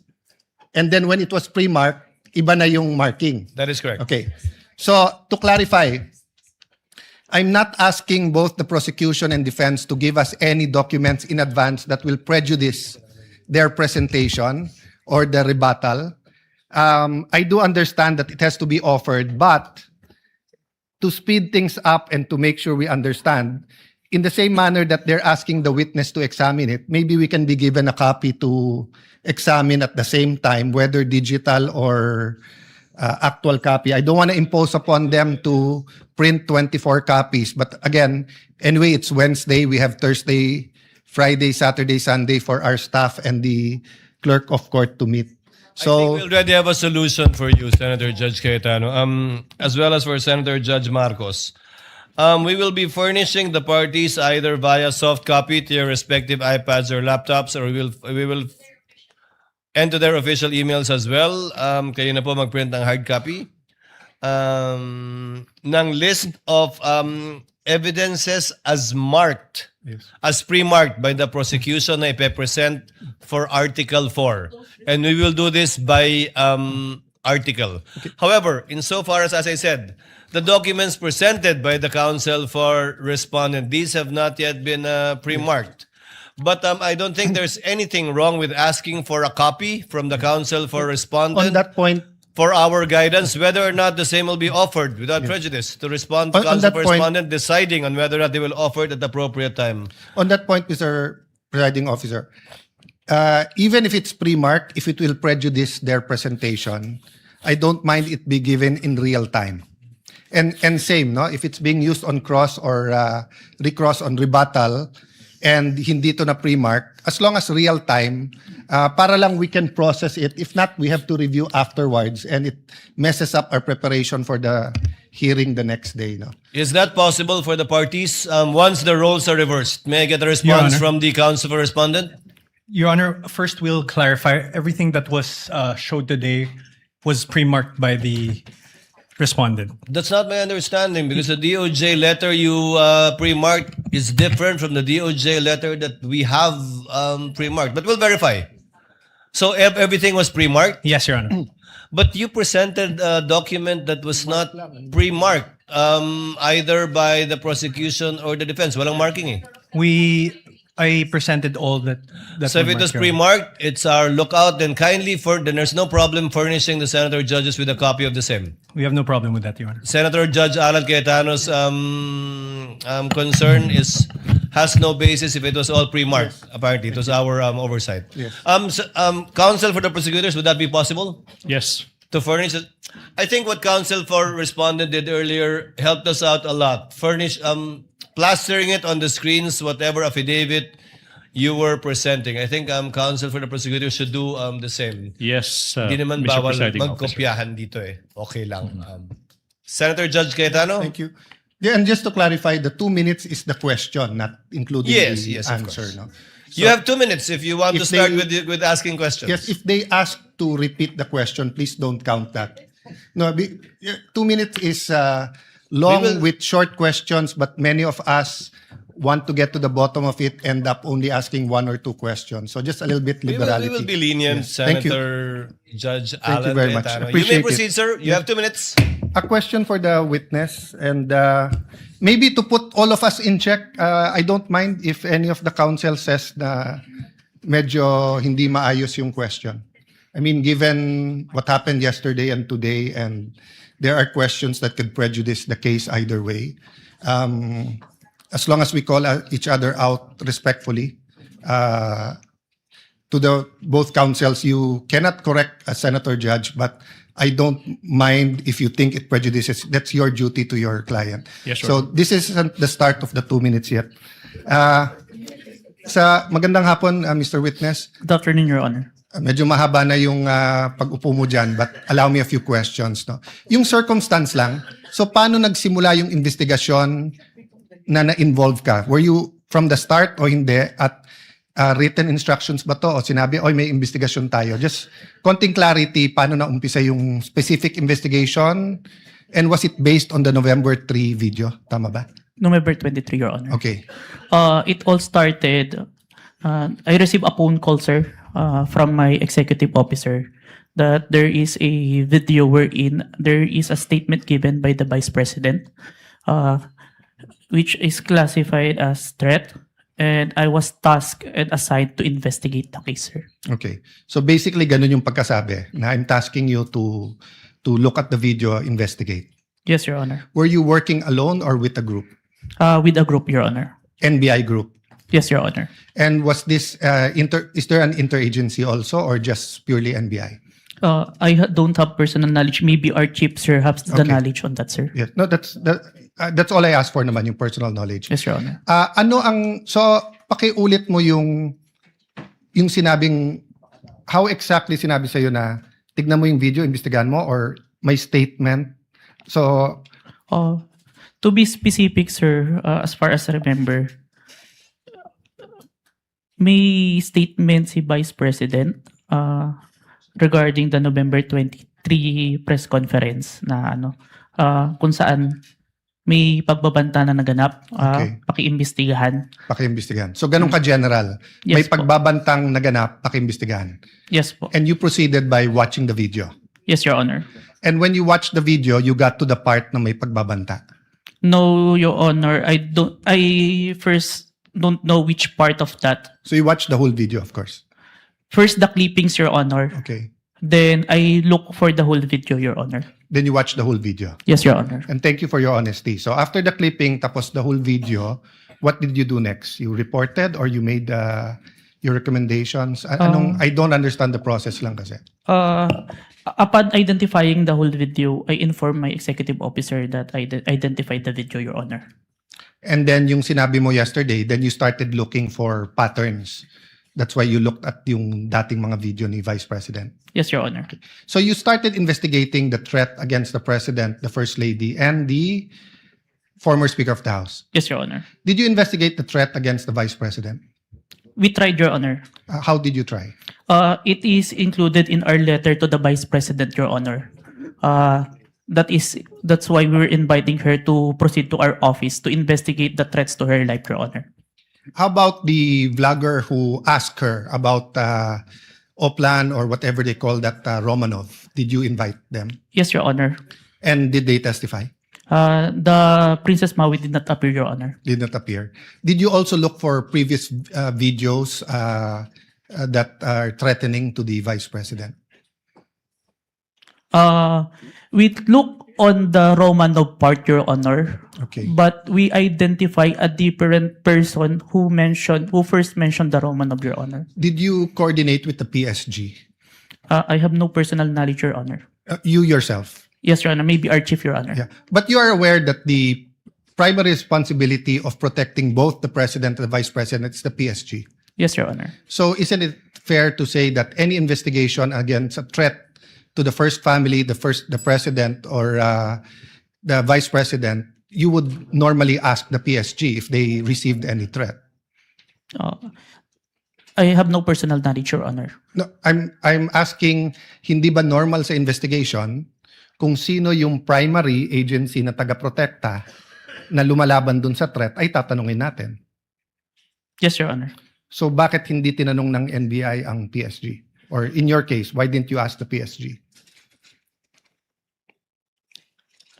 Maybe it can be answered by a chief, Your Honor. No, I'm not. I will ask your chief also. I'm asking you, when they said, look at this, you looked at other videos, you tried to get Princess Maui, you tried to get the vice president, but you didn't contact the PSG for the first lady, for the president, and for all you know, the PSG will tell you right there and there, the threat is real, or the PSG will say, politika lang yan. Diba? Both the vice president and the president are protected by the PSG. So why wasn't so nakalimutan lang or wala sa procedure nyo or? Your Honor, there is already a statement from the National Security Council, Your Honor, that it is an active threat, Your Honor. That's why we start investigation. Yes, and the primary group that will know if it's an active threat is the PSG. So if this was the United States, it will be the Secret Service. So whether the FBI or the CIA, state troopers, the federal marshals, kung sino man mag-iimbestiga, parati nilang tatanungin yung Secret Service. So I'm just curious why we did not ask the PSG input. Kindly wind up, Senator Cayetano. Senator Okay. Judge Cayetano. So my last question is, how did you characterize the threat of the Vice President to the President? Given that ang exact words niya, huwag kang mag-alala ma'am sa security ko kasi may kinausap na akong tao, sinabi ko sa kanya, kapag pinatay ako. So that'll be fair to you and not vague, no? Did that phrase, kapag pinatay ako, have any bearing in your investigation? Yes, Your Honor. And what was that bearing or thoughts in your mind? First of all po, dun sa statement, may nakausap na po. It already took place before pa yung mangyari yung meeting. And nung Excuse me, condition, I'm not talking about yung may kinausap Apo. na para pumatay. Ang sinasabi ko, yung sinabi niya na pag pinatay ako, yes, Your Honor. how did that affect your investigation?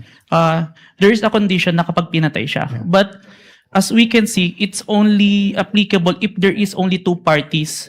The statement make a loophole wherein a third party can use that na kapag namatay si BP, ma-execute ngayon yung statement ni BP na may nakausap na siya without the participation of the one mentioned, the President, the First Lady, and the Speaker of the House, Your Honor.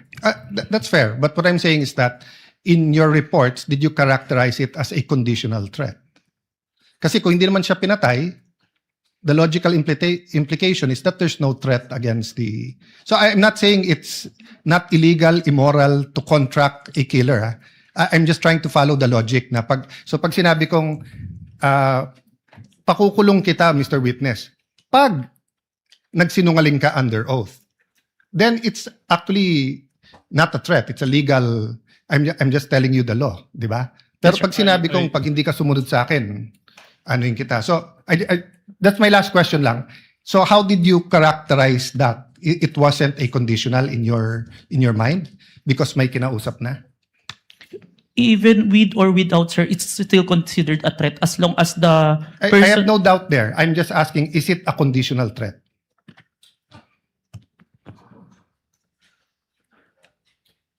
Based on our affidavit, sir, I believe it's conditional, which... Based in your affidavit. But your initial assessment, yung personal mo as an investigator, this is an investigation of the whole NBI, but yung personal mo. The threat is absolute, sir. Okay. Thank you, Mr. President. Thank you. Thank you, Senator Judge Cayetano. We now proceed. Senator Judge Padilla is recognized. Maraming salamat po. Thereafter, Senator Judge Zubiri. Maraming salamat Senator Judge po. Padilla, you have 2 minutes. Opo. Nais ko lamang po magtanong sa ating saksi. Ginoong saksi, kanina po kasi habang nagkakaroon ng pagdinig, ako po'y laging iistorbo dahil tuwing may itatanong, mag-o-object, medyo magulo po eh. Pwede po bang sagutin po ninyo ako dahil noong pong February 5, ang sabi po dito ay insufficient po yung na hindi dapat makarating na sa preliminary investigation. Tama po ba? February 5 po yon? May certification, sir. Yes po. Opo. Tapos nung February 14, naging sufficient na for conduct of preliminary investigation. Nasagot po ba yung 7 na sinabi dito na para, ang sinasabi po kasi dito nung February 5, merong 7 na kulang. I believe so, sir. That's why we have received a certification, sir. Ayun. Kasi po, parang narinig ko kanina, hindi po naibigay yung original copy nung sinagawang interview kay Vice President Sara Duterte. Yung original po na kopya, kung sino po yung nag-record. Wala po kayong affidavit? Meron po ba kayong affidavit na nakuha nyo? Yes, sir. Ako po yung ang inire-request po ng DOJ dyan is affidavit po nung nag-screen record, which is my affidavit, Your Honor. Meron po siyang affidavit? Ako, sir. Ako po yung nag-execute, sir. Hindi po yung mismong tao? Yes po. Ang hinihingi po kasi ni DOJ is kung sino yung nag-screen record through OBS, sir. Hindi po yung mismong tao? Yes, Your Honor. Kayo lang po yung nag-affidavit? Yes, Your Honor. Pero meron po kayong ng pagkakataon ba na nakausap niyo yung tao at nagbigay siya ng affidavit? May I clarify, Your Honor, if sinong tao yung tinutukoy? Yung nag-record po. Ako po yung nag-record through OBS, sir. Hindi po. Yung mismong nag-record po kay Inday sa Vice President. Nakausap niyo po ba? yung raw file po. Kasi napakahalaga po nun. Kasi doon po natin malalaman kung original ba o hindi. The video itself, sir, is publicly available. That's why I performed the recording, sir. Opo. Pakisagot na lang po, mahal na saksi, kung nakuha niyo po ba yung original. Yung original, hindi po yung galing sa internet. The original, no, sir. Yun lamang po. Maraming salamat po. Thank you, Senator Judge Padilla. Senator Judge Zubiri, you are recognized, sir. You have 2 minutes. Maraming salamat to our presiding officer. Magandang hapon po, Sir Witness. Good afternoon, Your Honor. Good afternoon. Gusto ko lang magtanong, clarificatory questions lang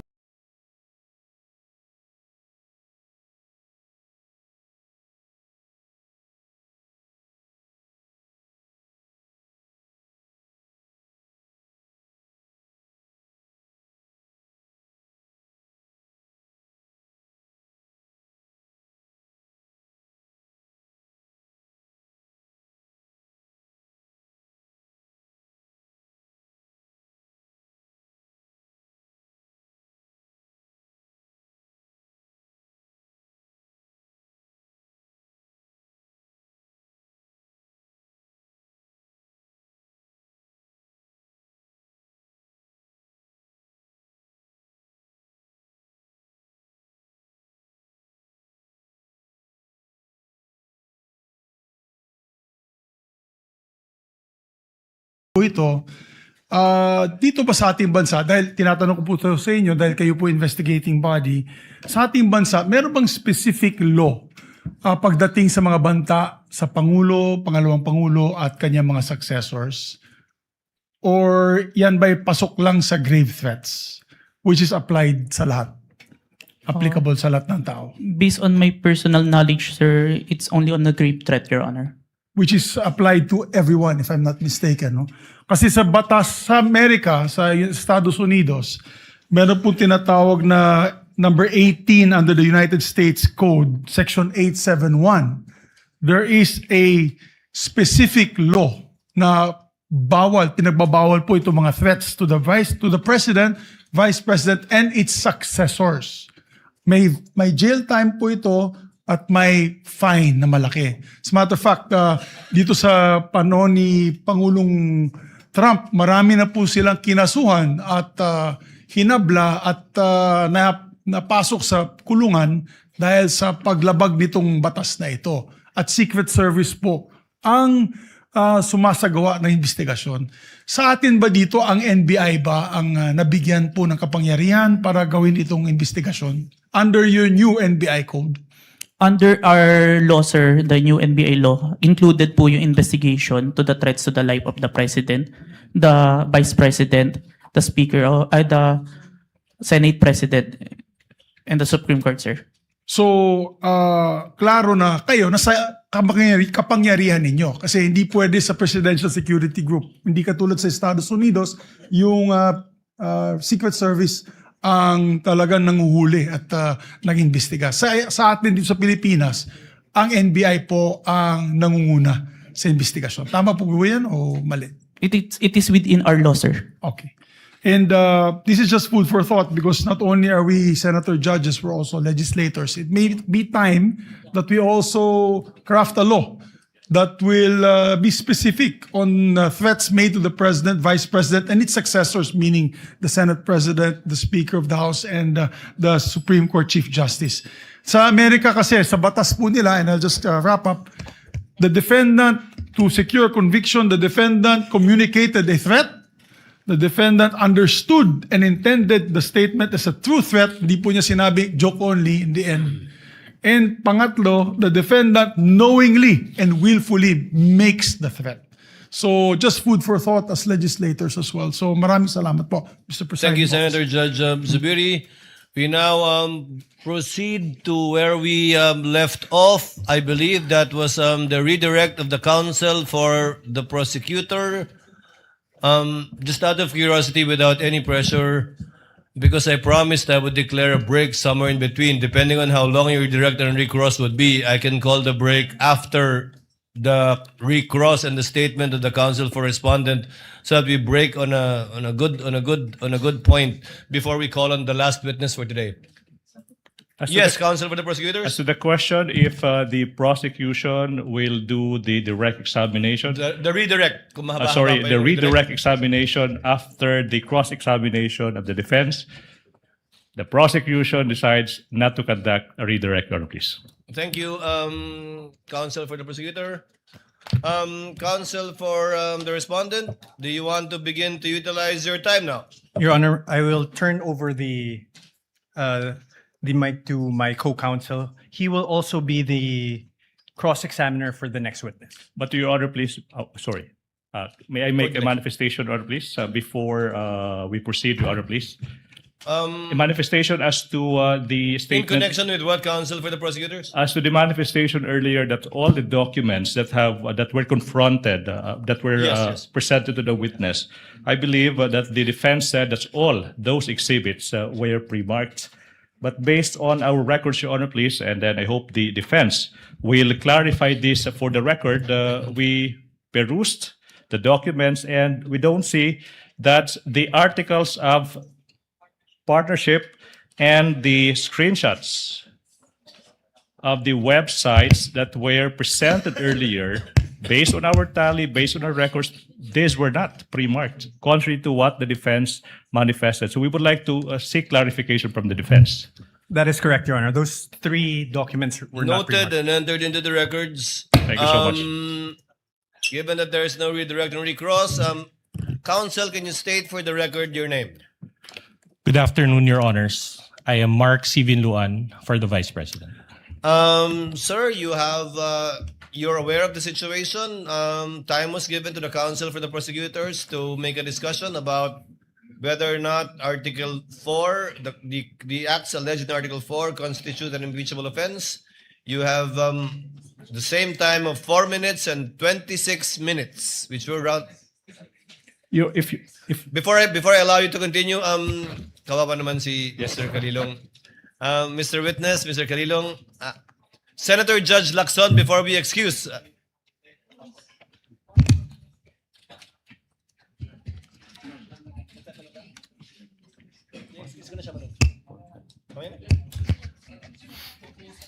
Senator Judge Soto is recognized. Sir, what is your pleasure, sir?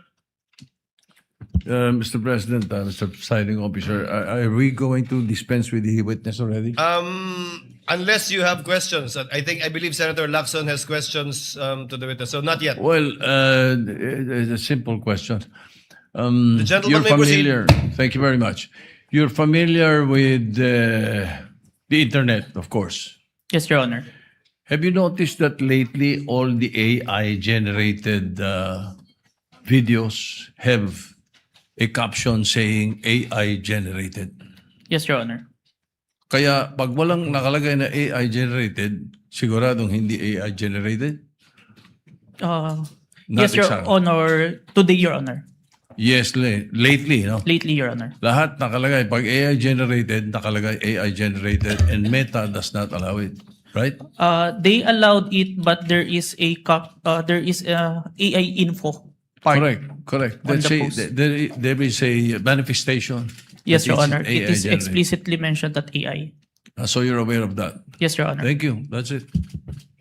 Senator Judge Lacson, you likewise have 2 minutes, sir. You may proceed. Thank you, Mr. Presiding Officer, Mr. Senate President. I have questions para sa ating testigo. Since you are presented here as an expert witness, alam nyo, nagkusort din ako sa digital forensics expert para lang makonvince sa sarili ko. No, my first question is, in this day and age of artificial intelligence, no, will you agree with me na it is almost impossible to distinguish an AI-generated video from the original? Almost impossible. Yes, Your Honor. It is hard, Your Honor. Yeah, very hard, di ba? Very difficult. So kasi ito, impeachment trial, ano? Kasi sa court, ginagamit talaga yung expert testimony ng digital or computer forensics expert. Now, you may or may not answer this question kung classified, ano? Gusto ko lang malaman, ano ba yung digital forensic tools na ginagamit din sa NBI? Currently, I'm not familiar But during the time na nandun po ako sa Digital Forensic Laboratory Division, meron kaming Encase Forensic, Celebrite, and Amped Authenticate, sir. Amped Authenticate, sir. Ang balita ko, yung AMP 5 or AMP Authenticate. Diba? Amped Authenticate, sir. Ito yung ginagamit ninyo. Ito, capable ito na magsagawa ng reverse image, a photo or video, di ba? Yes, Your Honor. Okay. Ito ba yung ginamit mo? For this part, Your Honor, the OBS only, Your Honor. Bakit hindi nyo ginamit ito? The duration is too large, Your Honor, the 2 hours. And the Amped Authenticate can only detect if there is a inconsistent FPS, Your Honor. Yeah, kaya ako tinanong yon dahil una-una maraming para mag-adhere na magamit sa korte, no? Likewise sa impeachment court. May mga requirements, di ba? Sinabi mo kasi meron kayong open source, di ba? Yes, Pero Your Honor. ang pinaka-importante yung chain of custody, of course, yung provenance. Yes, Your Honor. Yung original na pinanggalingan. Yes, Your Honor. Ang sabi mo, pinanggalingan lang Facebook.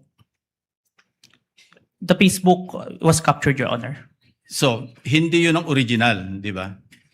The screen recording is the original itself as to my authentication, sir. Yeah, and you can attest sa authenticity ng video. Yes, Your Honor. In spite of not being or not having originated from the original. Yes, Your Honor. I compared the recorded with the original and ensured that the contents are identical, Your Honor. Kasi nabanggit mo rin, ginamit mo yung manual comparison simultaneously ng dalawang videos. Yes, Your Honor. Pero again, I will insist na talagang hindi reliable yung manual. Ito yung sinabi sa akin ng digital forensics expert na nakausap ko, no? Ang pinaka mas importante, makuha mo yung original copy, yun nga, yung provenance, di ba? Para talagang, tapos masundan mo yung sa analysis, gagamitan mo ng tools para malaman mo na talagang authentic yung video. Of course, I'm not here to question the authenticity. I just want to be assured dahil sabi ko nga kanina, pagka sa artificial intelligence, napakahirap talaga. Almost impossible to distinguish it from the original video or yung source. Yes, Your Honor. And you are competent enough doon sila ginagamit yung forensic tools o forensics tools at yung inyong yung competence mo through your training, you know. And experience, Your Honor. And experience. Kasi sabi mo nga, you've been with the NBI since 2021, di ba? Yes, Your Honor. And since then, you have appeared in some 20. At least 30, Your Honor. 30. Yes, Your 30 court hearings. Yes, Your Honor. So, thank you, Your Honor. Thank you, Mr. Presiding Officer. Thank you, Your Honor. Thank you, Senator Judge Lacson. Senator Judge Cayetano, what is your pleasure? Just a clarification addressed to the presiding officer. You may proceed, sir. Apologies, I don't remember if it was one of the counsels or one of the senator judges who asked the witness a while ago whether he was an expert witness, and he said he was a competent witness. That is correct. And there's a The difference presiding between an officer expert confirms that. witness. So he's not an expert witness. He's an competent witness. That is correct, Yes. Your Honor. So that will have bearing because whether or not an AI video can be produced without an AI has to be testified by an expert witness. If I may, Wait, yeah, go ahead. If I That may- doesn't mean, I don't think you'll disagree with my second statement. That doesn't mean that this witness is not competent to testify on that. Second point, I just like to clarify for the record, my understanding of watching the video is that it was on StreamYard, then a link was shared sa Facebook. Yes, Your Honor. So if that's the case, Mr. Presiding Officer, the original video is with StreamYard, not with Facebook, or are both original? It's Zoom, Your Honor. Zoom? Yes, Your Honor. I was informed StreamYard, but just for the record, so that later on when we review everything, someone testified to it. Duly noted. Yeah, thank you.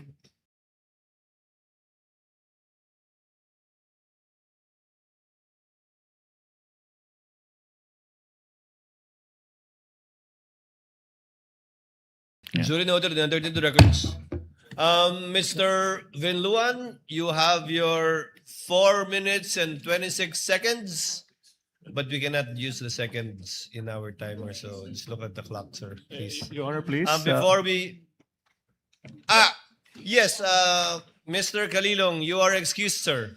Thank you, Your Honor. And thank you for your time and cooperation with this impeachment court. Thank you so Thank you, much, Honor. NBI Senior Agent John Mark Calilong. Thank you so much. Hold on, Mr. Kalilong. Yes, Senator Judge Padilla. What is your pleasure, sir? Ginoong tagapamahala ng hukumang ito, nais ko lamang po sana hingin ang mga credentials ng ating saksi. Kung paano po lahat ng kanyang certification, lahat, upang mapatunayan po natin lahat na... It's ready. To it earlier, but kindly respond to the question of Senator Judge Padilla, Mr. Witness. I have here, sir, my certifications during the time of my investigation, Your Honor. Can you, mahaba ba? I can read, Your Honor. Mahaba ba, hindi? Ibigay na lang po siguro sa atin. Kindly just submit it to us, yes, please? Opo, Yes, submit sir. na lang po. Thank you, Your Honor. If that is okay with Senator Judge Padilla. Thank you, sir. Mr. Kalilong, you are excused, sir, and thank you for your time and cooperation with the impeachment court. Thank you, Your Honor. The presiding officer will just wait for the witness to leave the premises before recognizing Attorney Binon. Okay, Attorney Binon, you have 4 minutes and 26 seconds. You may proceed, sir. Thereafter, we will call for a 15-minute break. In the discourse yesterday, talking about VP Sara's statements during the November 23, 2024 press con, Senator Judge Risa Ontiveros stated, and I quote, "None of these statements are proof that the Vice President actually contracted an assassin or hired one. She is absolutely right." She then asked the question, why are these acts impeachable? To this question, the prosecution responded, "We understand that these statements may not actually 100% prove that she in fact contracted an assassin. End of quote. Hence, the prosecution admitted that the video does not prove any fact other than its existence. In simple words, there is no proof of any contracting of an assassin. The prosecution's admission before this honorable court made the respondent's position clear. The prosecution has no other competent evidence to prove that VP Sara contracted an assassin. Ang testimonya ni Kalilong, gaya ng iba pang ebidensya kuno ng prosecution, ay hindi sapat para patunayan ang paratang na ito.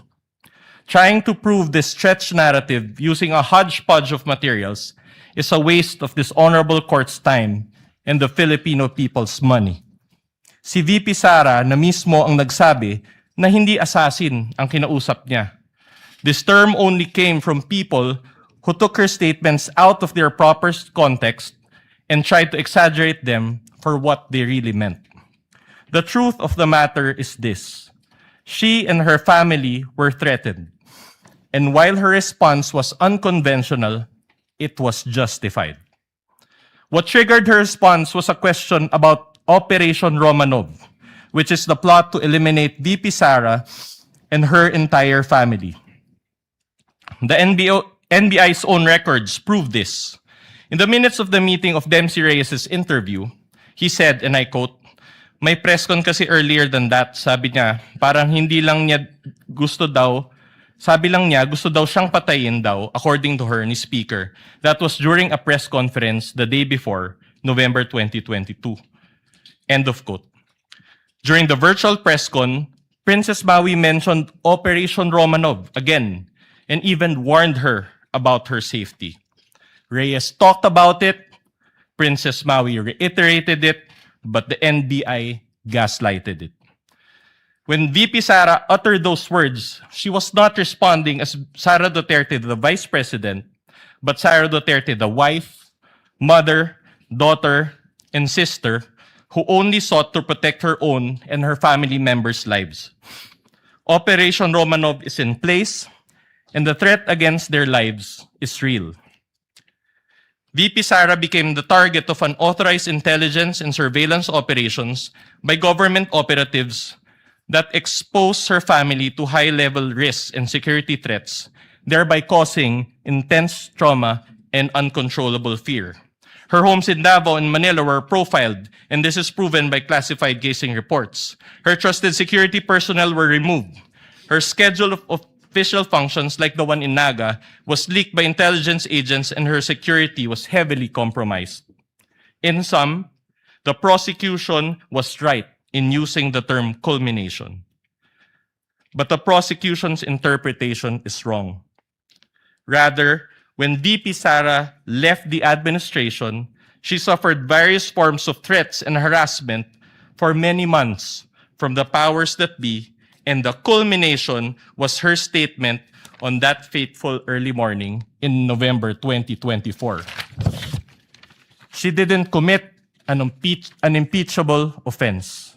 She drew the line in the sand and said, enough is enough. That is the meaning, and that is the context. Finally, as to the alleged grave threats and inciting to sedition, these are defined by their vice penal code and are punishable by prisión correccional. Thus, these fall under the jurisdiction of the MTC or first-level courts. These charges are not other high crimes as contemplated by the Constitution as grounds for impeachment and are therefore not impeachable. After all, VP Sara was fighting two important battles that day. One against the threat to her family's life, and another against the life of the ordinary Filipino, constantly suffocated by the immense weight of corruption, which she talked about during the press con. She never incited sedition. She merely echoed the voice of ordinary Filipinos. Her message that day only reflected what was already in their hearts and minds. There was no betrayal of public trust. She actually upheld the people's trust as she spoke for and behalf of the people. Thank you, Your Honor. Thank you, Attorney Vidluan. Chair declares a 50... Senator Judge Bam Aquino, before we declare a recess. Yes, just a quick manifestation, Mr. President. You may proceed, sir. Tapos na po tayo sa unang witness. It's taken us maybe a total of 9 hours for the first witness. Ito ho, isang pakiusap sa parehong grupo. Alam ko po may kanya-kanya tayong estilo, may kanya-kanya tayong strategy, but if possible, can we allow the testimonies to be heard? Can we have proceedings that will go straight to the point? Kasi po nanonood ang taong bayan, pati po kaming mga senator judge. Gusto rin ho naming makita itong mga proceedings, yung mga ebidensya na mas madali ring maintindihan. So ito naman po, di ho namin pwede itong idikta sa inyo. But if possible, the succeeding witnesses, and we have a long list, this goes for both parties by the way, let's have proceedings where we can go straight to the point, malaman natin yung puntos ng bawat grupo para makapagdesisyon rin po tayo ng maayos. Ito po this is a plea, no? This is not an order to both parties, but if we can, this is the People's Tribunal, we're watching, everybody's watching, sana po, payagan natin na lumabas yung mga katotohanan, lumabas yung mga ebidensya upang maging mas madali at mas kaaya-aya po yung ating proceedings. Yun lang po, Mr. President. Thank you so much. Noted and entered into the records. Chair would like to give Senator Bam, bibigyan ko ng konting pag-asa sa Senator Bam. Usually, ang mga paglilitis tulad nito, parang diesel yan. Sa simula, siyempre dahil una pa lamang, nagkakasanayan, nagkakaestimahan, pero bibilis at bibilis ito sa pagdaloy din ng ilang araw lang ng trial natin. And you will be able to see that in the next couple of days. Chair declares a 15-minute recess. We Your all Honor, come please. back. Your Honor, Yes, please. counsel for the prosecutor. Before the declaration of recess, I suppose that the reason is for the presentation of the next witness for Yes. the prosecution. We manifest, Your Honor, that John Mark Calilong will be our witness for this afternoon. We'll be presenting the next witness during the next hearing on Monday, Your Honor, please. You won't present Attorney Lotok anymore? Yes, today? Your Honor, on Monday, Your Honor, please. We will utilize the 11 days allotted to Article 4 for the prosecution, Your Honor, please. So, no Attorney Lotok today? Today, we'll do that on Monday, Your Honor, please. So, Your Honor. Chair would like to I guess there's no need to declare a recess, Yes, Your Senator Honor, Judge please. Lacson. Your Thank you for Honor. that manifestation. Yes, counsel for the respondent. Your What Honor, do you want maybe to say? just clarified if Attorney Lotok is the witness on Monday because they had already Yes. disclosed the witness. I was about to ask that question. Yes, Your Honor. Attorney Jeremy Your Honor. Lotok will be presented On by the Monday? prosecution on Monday, Your Honor, please. Likewise, can you name us? You manifested that you will also be presenting next week or requesting a subpoena to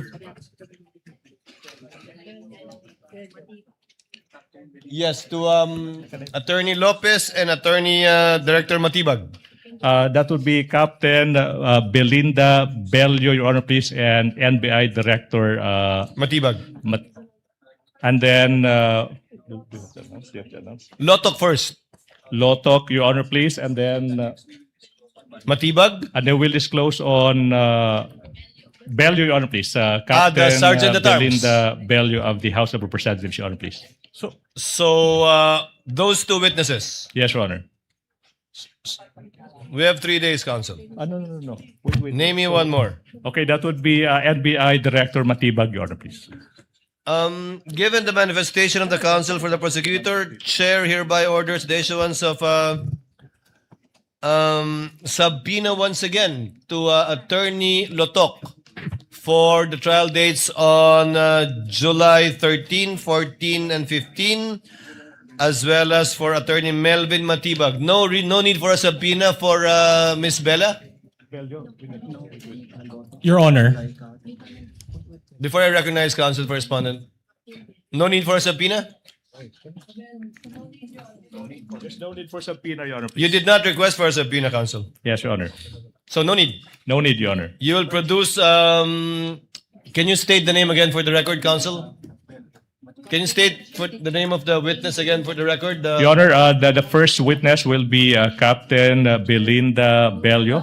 That would be Attorney Jeremy C. Lotok. Number 2 is Captain Belinda Bello. And number 3, NBI Director Matibag. And number 4. Thank you.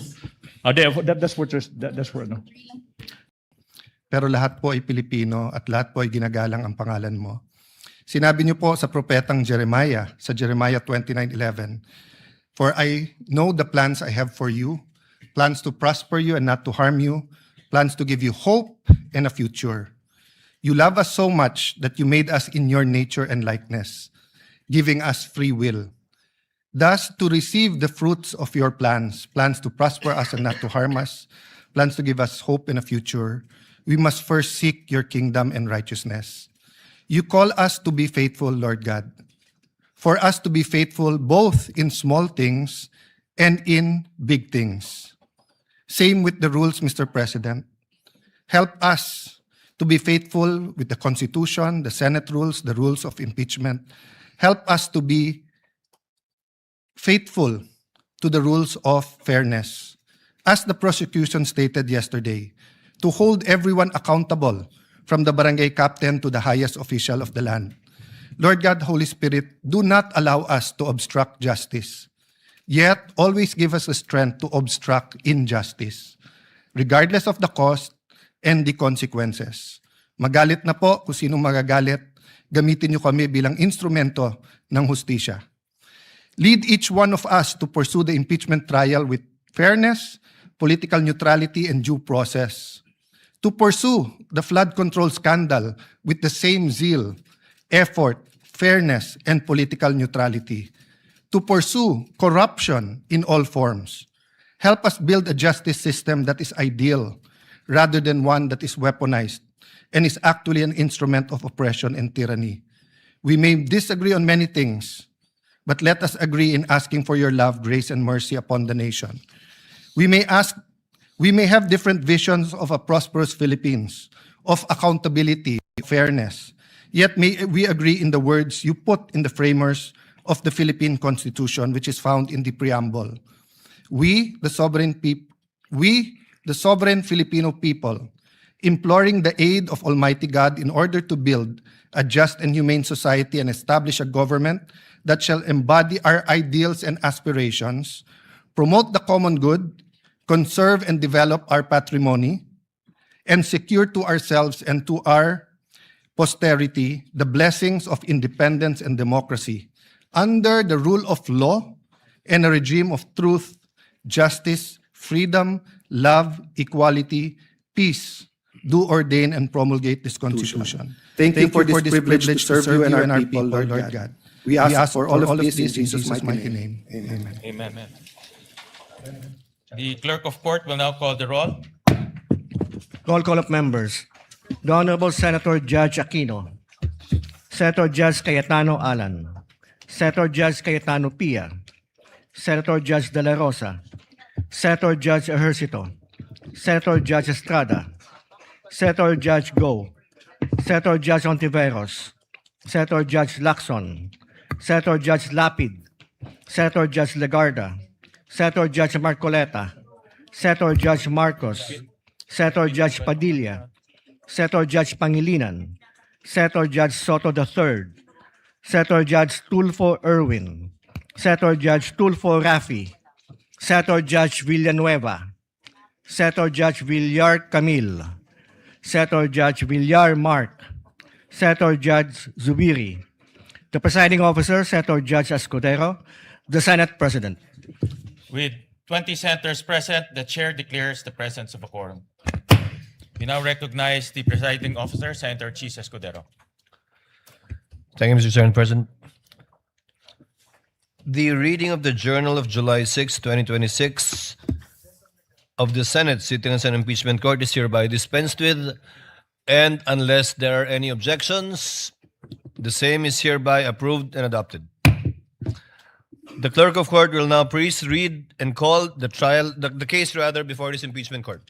Case number 004-2026 in the matter of impeachment trial of Vice President Sara Duterte. Appearances. Good afternoon, Your Honors. Same appearance for the prosecution. We are ready, Your Honor. Noted. Appearances for the respondent. Good morning, Your Honor. Same appearances for the defense. Is the prosecution ready to call its first witness? Yes, Your Honor. However, the prosecution have few concerns which it wanted to raise before the Honorable Impeachment Court. So may I request, Your Honor, that the Honorable Counsel for the Prosecutor, Lorna P. Kapunan, be recognized, Your Honor. Before recognizing the counsel for the prosecutor, ma'am, upo muna kayo. Chair would like to recognize first Senator Judge Lacson. What is the pleasure of the Honorable Lacson? It's a point of inquiry, Mr. You may proceed, sir. Yes, Mr. Senate President, Mr. Presiding Officer, Your Honors, just so it will be clear to our fellow Senator judges, as well as the panel of prosecutors, the defense team, and the public in general, yesterday after your election as presiding officer, you delivered your opening statement, portions of which I will either quote or paraphrase as follows. You stated, the Constitution states that conviction can only happen with the concurrence of 2/3 of all members of the Senate. And then you continued, with 24 members of the Senate, a literal interpretation of this means that conviction requires the affirmative vote of at least 16 senator judges. However, you also made it clear that, and I quote, those who disagree have the right to go about it through a legal challenge and sue the Supreme Court by virtue of its power of judicial review, render a different ruling on this question. The impeachment court shall faithfully abide by that ruling, unquote. My point of inquiry, Mr. President, Mr. Presiding Officer, is this portion of your opening statement a matter of legal opinion on your part as presiding officer, or does it constitute a ruling by the impeachment court? If the response is, it is the latter, does this mean that this court, through the presiding officer, has raised the level of discourse to a justiciable issue or a dispute that the Supreme Court may have legal authority to settle and resolve? In case either one or both panels in front of us decide to exercise their right to challenge the said ruling, should they deem it as a grave abuse of discretion by this court? I submit, Your Honor. The response of the presiding officer is in the affirmative. In fact, the journal that we just approved contains a similar inquiry by Senator Judge Cayetano yesterday when he inquired if it was the position and ruling of the presiding officer, and the presiding officer answered in the affirmative. So to clarify, yes, I believe it may be considered already as a justiciable controversy, although it is not for us to dictate that but the courts, given that it is a ruling of the chair not objected to nor appealed by any member of this court and therefore stands. Thank you for the clarification, Mr. Presiding Officer. Thank you, Senator Judge Lacson. Senator Judge Cayetano, what is your pleasure, sir? Sir President, Presiding Officer, may I just further clarify this statement? You may proceed, sir. Yes. I confirm that yesterday we heard the same thing, and when the transcripts come out, of course, then it will be available to everyone. Basically, yesterday I clarified whether that was the opinion of the elected presiding officer, and of course, without any offense to my brother and friend, Senator Escudero, we have a continuing objection. I asked him whether this was already a ruling of the court, because if it's the ruling of the court, then as a threshold issue, we will have no further questions. Section 22, Article 22 of our rule says that all orders, decisions may be acted upon without objection, or if objection is heard, the orders and decisions shall be voted on without debate by ayes and nays, which shall be entered in the record, subject, however, to operation of Rule 6, and Rule 6 speaks of whether the presiding officer will rule on relevance, admissibility, and giving any movant 2 minutes. So I may also correct that yesterday I was not allowed to, when I objected to Senator Lacson, I should have been given 10 minutes in accordance with Section 22. But I do admit that before that, in the point of order, Senate President Gatchalian was liberal in allowing us to explain. Anyway, everything has been explained yesterday as the constitutional issue of the presiding officer, and since you allowed us to submit in writing, we will do so.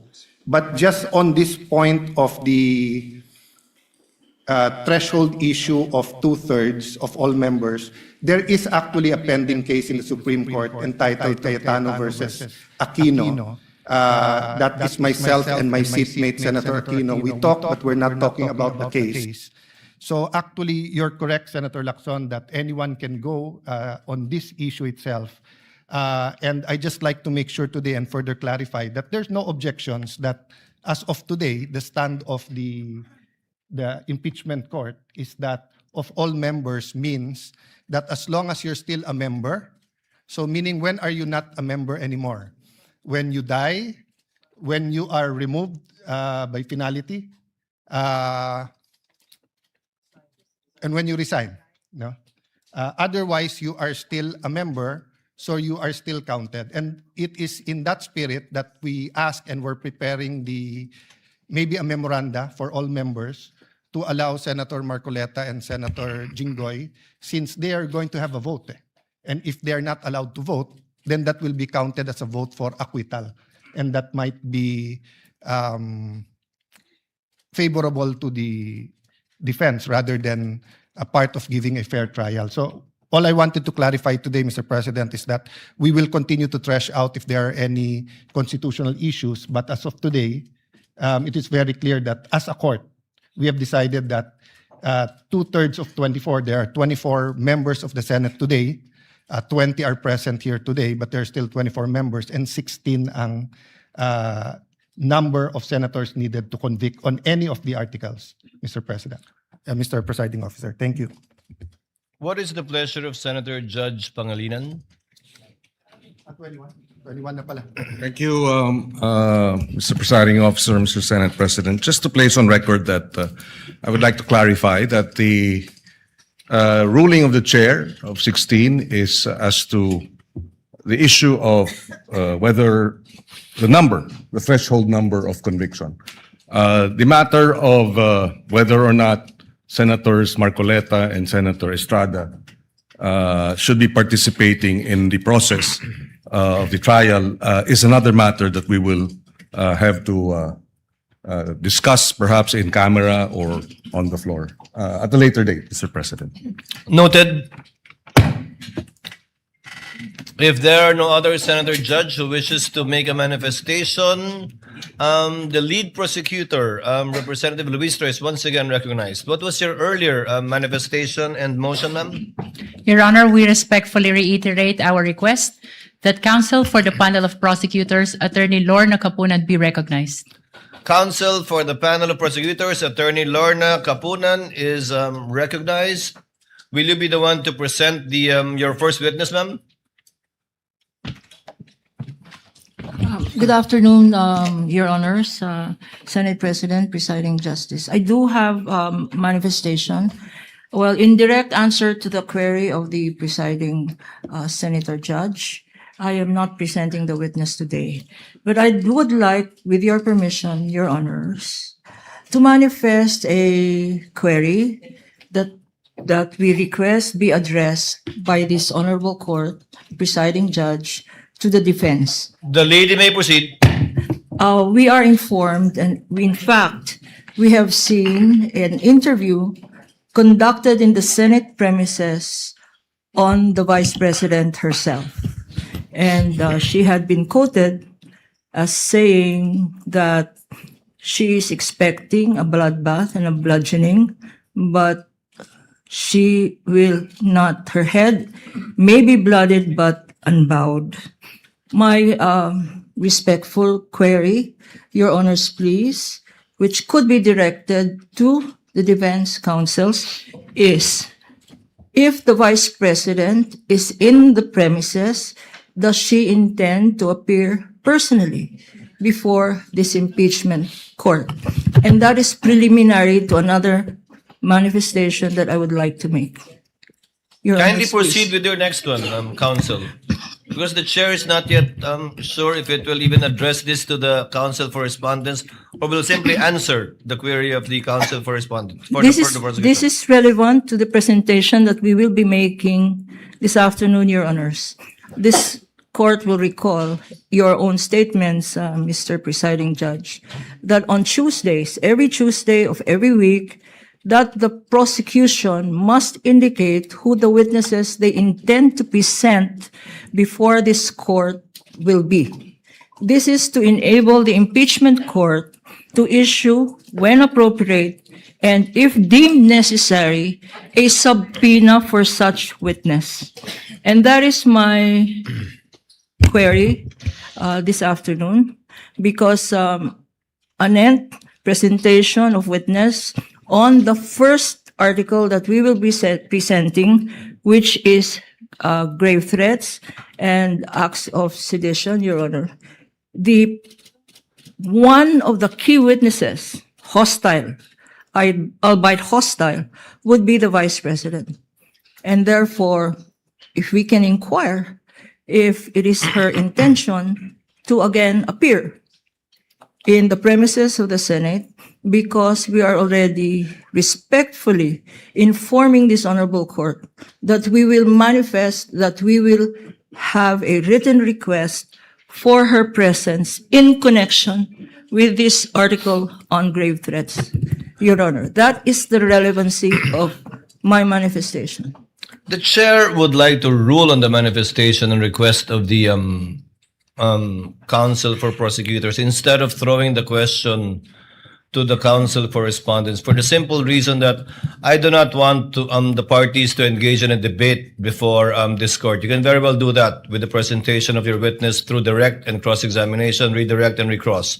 To answer, the impeachment rules do not mandate nor require the respondent to attend any hearing or trial of the impeachment court.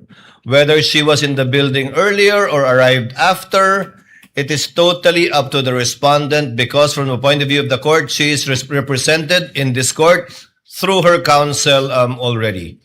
Should the counsel for the prosecutors desire to call the respondent herself, the court will act on that motion and request once it is made and or filed, and need not make a ruling at this point in time.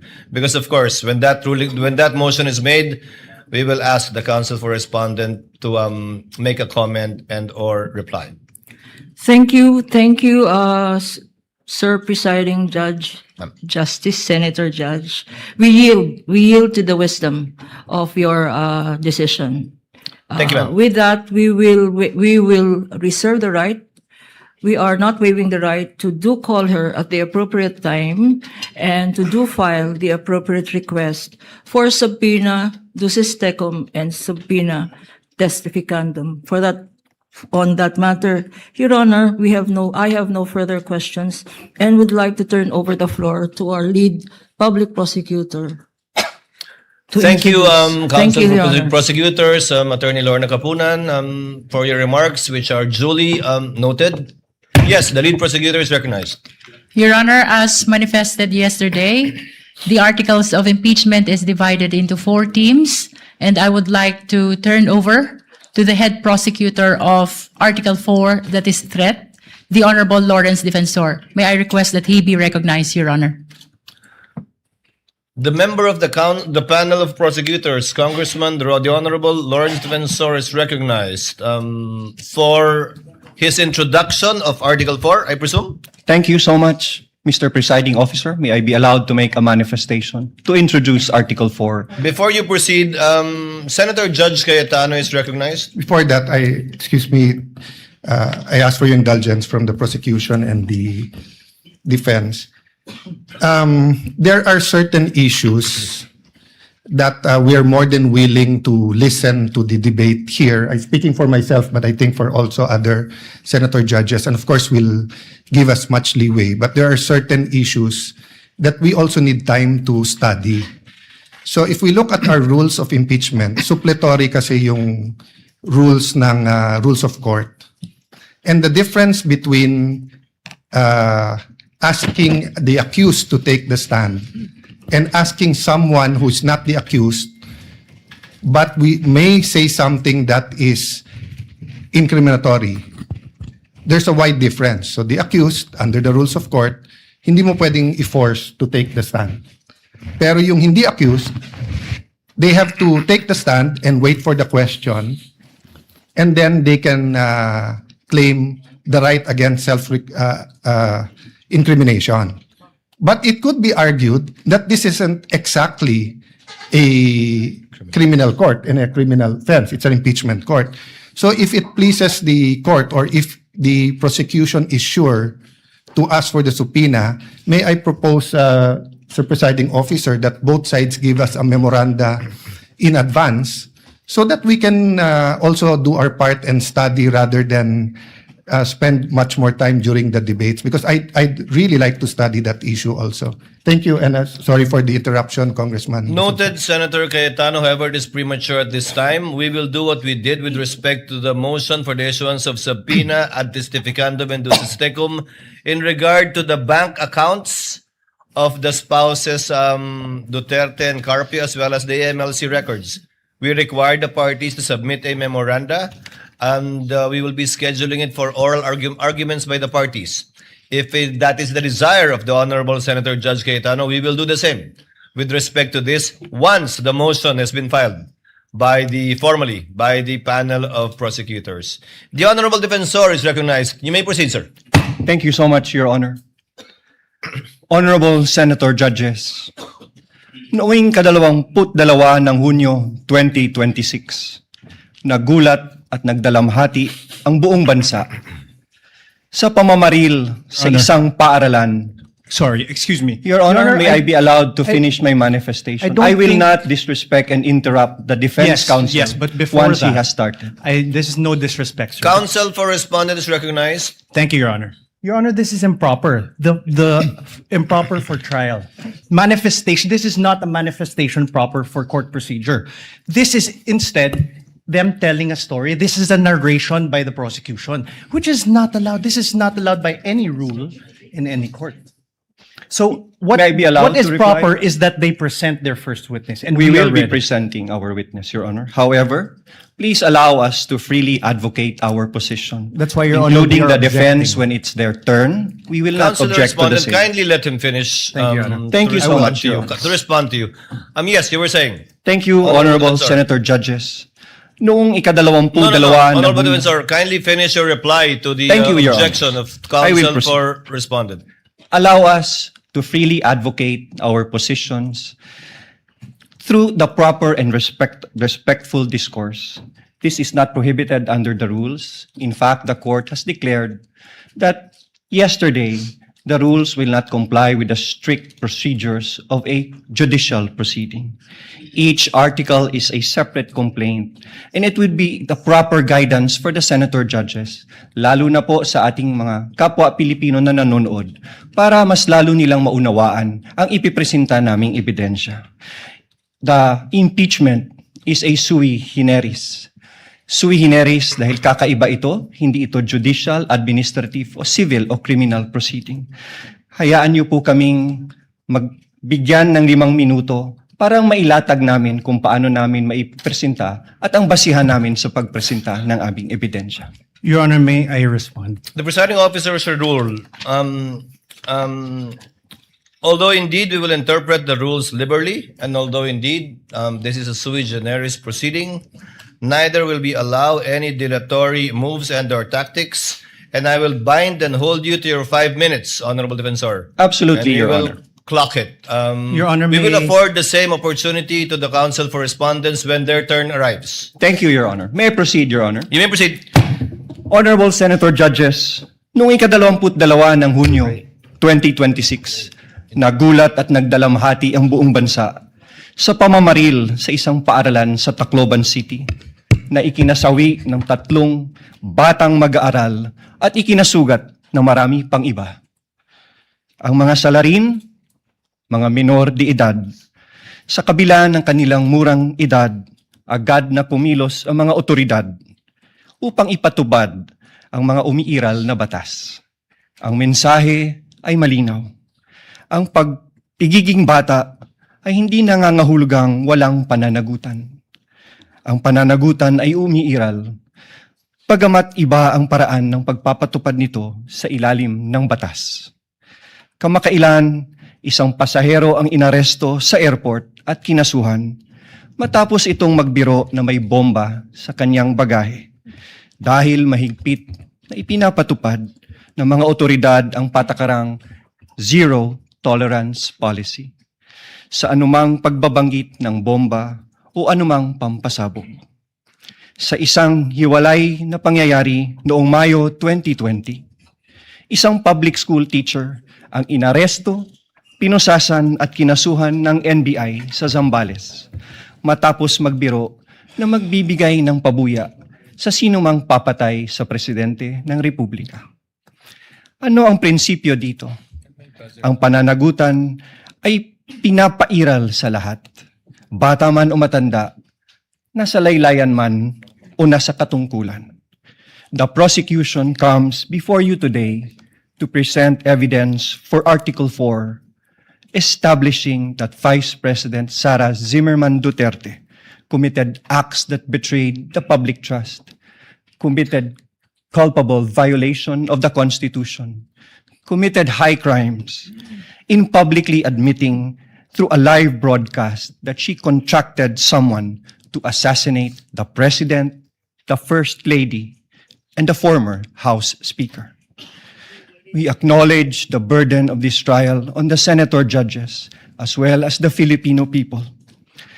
But it is a duty that we must discharge together, lest the public come to believe that threatening public officials and fostering a culture of impunity are conduct that may be tolerated or condoned, especially coming from the second highest official of the land. Ang mga kilos at salita ng Vice Presidente ay hindi dapat ituring na simpleng krimen sa ilalim ng batas, kundi tuwirang paglabag sa saligang batas.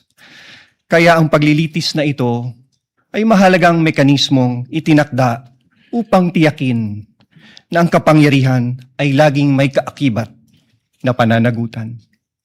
Accountability must apply to all or none at all. At the heart of this impeachment proceeding lies a fundamental question para sa ating lahat. Can we continue to entrust one of the highest constitutional offices to a public official who, on multiple occasions, purposely and willfully and repeatedly resorted to threats of violence against the very institutions that she swore to uphold and protect? The evidence presented in this article are not just derived from testimonies and authenticated documents, but from the Vice President's own words, own conduct, her very own public admissions.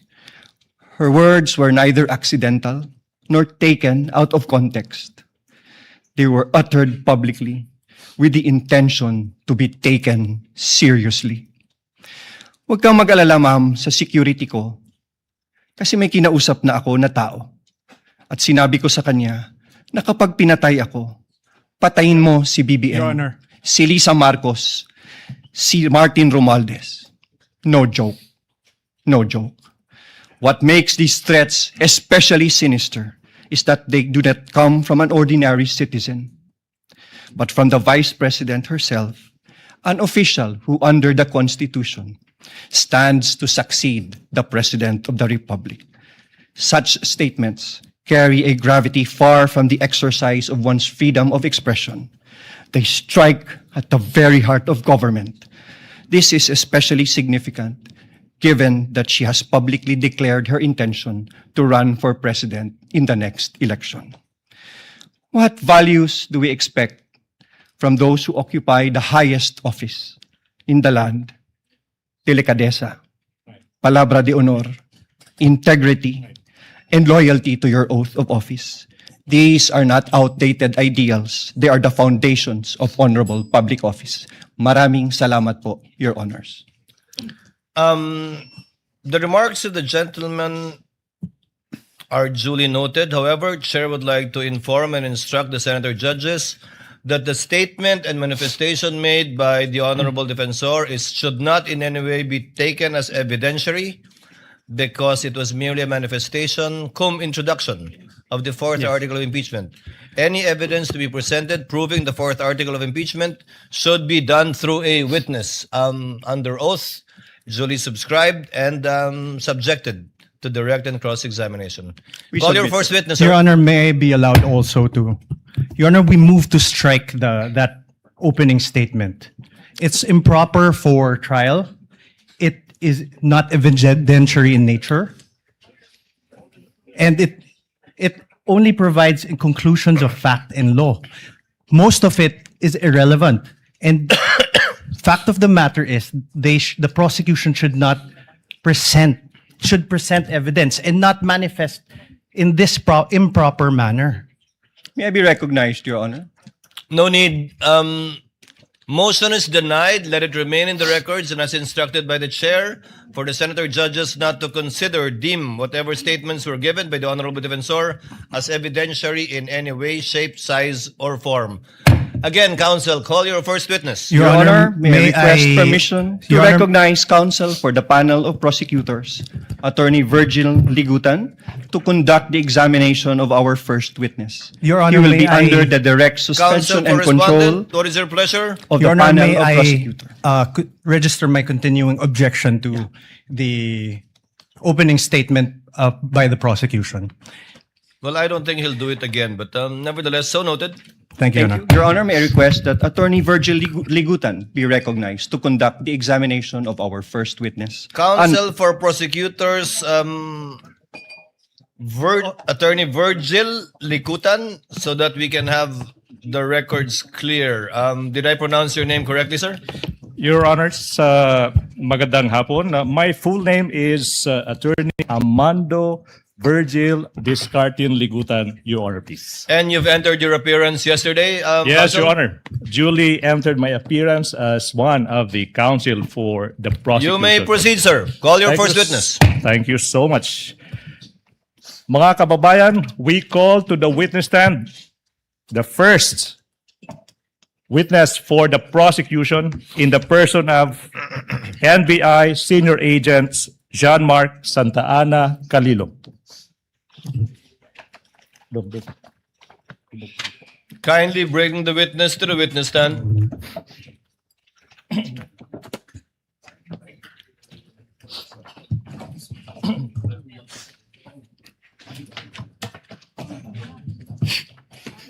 Please remain standing.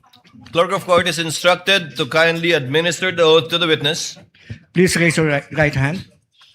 You, John Mark Calilong, I, John Mark Calilong, do swear who swear that the evidence you shall give that evidence that I give in the case now pending is in the case now pending between the Philippines in the Philippines and Vice President Sara Duterte and Vice President Sara Duterte shall be the truth, shall be the truth, the whole truth, the whole truth, and nothing but the truth. and nothing but the So truth. help me God. So help me God. Your witness, counsel. Thank you so much, Your Honors.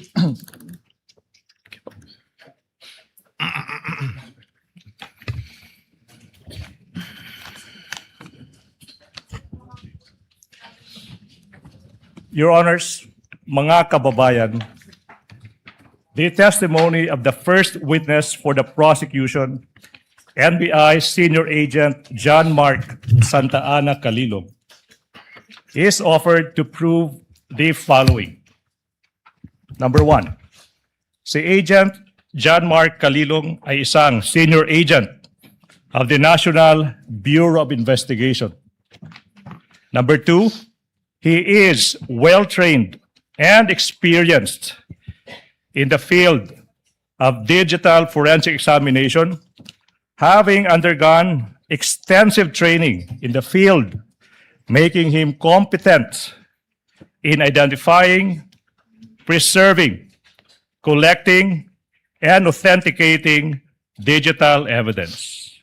Pangatlo, si Agent Calilong ay bahagi ng NBI Cybercrime Division Team na inatasang mag-imbestiga sa mga pahayag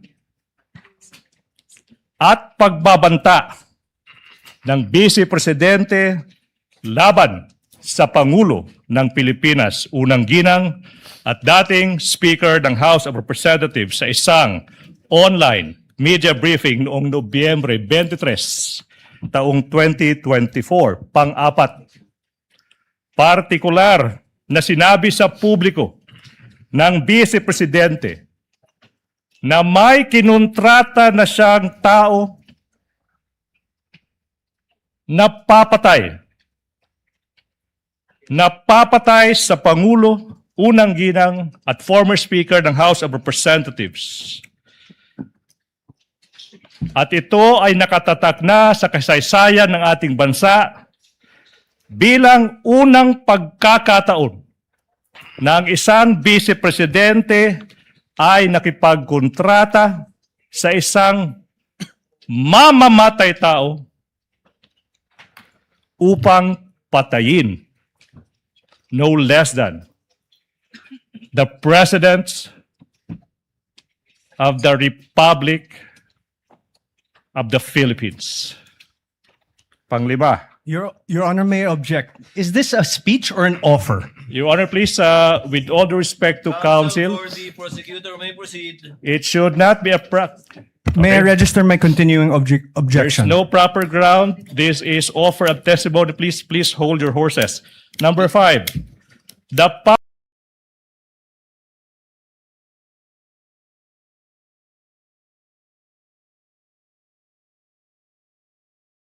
public statements and threats of the Vice President were publicly live streamed and captured on video. Number 6, Agent Calilong is a designated agent on case for the investigation. Number 7, as agents on case, Agent Calilong personally conducted and participated in the cybercrime and open source investigation relating to the subject video and related digital recordings. Pangwalo, sa takbo ng open source investigation na pag-alaman ng NBI na ang Vice Presidente ay nagpahayag din ng iba pang kahawig na pananakot sa buhay ng Pangulo. Kasama na ang sinabi niya sa publiko na minsan naisip niyang hugutan ng ulo ang Pangulo ng Republika ng Pilipinas. Number 9, in the course of the investigation, Agent Kalilong duly identified, preserved, collected, and authenticated the subject video and other related digital recordings. And number 10, the last offer of testimony, Your Honors, Agent Kalilong will testify on such other matters as may be relevant, material, incidental to the issues involved in this impeachment proceeding, and will identify relevant and material, documentary, and object pieces of evidence. That is the offer of testimony of our first witness, Your Honor, please. Presiding officer will now hear the objection and or comments, if any, of the counsel for respondent to the offer Prior to made by counsel for the prosecution. Your Honor, may we move for the exclusion of Agent Kalilong for being not previously attached to the Saballa and Cabrera complaints, as well as exclusion on the ground that he was not included in the articles of impeachment transmitted to the Senate Impeachment Court. Can I respond to that, Your Honor, please?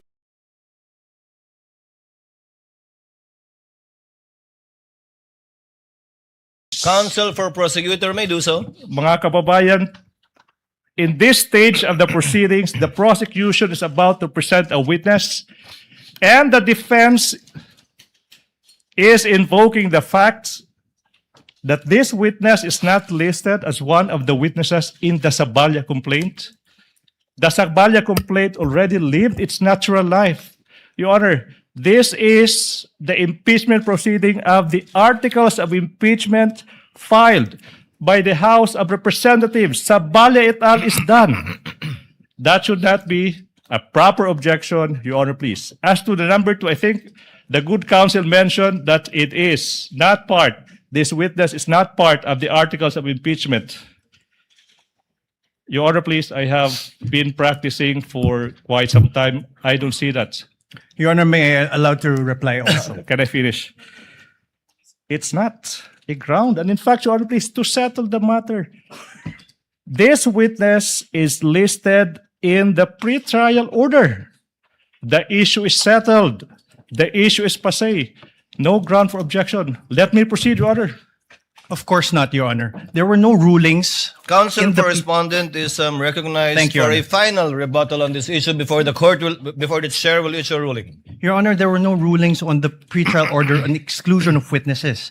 We have a current petition with the Supreme Court questioning the very actions of the prosecution to allow the presentation of evidence that were not attached to the Saballa or Cabrera impeachment complaints would allow the House of Representatives and the prosecution to circumvent the very procedural abuse condemned in Stonehill versus Jokno and allow the violation of the respondent's constitutional rights as held in Duterte in the House versus the House of Representatives.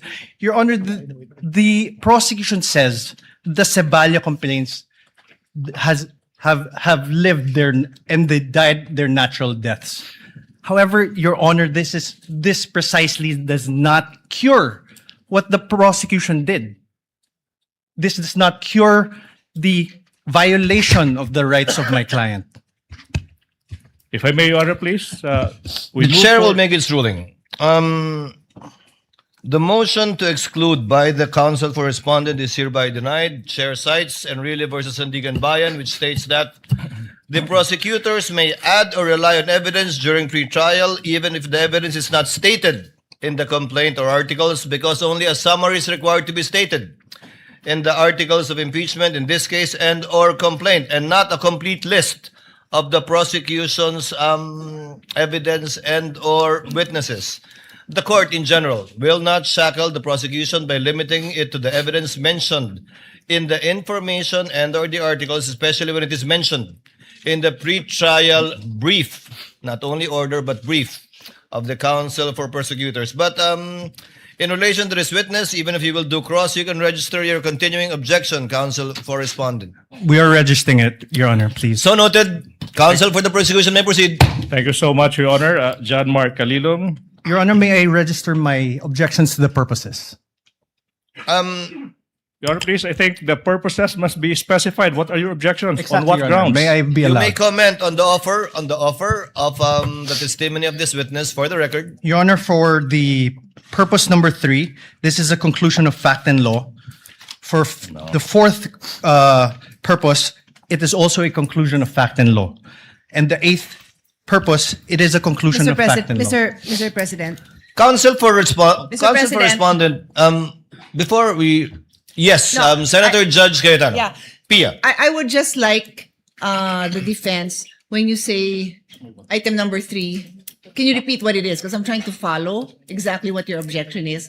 So either you say it or he repeats it so we can follow. I was about to do that actually. Thank you. Item number 3 in the offer of this witness is that the NBI agent being presented is part of its cybercrime unit that investigated this matter. That's what you're referring to as a conclusion of law, counsel? Sorry, Perhaps number 4. Number 4, Your Honor. Yes, not number 3. So number 4 and what else? Number 8, Your Honor. Number 8 on other threats other than the video mentioned in the press briefing. Yes. Yes, Your Honor. Correct, Your Would Honor. that be all? Yes, Your Honor. We will Duly not reply. noted. We will not reply to that, Your Honor, please. Yes, please. May I continue, Your Honor, please? You may continue to John present Mark. your first witness, counsel. Thank you so much, Mr. Calilong. Reminder, nakikinig yung taong bayan, pakilakasan ng boses. Okay? Okay. Mr. Witness, maaari bang sabihin mo ano yung pangalan, edad, at other personal circumstances? I am Senior Agent John Mark Calilong, a Filipino citizen, 31 years old, with office address at NBI Philinvest Cyberzone Bay City, Macapagal Boulevard, Pasay City, sir. And Mr. Witness, reminder, you may answer in Filipino or Tagalog or Filipino or English, okay? Yes. Mr. Witness, what is your occupation, if any? Currently, nasa National Bureau of Investigation po ako. I'm an agent since 2021 and was recently assigned at Cyber Investigation and Assessment Center in April 2026. Okay, you said that you have been an agent of the NBI since 2021, pero you were recently assigned to the Cybercrime Investigation and Assessment Center of the NBI. Now, ano ba yung position mo before you were assigned to the Cybercrime Investigation and Assessment Center, kung meron man? In 2022, I was assigned at Digital Forensic Laboratory Division and in 2024 in Cybercrime Division, sir. Okay, now, you said that you were assigned to the Digital Forensics Laboratory Division in 2022. Now, yung tanong, ano ba yung mga naging primary duties and functions mo bilang ahente ng division na yan? In digital forensic, my primary duties is to identify, preserve, collect, analyze, and present digital evidence in court, sir. Now, preliminary question, have you undergone any training as an agent of that Digital Forensics Laboratory Division? Yes, sir. Now, kung alam mo, ano ba yung naging trainings in that division? I have undergone computer hacking forensic investigation training, mobile forensics, computer forensics, and photo and video authentication training, sir. Okay, so the last part of your answer, Mr. Witness, you mentioned that you were trained, na sinasabi mo, into photo and video authentication. Now, specifically now, ano ba yung naging trainings in that regard? Photo and video authentication, kung meron man. I was trained for 2 weeks intensive training in July 2022 by MaxCore Intervention, sir, in digital forensic. Now, sabi mo, ano nga ba yun? 2 weeks of intensive training. Yung tanong, Mr. Witness, specifically, what happened in that you said 2 weeks of intensive training? I was trained to perform digital forensics examination, sir. Now, Mr. Witness, you tell the public, what is the objective, if any? What is the objective, if any, if you know, of that digital forensic examination that you said you were trained to do? To present digital evidence, sir, admissible in court na ginawa ko na po multiple times. Multiple times. You appeared in court multiple times. Specifically, how many times? At least 30 times, sir. And for how long have you been practicing digital forensic examination? 2 years, sir. For 2 years. Now, let's go back, Mr. Witness. You mentioned that you were an agent of the NBI Cybercrime Division in 2024. Now, what were your primary duties and functions as an agent of that Cybercrime Division? To investigate cases in violation to the cybercrime law, sir. Cybercrime law. Now, Mr. Witness, you are testifying in this impeachment case proceeding trial against the Vice President, the respondent in this case. Do you know the respondent in this case? Yes, sir. And why do you know the respondent in this case?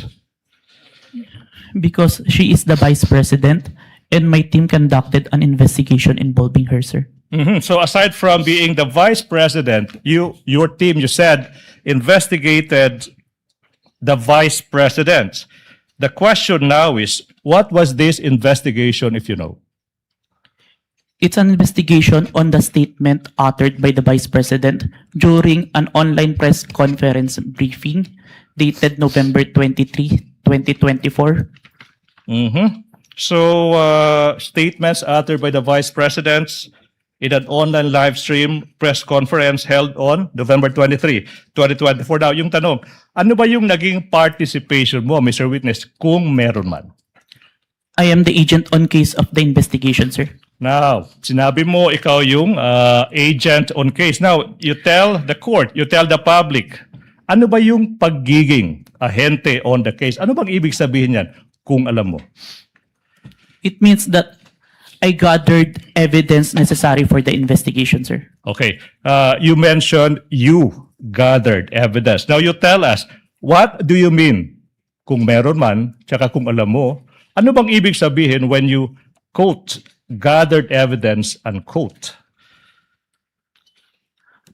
It means that I viewed, identified, preserved, collected, and authenticated digital evidence in the course of the investigation, sir. Okay, now, you mentioned na you viewed, identified, preserved, collected, authenticated, sinasabi mo mga pieces of evidence that you found in the course of your investigation. Tama ba? Yes, sir. Now, Mr. Witness, yung tanong is, ano pa yung mga ebidensya na nakalap ng inyong team? One of the pieces of evidence that we gathered during our investigation is the video of the November 23, 2024 online press conference held by the Office of the Vice President, which was posted on the Facebook page of Harry Roque, sir. Facebook page of whom? Harry Roque, sir. Harry Roque. Okay. Yes, sir. Mr. Witness, sinabi mo, you gathered, and then sinabi mo kanina, pag sinabing gathered evidence, sinabi mo, you viewed, identified, preserved, collected, and authenticated. Preserved, collected, and authenticated. You mentioned the term preserved, correct? Mr. Witness, yung tanong now is, ano ba ang ibig sabihin when you quote, preserved, unquote the evidence? It means that I ensured that the evidence will be accessible at any time, sir. Okay, now, let's go to this video you mentioned. The video of sinasabi mo yung isang online media briefing ng Vice President noong November 23, 2024. Ano ba yung mga hakbang, kung meron man, na ginawa nyo to preserve that video? The NBI Cybercrime Division, through me, initiated a preservation request po kay Meta. Okay, you initiated a preservation request to Meta. Now, sinabi mo kanina na live stream yung subject video sa isang Facebook page ng isang Harry Roque, di ba? Now, yung tanong, why is it that your request was made to Meta? Si Meta po kasi yung parent company po ng Facebook. At under po ng Meta si Facebook, si Instagram, tsaka si WhatsApp. All requests on that platform will go to Meta po. Alright, now, Mr. Witness, what proof, if any, do you have that you initiated a preservation request to Meta in order to preserve the subject video? I have a screenshot of the preservation request. A screenshot of the web page wherein I made the preservation request, sir. Who took the screenshot? I did, sir, and I used my laptop. Anong ginawa mo sa screenshot kung meron man pagkatapos dyan? I first saved po yung electronic copy sa laptop ko, then printed it. Where is this print out of the screenshot now? Sinubmit ko po sa Committee on Justice of House of Representatives. Your Honor, with the court's indulgence, may I move that this representation be assisted by a co-counsel for the sole reason of facilitating the presentation of the documents to the witness, Your Honor, please. For that reason alone. Sa Tagalog siya mag-aabot. Yes, Your Honor. Siya po yung mag-aabot ng mga dokumento na amin pong ipapakita for the witness to identify po. Counsel may proceed. Thank you so much. Assisted by Attorney Stephen Magallon. Now, if this printout is shown to you, will you be able to identify the same? Yes, sir. Now, we invite the defense to also peruse the document. Your Honor, may I request that one of our counsels be allowed to peruse the document? Yes, one of the Thank you. counsels for respondent may look at the document being presented to the witness. May I continue, Your Honor, please? Thank you. Now, I'm showing you. Defense, can we give the document to the witness, please? Your Honor, the document must be presented to the witness. Your Honor, Give them some time to look at it. But is this one of the documents pre-marked? Yes, Your Honor, please. For the record, can you state the pre-marking of this document just so that we can catch up? Much obliged, Your Honor, please. That would be P dash Roman numeral 4 dash 7 for the prosecution, Your Honor, please. Noted. Your Honor, may I manifest for the record that this is not a certified true copy? Oh. Noted. Your Honor, can I respond to that, Your Honor, please? This is an electronic copy. The rules on electronic evidence says a printed version of an electronic copy is an original. Your Honor, please. Your Honor, Counsel for the prosecutor, counsel for respondent did not object. He just simply made an observation regarding the document. So you may proceed as soon I as think the this is the document is proper time. returned to the witness. Thank you so much, Your Honor, please. What relation? Mr. Witness, are we ready? What relation, if any, does this document have with the printout of the screenshot that you mentioned? This is the copy of the printout that was submitted to the Committee on Justice, sir.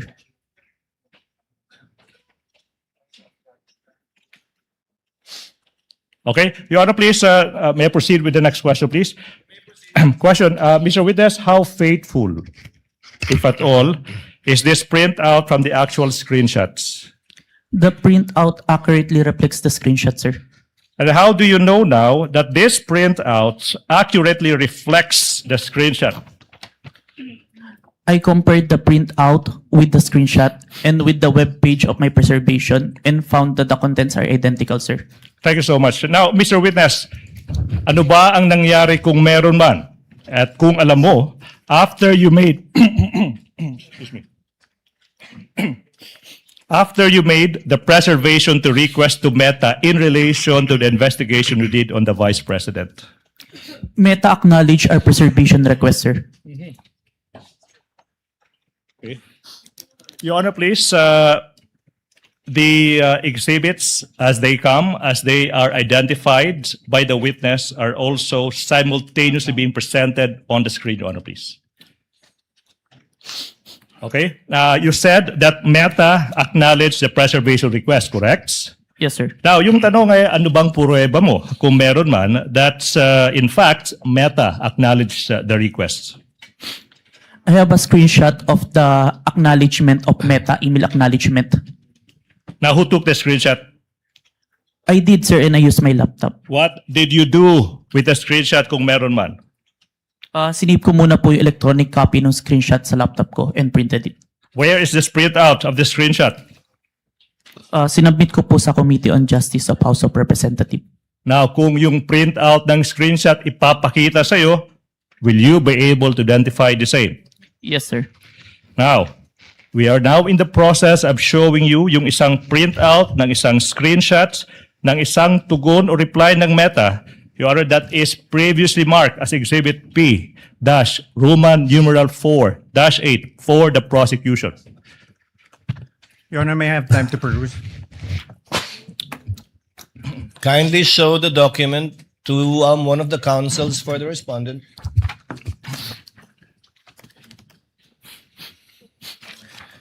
Your Honor, we note that the Exhibit P-I-IU-8 is not an original or certified true copy, and we object to the introduction of this and the identification of this. What does counsel for the prosecution say? Again, I reiterate, if it is a printout of an electronic document, the rules are clear, that is an original, Your Honor. Your Honor, if you look at it, there's on the bottom left-hand portion, there is a mark, certified true copy. This certified true copy would not have appeared in any correspondence with no reply at records.facebook.com. So it is not a printout. It's not an original. Would not reflect what accurately was printed out or appeared on the screen. 2 What does points. counsel for the prosecutor say? 2 points, Your Honor, please. Settled now, 2019, assuming that the counsel is correct. Photocopy now is considered as an original, Your Honor, please. And number 2, Your Honor, please. With all due respect, presentation of evidence, objection to the admissibility of object and documentary evidence happens when the documents are formally offered in evidence. We are just in the process, Your Honor, please, of presenting this evidence. So therefore, the defense may object thereto when we formally offer the exhibits, Your Honor, please, and that's not happening yet. Your Honor, As a last point, counsel for respondent, Thank you, Your before the Honor. chair makes a ruling. Your Honor, true that photocopies are now considered originals. However, the photocopy must be an accurate and exact reproduction of that original or that printout. This, Your Honor, may I read it for the record? In the bottom left-hand copy, it says certified true copy, NBI-cybercrime, signed Safira T, date 4/10/26. Is counsel for the prosecution telling us now that this marking came from Meta, the email of Meta, of Facebook? Again, if Kindly I- respond, counsel, before the chair makes a ruling. I'm interested to hear your response as well. I'm so sorry. Could you repeat the question, please? It was rhetorical, Your Honor. He need not answer. He was basically questioning the fact that if it indeed came from Meta and is a computer printout, why the need for someone to certify it as a true copy? I do recall, Your Honor, please, that was submitted to the Committee on Justice. Along the way, there was a need to certify that, Your Honor, please. But be that as it may, certification of a printout of an electronic document is not even necessary, Your Honor, please. The objection of the counsel for respondent is overruled. With the counsel may proceed. Thank you so much, He Your Honor. may Please. raise his objection at the proper time when formal offer is made of documentary evidence, and any correction may be made thereafter, or rather before that, by the counsel for the prosecutors. All right. Please proceed. Thank you so much. Mr. Witness, you mentioned that Meta, you said, acknowledged the preservation requests. Sorry,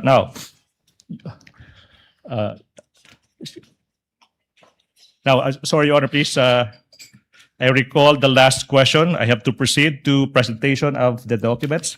Now, Mr. Witness, if this printout of the screenshot of Meta's reply is shown to you, will you be able to identify the same? Yes, sir. Now, what relation, if any, does that document have with the printout that you mentioned earlier?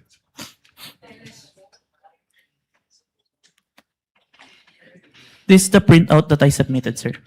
Now, Mr. Witness, Your Honor, please, again, as previously manifested, the documents identified by the witness has been previously marked as Exhibit P-4-8 for the prosecution. Okay, how faithful, if at all, is this printout from the actual screenshot? The printout accurately reflects the screenshot, sir. And how do you know that this printout accurately reflects the screenshot? I compared the screenshot with the printout and the email confirmation of Meta and found that the contents are identical, sir. Okay. Now, Mr. Witness, you mentioned that Meta quotes acknowledged, unquote, the preservation requests. Now, based on your experience, and if you know, ano ba ang ibig sabihin kung yung Meta nag-a-acknowledge ng isang preservation requests? Objection, Your Honor. He would be incompetent to say that. Your Honor, please. Counsel for the prosecution, what do you say? Your Honor, please. This is an NBI agent that has been practicing digital forensics for 2 years, appearing in court for 30 times, and underwent training for 2 weeks. No other person in this room is more competent to answer the question than this witness. Let the witness answer. Your Honor. Nevertheless, Your Honor, he's incompetent. He is not from Meta. He doesn't know Meta procedures. The mere fact that he's an NBA agent doesn't make him competent. Can I reply to that, Your Honor, please? Overruled. Chair will allow it. If the witness knows, he may reply. If he does not know, he should so admit also. Witness may answer.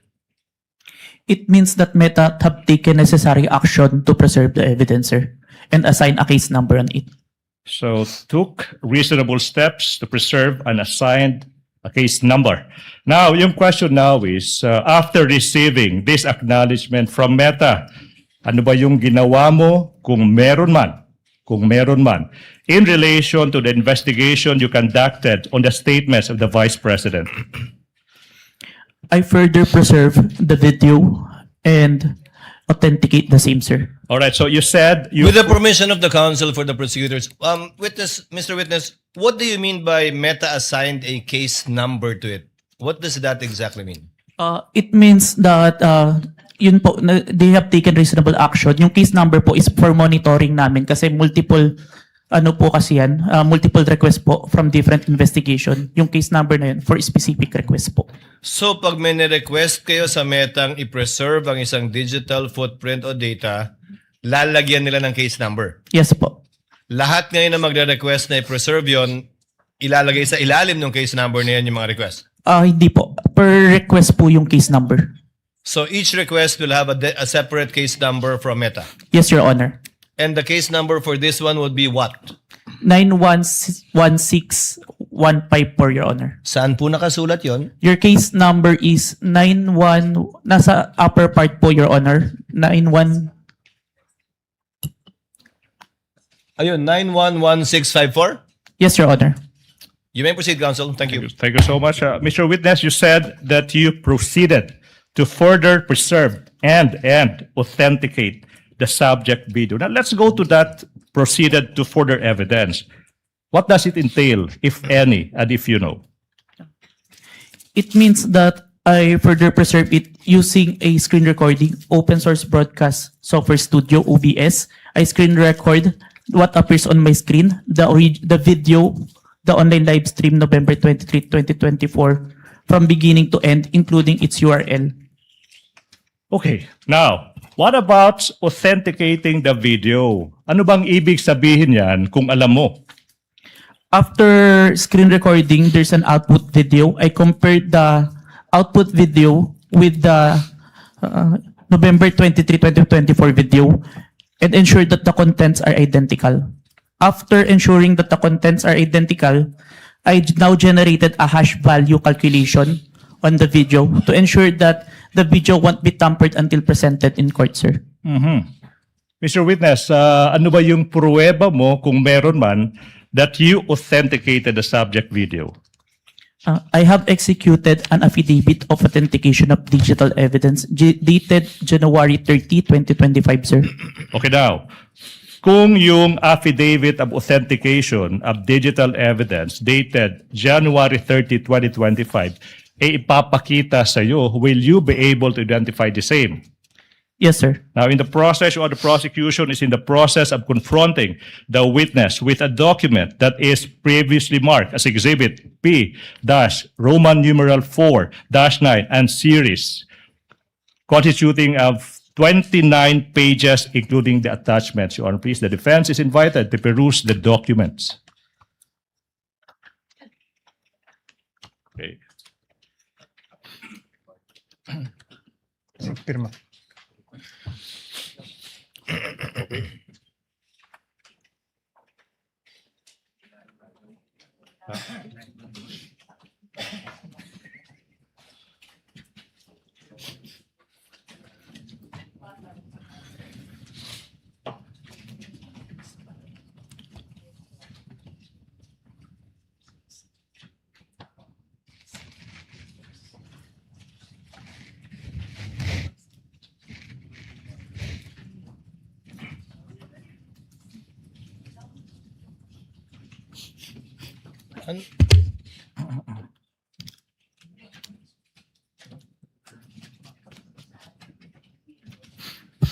Hindi yan naka.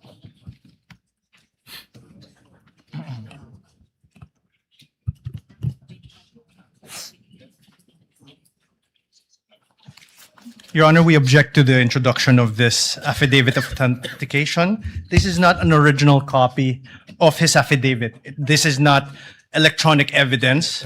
And if you look at the affidavit, even the appendages, which supposedly consist of USBs and CD, there's no USB, there's no CD, and even the signatures are not wet signatures, Your Honor. What If is I may, counsel for the Your Honor, prosecution please, say? we will not comment to that, subject to the proper response to that when the time comes in the formal offer of exhibit, Your Honor, please. Your Honor, The objection of the counsel for respondent is noted as to the admissibility of the offered document. However, as correctly pointed out by counsel for the prosecution, the proper time to object to the same and for the court to rule on it would be during formal offer, once the prosecution has already rested its case. So ordered. Thank you so much, Your Honor, please. Mr. Witness,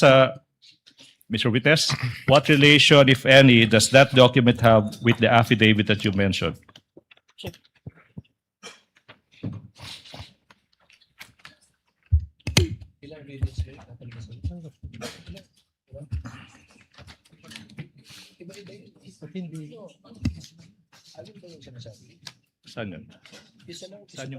Your Honor, may I just make a quick manifestation? Counsel for the respondent. Yes, you may, sir. Please Your proceed. Honor, during pretrial, the parties got together and agreed that originals of the documents that were to be marked will be presented during trial. We agreed to expedite the proceedings. And now, what is happening is photocopies of documents that we want to peruse and see are being presented. So we object to this, Your Honor. If I may, can The I reply? Sorry, I'm so sorry. The Your Honor, please. manifestation of the counsel for respondent is duly noted. Thank you so much, Your Honor. Please proceed, counsel, for the prosecution. On page 3 of the affidavit of authentication of digital evidence, may makikita dyan yung isang pirma sa ibabaw ng pangalang John Mark Calilong. Do you see it? Yes, sir. Yung tanong now is, whose signature is that, if you know? This is my signature, sir. Your Honor, at this juncture, Your Honor, please, despite the prosecution's understanding that a photocopy is now the original, is now considered as an original, but to address the concerns of the defense, Your Honor, please, I move that we be allowed to present the original of the documents that was confronted, that the witness was confronted with. Sorry, it's a certified true copy of the affidavit of authentication, Your Honor, please. Counsel may proceed. Okay, now, you mentioned, so I will go back. Now, Mr. Without prejudice to the counsel for respondent viewing the same Yes. with respect to its certification.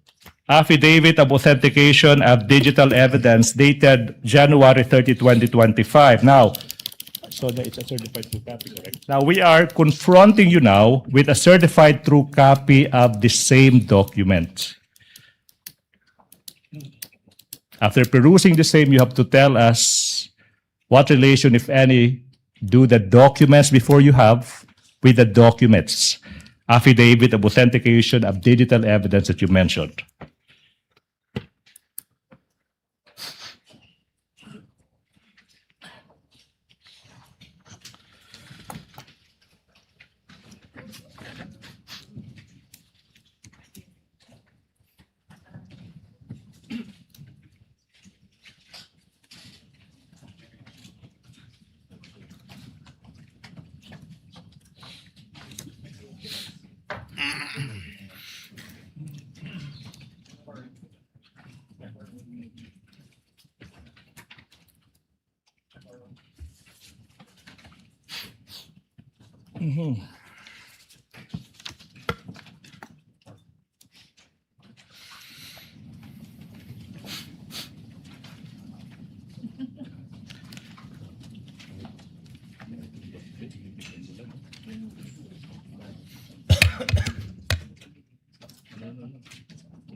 Your Honor,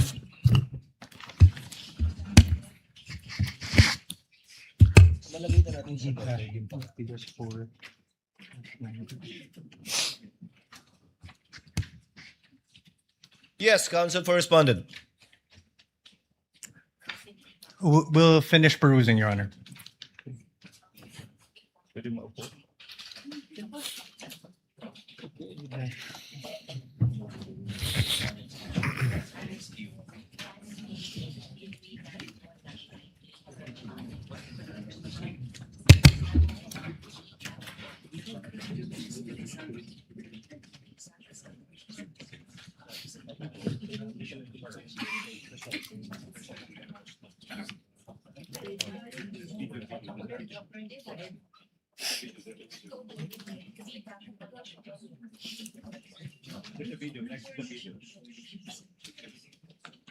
Ninety-one na yun.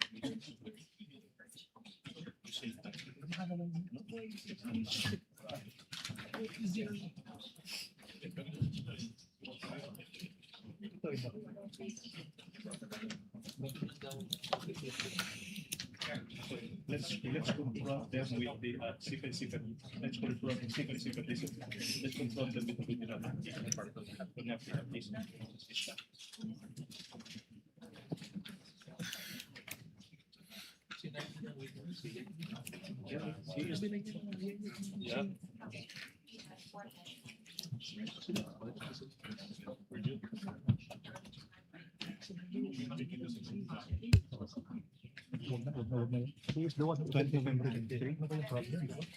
Sorry, not found.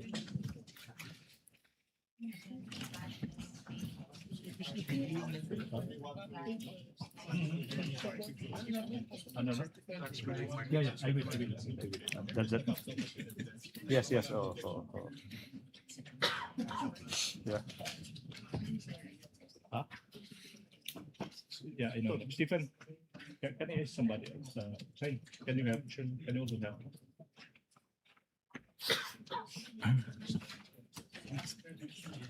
Huh? Yeah.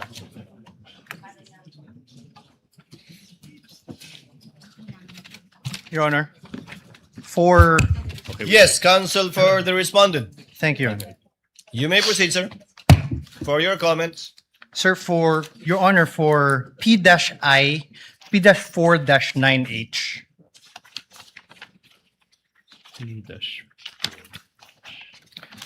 Your Honor, there is a CD in the original. Oh. 9-4, Ben. 9-4. Careful. 9-4. Just look at the original. Counsel, what are you referring to again? P dash. P dash 4 dash 9 what? Ano siya? Ito. Before that. Before that. Yeah. P Before dash- that, next, before that. Attorney, may natanggal lang yung ano nyo. Is this the same ano? Sequence. Sige, punta ka sa C muna. Hanapin mo yung C. C. Dito. Hindi, ito bro. Okay, next page. Iyan. Hindi. Okay, next page. Next page. Okay, next page. Okay, next. Yeah, so spot the difference. Your Honor, for P-4-9H, in the original, there's a marking, November 23. And in the photocopy, it is only a photocopy of the CD, Your Honor. So there's a difference. Noted. Can reply to that, Your Honor, please. Counsel, for let's get all of his comments first. The page after Thank is you. already a USB. Your Honor, the page after in the original is a USB, which is Annex E-1. E-1 However, with markings October 18, 2024 video CL PPS 182. However, in the photocopy, there is no such photocopy, the marked photocopy, there's no such thing. so the order is no longer the same moving The, forward. so the order is no longer the same moving forward, Your Honor. Yeah, that's it. Even in that very same one, which I assume is P-4-9K, does not have any date marking, Your Honor. It's not the same So document. The conclusion. it is not the same document. It's not faithful reproduction of anything, Your Honor. The photocopy is not a faithful reproduction of the certified true copy. That's what you're stating. Yes, Your Honor. What does the counsel for the prosecution say? Your Honor, counter manifestation that the documents that the defense are perusing have been identified by the very person who authenticated and who executed that exhibit. So, Your Honor, please, we move that the comments of the defense be noted, Your Honor, please. Your Honor, that's irrelevant. What we're saying is that this is not the copy mark. It is not the same as the original, which he says it's the same thing which is identified. What he's saying is off tangent. What he identified earlier, which is the marked copy, which is the copy marked during pretrial, is not the same document as they are passing on as an original. Your Honor, this is the Counsel issue for respondent, that is a proper subject matter too for your cross to point, if at all, the distinction and difference between the two copies, which counsel for the prosecution can use as a subject matter for his redirect. Thank you, Your Honor. Because you can confront the witness with respect to the certified true copy that is different from what he identified earlier, impugning, Your if Honor. at all, his credibility as a witness in this case. Thank you so much, Your So Honor. we note the comments and observations of the counsel for the respondent. I got lost. So it's being reviewed and has not yet been given to the witness, right? Your Honor, may I just register our continuing objection? So noted and so registered. Thank you so much. Can we proceed?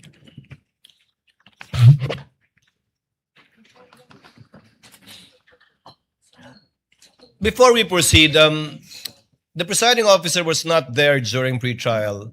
As manifested by the counsel for respondent, was there indeed such an agreement that the originals will be presented during the trial Yes, Your Honor. by both parties? Can the counsel for the prosecutors also confirm that? Your Honor, please, we do not confirm. I conferred with my team, the team who actually participated in the marking for Article 4. Your Honor, please. Be that as it may, Your Honor, please, we would like to put into record certain realities of the law. A photocopy is now considered as an original. 2019 amendments in the Rules and Evidence. Number 2, Your Honor, please. This is the person who authenticated the documents. So there's no other person who is competent to testify as to the veracity of those documents other than the witness. Your Honor, please. that's only a So you do not conclusion, Your Honor. confirm? No, You Your do Honor, not please. confirm such an agreement during pretrial? We do not confirm that, Your Honor, please. So, Chair would like to advise the parties.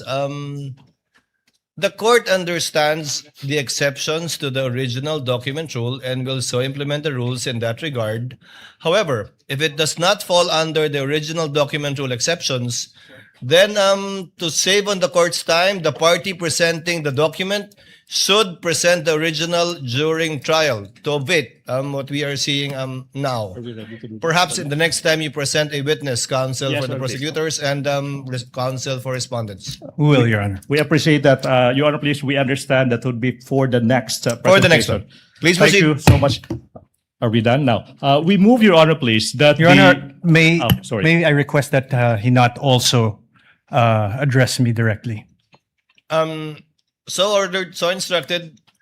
Kindly address all of your queries and statements to the presiding officer and use the third person when referring to your fellow counsel for the other party. Much obliged, Your Honor, please. We move, Your Honor, please, that the marking in the affidavit of authentication of digital evidence that was previously identified by the witness, a photocopy, the markings of the same be transposed, Your Honor, please, to the documents that this witness is being confronted with at present, Your Honor, please. We object to this, Your Honor. This is precisely our earlier objection. They're marking a new document. That's why they're asking that it be marked again, which defeats the very purpose of our pretrial. If I may the reply, Your Honor, please. So Your Honor, can I continue? Kindly I wasn't allow done. the counsel for the prosecution to speak. So the hearing will proceed, Your Honor, please. I will withdraw that motion. We will stand by the presentation, the photocopy allowed by the rules and identified by the witness who actually executed the affidavit. May proceed, Your Honor, please. I hope this satisfies counsel for respondent. You may proceed, sir. Thank you so much, Your Honor. Now, Mr. Witness, on page 3, sa pahinang number 3 of the affidavit of authentication of digital evidence, may makikitang isang pirma sa ibabaw ng pangalang Agent John Mark Calilong. Now, yung tanong, kaninong pirma ba ito kung alam mo? Pirma ko po, sir. Now, sa page 4 ng nasabing affidavit of authentication of digital evidence, may makikita din na isang pirma, okay, sa ibabaw ng pangalang Attorney Jeremy C. Lotok. Now, kaninong pirma ito kung alam mo? Pirma po ni Attorney Lotok. Now, how do you know that it is the signature of Attorney Lotok? Nakita ko pong pinirmahan niya yung document. At may mga document po ko na nakita at enacted upon na bearing his signature, kaya familiar po ako. Thank you so much. Your Honor, please, we proceed. Mr. Witness, now, what action did you perform, if any, after you authenticated the subject video in relation to the investigation you conducted on the statements of the Vice Presidents? I first saved the video on my laptop and saved a copy of the video on a DVD and a flash drive. Okay, now, you mentioned that you saved a copy in a flash drive. Mr. Witness, kung yung flash drive ipapakita sa'yo, will you be able to identify the same? Objection, Yes, Your sir. Honor. We object. What is the objection of the counsel for The respondent? document identified by the by the witness was the photocopy, and the appended there's no flash drive, CD, or anything appended upon that. So there's nothing, no foundation for this question. I have to reply to that, Your Honor, please. This is And a reply, counsel for the prosecution. This is a non-issue. I asked the witness, what did he do after saving the video? And he said he saved it in a flash drive without referring to any document attached to the affidavit of authentication. Basis is laid, Your Honor, please. This is a non-issue. We may proceed, Your Honor, please. Your Besides, Honor, counsel, may I counsel respond? for the respondent. This is not a surprise. This was flash drives. Several flash drives were pre-marked during the pre-trial. Your Honor, may I reply first before? I believe 7 on the part of the prosecution and several on the part of the respondent too. But you may proceed, sir. Your Honor, that is not my objection. My objection is the very basis upon which the witness introduced this flash drive was the affidavit. The affidavit. And there was no affidavit upon the, there was no attachment upon the affidavit which they introduced. So the very questions that he has do not have any foundation. No. Can I Counsel for the prosecution, Your before Honor, the court, please. the presiding officer makes a ruling. Ako'y magiging parang sirang ano. I just said that this witness said that he saved a copy of that video in a flash drive.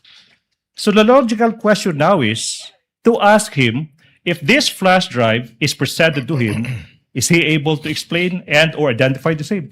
I don't see any proper basis for an objection to that, Your Honor, please. Presiding officer will make a ruling. Objection is overruled. The prosecution, counsel for the prosecution, is trying to comply with the requirements enunciated by the Supreme Court insofar as such pieces of evidence is concerned. Number 1, establishing its origin. Number 2, to trace the chain of custody insofar as the transfer to a storage device is concerned. And finally, how it reached this court. So the objection is overruled. Thank you so Witness may much, answer. Your Honor, please. Now, Mr. Witness, Attorney Bagalion, please confront the witness with the flash drive. Mr. Witness, I'm now showing a flash drive that is previously marked as Exhibit P-Roman numeral 4-10A, containing the subject video that is previously marked as Exhibit P-4-10 for the prosecution. Question: what relation, if any, does this flash drive have with the one you mentioned?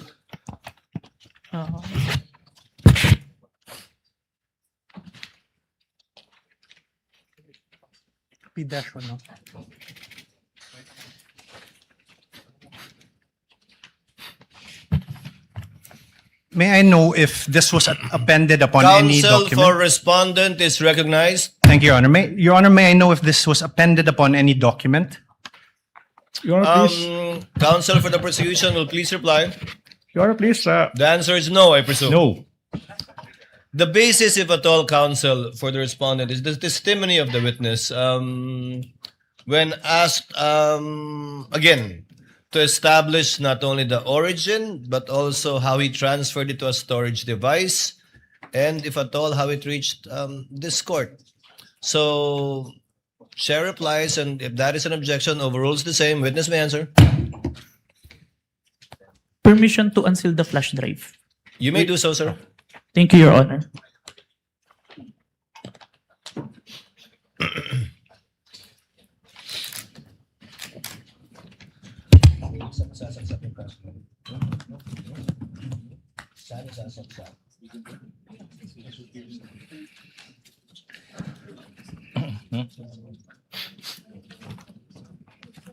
Your Honor, the witness manifestation is now in the process of unsealing the object evidence.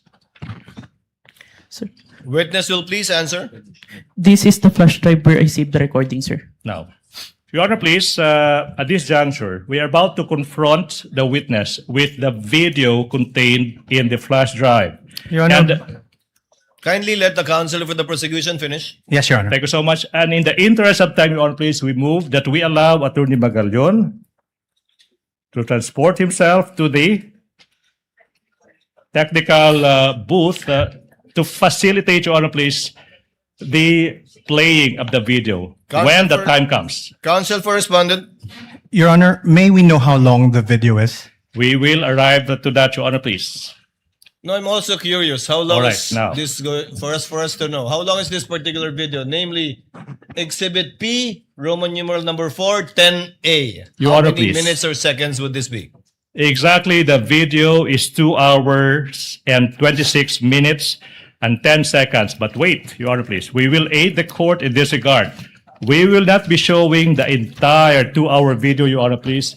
We will be presenting the relevant portions of the video, Your Honor, please, sanctioned by the rules and subject to the defense doing whatever they want with the remainder of the video, Your Honor, please. Your Honor, So, what will you play exactly, counsel? Your How Honor, many please. minutes or seconds? We counted, it's 2 minutes and exactly 18 seconds, Your Honor, please. 2 minutes and 18 seconds of a 2-hour, 26-minute, and 10-second video, Your Honor, please. Your What does Honor, counsel for respondent say? we object. Based on Your Honor, based on the rules, part of a video documentary must be presented, Your Honor. Come again? I'm sorry, counsel? Yeah, hold on, Your Honor. I'm sorry, counsel? I did not get what you Hold said. on, Your Honor. Your Honor, under Rule 132, when part of a transaction, writing, or record given in evidence, the remainder must be shown. When part of an act, declaration, conversation, writing, or record is given in evidence by one party, the whole of the same subject may be inquired into. And when a detached act, declaration, conversation, writing, or record is given in evidence, any other act, declaration, conversation, or record necessary to its understanding must be given into evidence. Your Honor, we request that the entire video be played.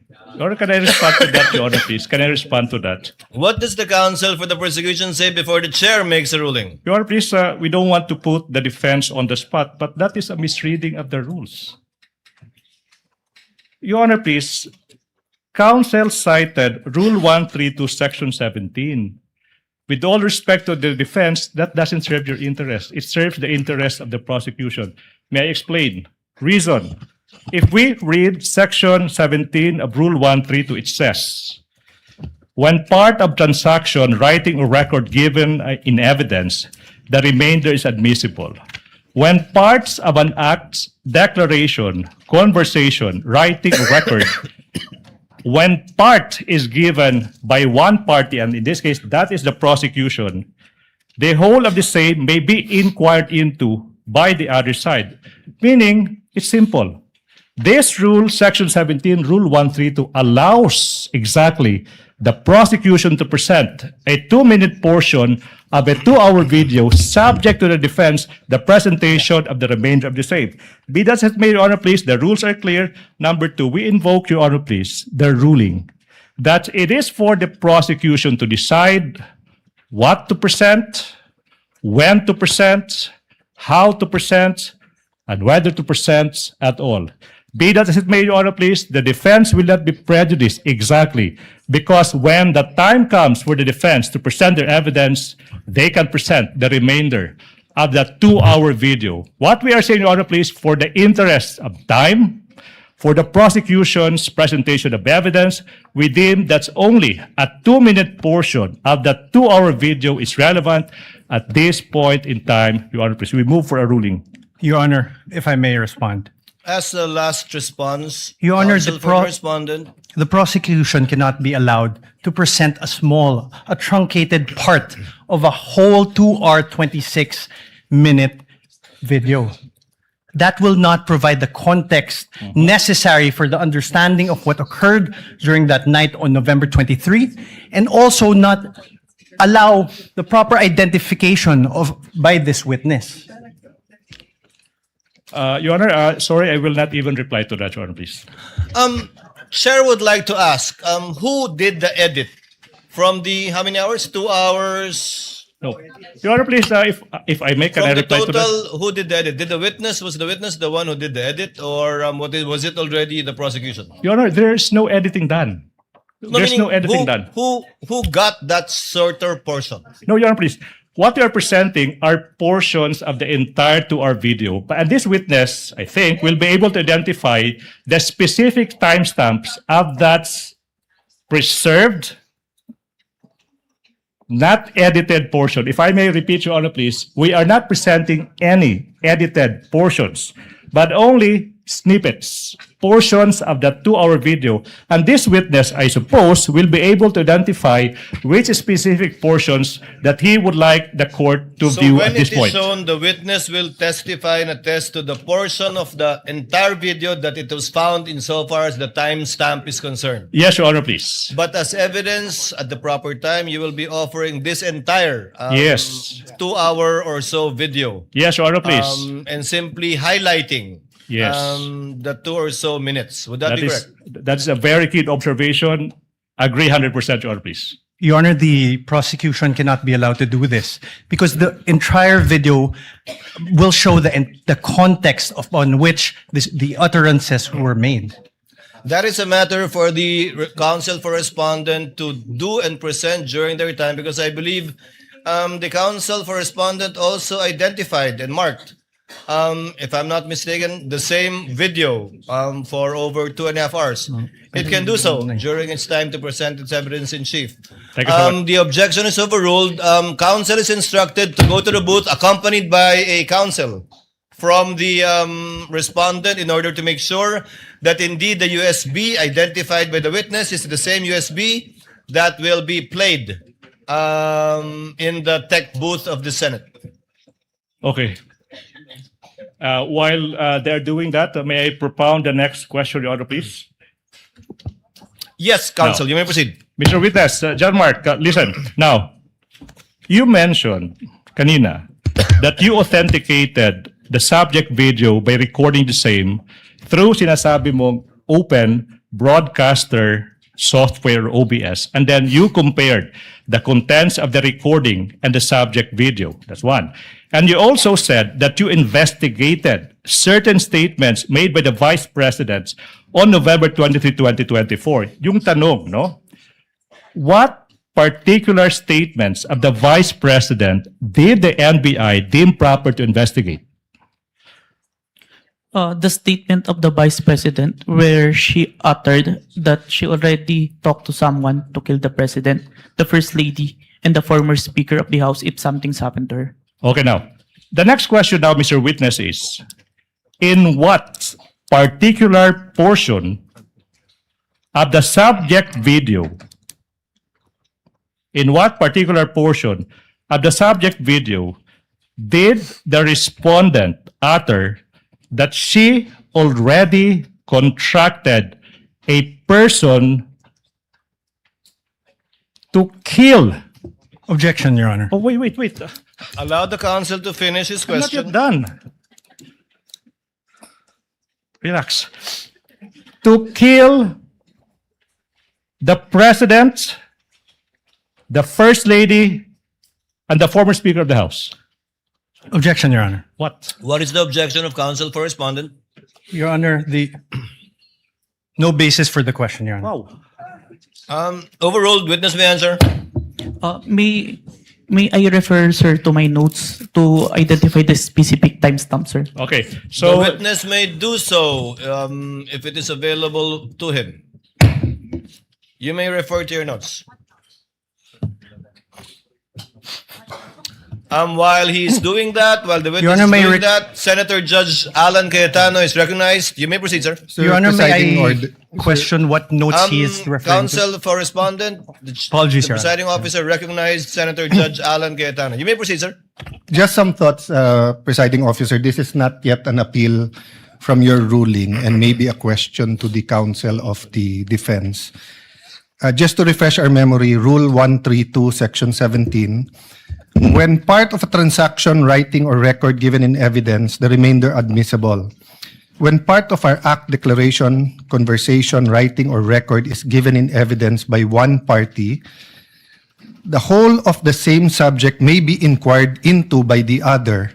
And when a detached act, declaration, conversation, writing, or record is given in evidence, any act, declaration, conversation, writing, or record necessary to its understanding may also be given in evidence.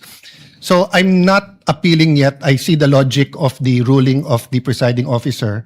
Ito lang po ang tanong ko, is the defense going to ask later on for the showing of the whole video? Because if they are, why don't we just watch the whole of it? Because we're going to have to assess the context. If it was really a threat, what did she say before or after? And I don't really want to go home today believing one thing based on a 2-minute clip and then come back next week to watch the 2-hour clip. I think most of us saw parts of the clip. Of course, I don't also feel like watching the 2-hour, I don't even watch 2.5-hour movies, much less this. But I'm just putting this at the feet of the presiding officer and my colleagues na kung gagawin din naman natin eventually yung 2.5 hours, mas gusto ba natin putulin muna ngayon at may iniisip tayo and then later on the 2 hours? Or can the two parties agree of the 2.5 hours, which one yung may context? So I'm not criticizing the prosecution's motion. I see what you mean. May I ask that one question to the defense, if they're going to ask, presiding officer? Precisely. For the presiding officer, we cannot dictate nor predict what either counsel for the prosecution or respondent will do during the presentation of their evidence in chief. Even if they say yes to us now, yes, actually they have every right to change their mind and yes, I agree, Your Honor, not but do so anymore. But if they do answer now that they want it shown, may we consider, I mean, if I'm the only one who wants to see it as a whole, then I will submit to everyone else. But if everyone else is saying we will eventually watch the whole of it, we might as well get it over and see the context of the whole video. Unless the two parties can agree that they only want to look at 30 minutes or 1 hour. I don't know what context they're talking about. I am just trying to expedite Both presiding parties, officer. Senator Judge Alan Cayetano, marked the same video, Yes. May I ask which is over 2 hours. May, Now may I it is- just ask the defense, do they plan to ask us to watch the whole? Counsel for Defense will please reply to the question of Yes, Your Senator Judge Cayetano. First, Your Honor, precisely why we're asking to watch the video is because we don't know what the contents of that video is. We don't know if it's any different or the same with our video. And to answer the question of the Honorable Senator, yes, we will be asking the entire 2-hour, 26-minute video to be presented and watched later on during our cross. So on that point, Mr. President and presiding officer, hindi naman nakalagay sa Section 17 when. And usually, at least for myself, if I have to watch 30 minutes and then may emphasize na 30 seconds, 2 minutes, 1 minute, pinapanood muna yung buo and then saka papanoorin yung maikli na ine-emphasize para walang prejudgment. Kasi pag nauna yung portions na maliliit and then saka mo lang sasabihin later on, eto pala context nito.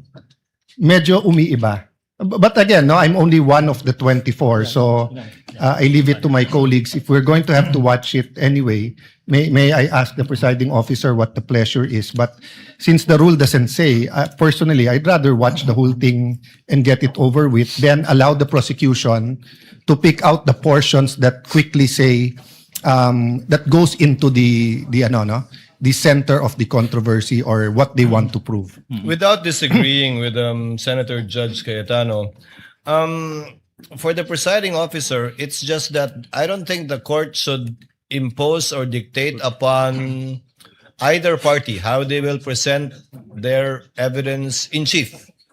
Although it would save the court some time if they, but we can also waste a lot of time arguing about this instead of watching the 2-minute video. Mr. Presiding Officer, I'm not saying we dictate because there was an objection. You ruled. You can change your ruling or we can appeal. But I'm saying I'm just one. So if everyone agrees na portion muna, I will submit to that. But if everyone else thinks na panoorin na yung buo, then baka I can appeal your ruling without voting. So I'm just bringing up this issue for expediency, but I leave it up to what everyone else thinks about it. You know, Your Honor, if I may, we also move for the reconsideration of the earlier ruling of the Honorable Court. Counsel cannot move for reconsideration of the ruling of the chair. Only a senator judge Your Honor, can do may so, we counsel. manifest that we intend to present the whole during cross-examination, Your Honor. Presiding officer declares a brief recess. Thank you so much, Your Honor. So, can I go? Chair the presiding officer would therefore like to make of record the following.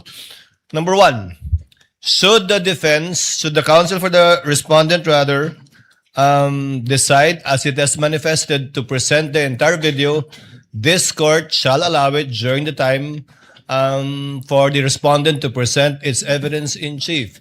We will not interfere with how each party or either party presents their case, with a caveat that a portion of an entire video being presented is not only to save on time, but also to be able to support the allegations from the point of view of the prosecution insofar as their articles of impeachment is concerned. No need to say that the counsel for the respondent will also present the evidence that they deem best that will prove the innocence of the respondent in this case. Senator Judge Cayetano. The mic, please, of Senator Judge Cayetano. Mr. Presiding Officer, I submit and I think there's a consensus. May I ask just one question about authentication? You I may just want to proceed, be sir. clarified with my indulgence to the prosecution and defense. Just to the witness, please correct me kasi hindi ako techie talaga dyan. So sabi mo, pag ino-authenticate mo, you get the video tapos may hash. Yes, Your Honor. So you get the hash tapos you download the video. Tama po ba? No, Your Honor. The video was screen recorded, Your Honor. Okay, so screen recorded, then yung hash na nakuha mo. Yung hash value po is kinalculate from the recorded po. Okay, then you have to compare that with the original one, right? Yes, Your Honor. So the original one, yung hash niyan, nasa Facebook. Tama ba? Yung hash po, hindi po kinalculate yung hash from the Facebook. Kasi ang purpose po ng hash value is to calculate po yung value ng mismong video na ni-record ko. Dahil hindi po siya yung for authentication purpose, but for the integrity of the video that I screen recorded na if matampered siya during the time na sinubmit siya until presented in court, makikita po na iba po yung hash value. So is there a possibility na iba yung hash ng Facebook for the same video sa hash nung sayo? Magkaiba po talaga yun. Magkaiba. But how do you know it's, when you authenticated, how do you know it's the same video? I manually compared, Your Honor. Manually compared? Yes, Your Honor. But we don't know that unless we also manually compare. Yes, Your Honor. Yeah. Thank you. I just want to clarify that and think about it more. Noted and entered into the records. What is the pleasure of Senator Judge Villanueva?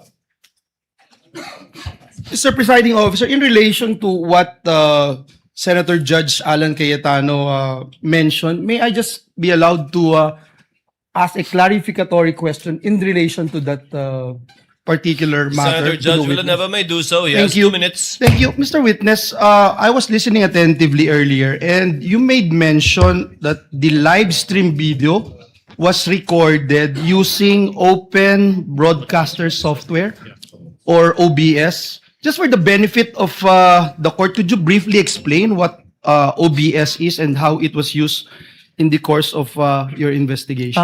It's open source na software na pwede pong i-access ng kahit sino. So it's generally available to the Yes public? Po. And ang purpose po niya is may 2 functions siya, is live stream and screen recording po. And stream recording? Screen recording, Your Honor. Could you explain the capabilities nitong OBS as well as any considerations that investigators take into account pag ginagamit po itong recordings generated through this particular software as part of your investigation? Yung OBS po, capable po siya i-screen record kung ano po yung nakikita sa screen. After po nun, makakapag-generate po siya ng output. Yung output po na yun, yung minamanually compared ko with the live stream video, Your Honor. To authenticate? Yes po. Thank you. Thank you, Mr. Presiding Officer. Thank you, Sir Witness. Thank you, Your Honor. Noted and entered into the records. What is the pleasure of Senator Judge Raffy Tulfo? Thank you.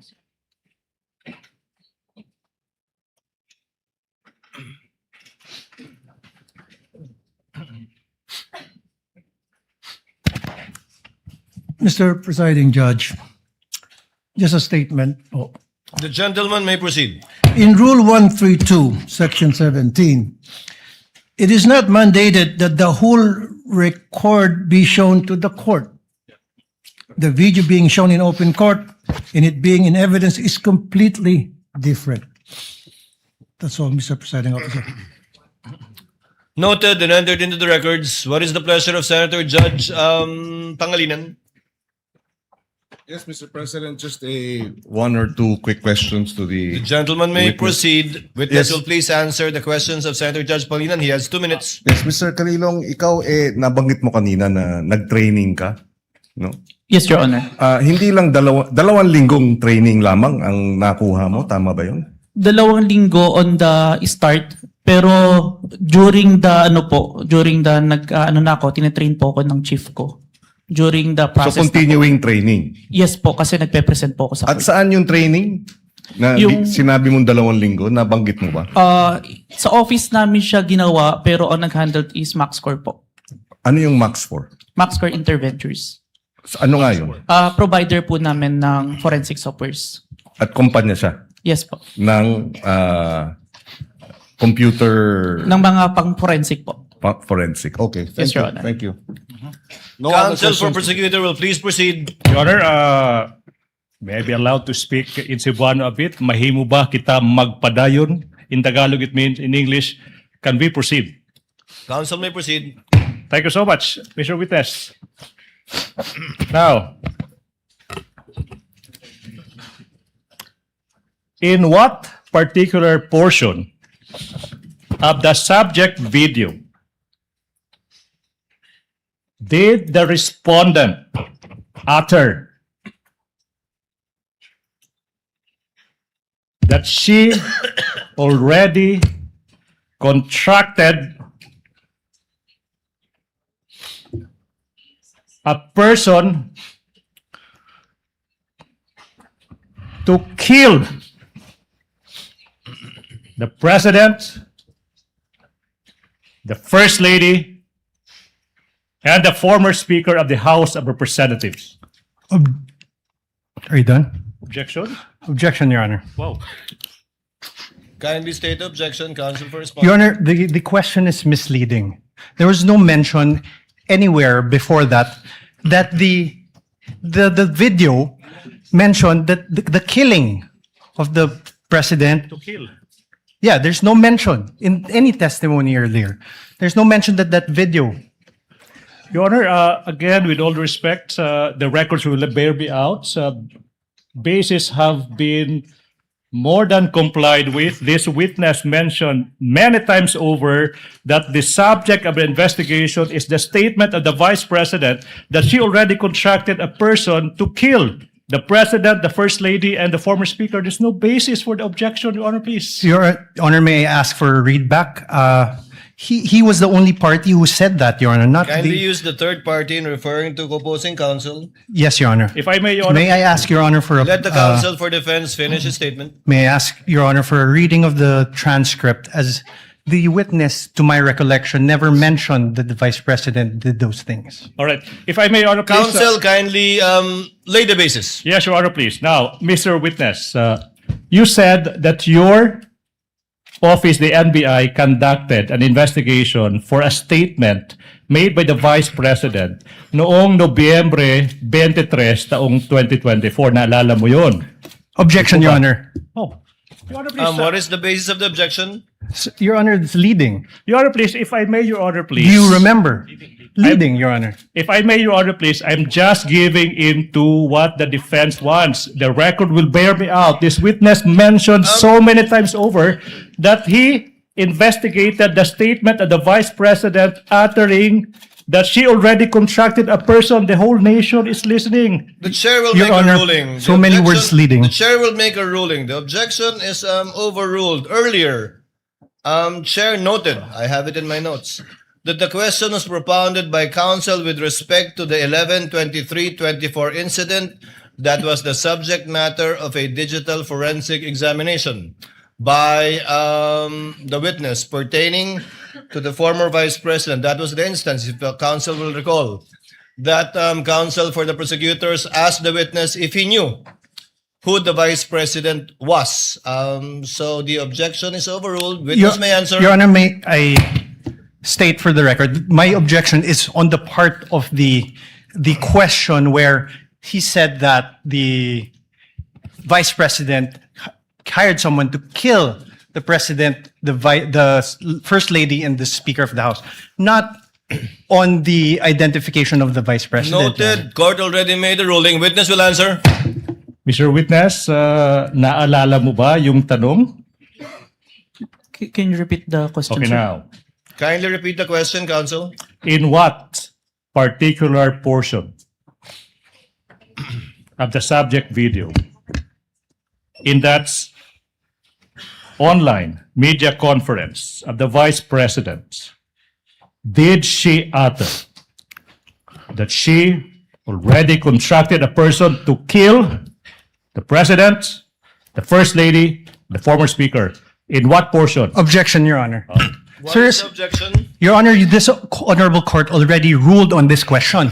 The discussion later on was on the leading question made by the prosecutor. If you recall, Your Honor, this honorable court said, prosecutor, please lay the foundation, the basis for your question. Your Honor, please, if I may, can respond to... The presiding officer will ask the witness. Mr. Witness, out of the 2 or more so hours of video that you downloaded,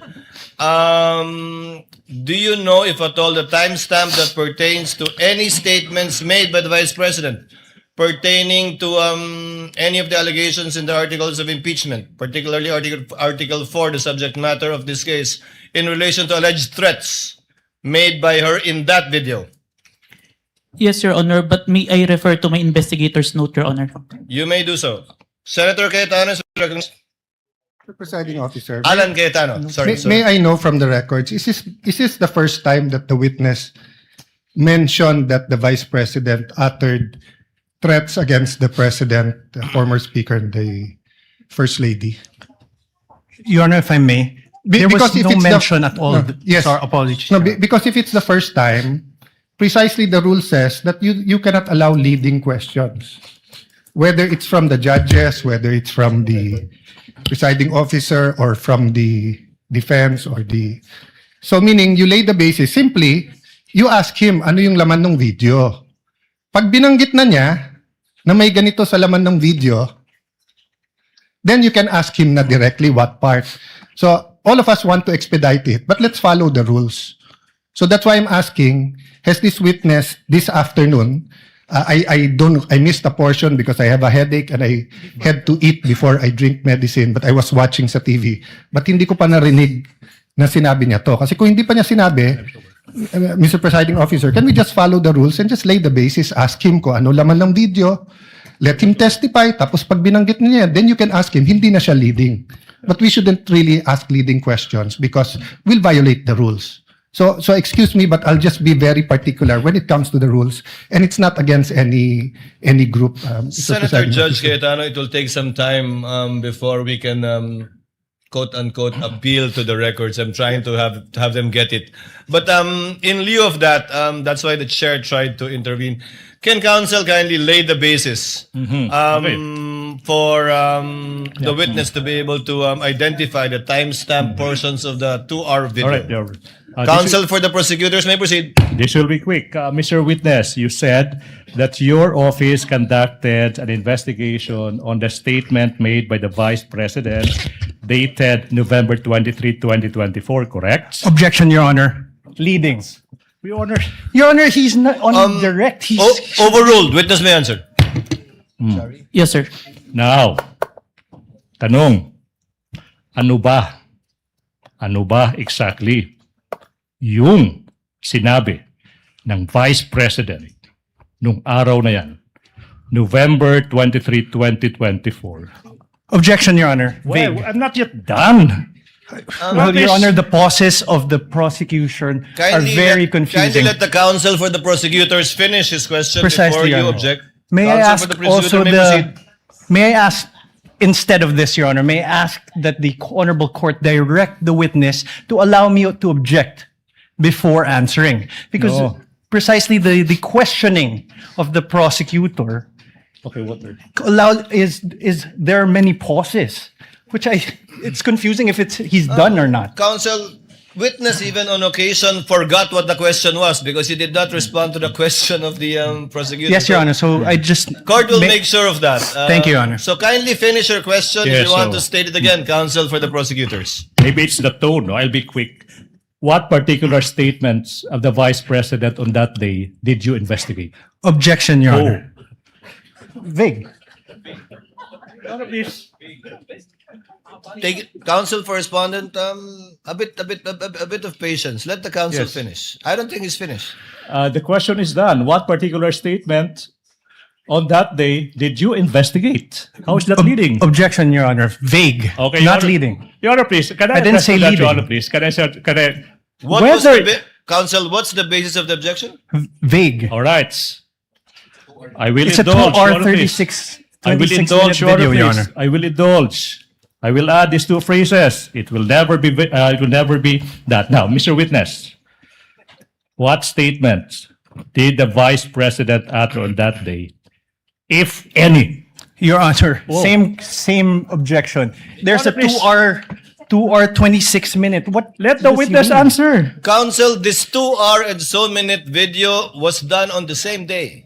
Yes. Correct, Your Honor, but the question must be given with particularity. If the witness knows, witness may answer. Answer. Witness will please answer. Can I refer for my notes to identify the exact statement because I might said a statement that's not part of the actual statement. Presiding officer will allow the witness to refer to his notes to refresh his memory. Go ahead, Mr. Witness.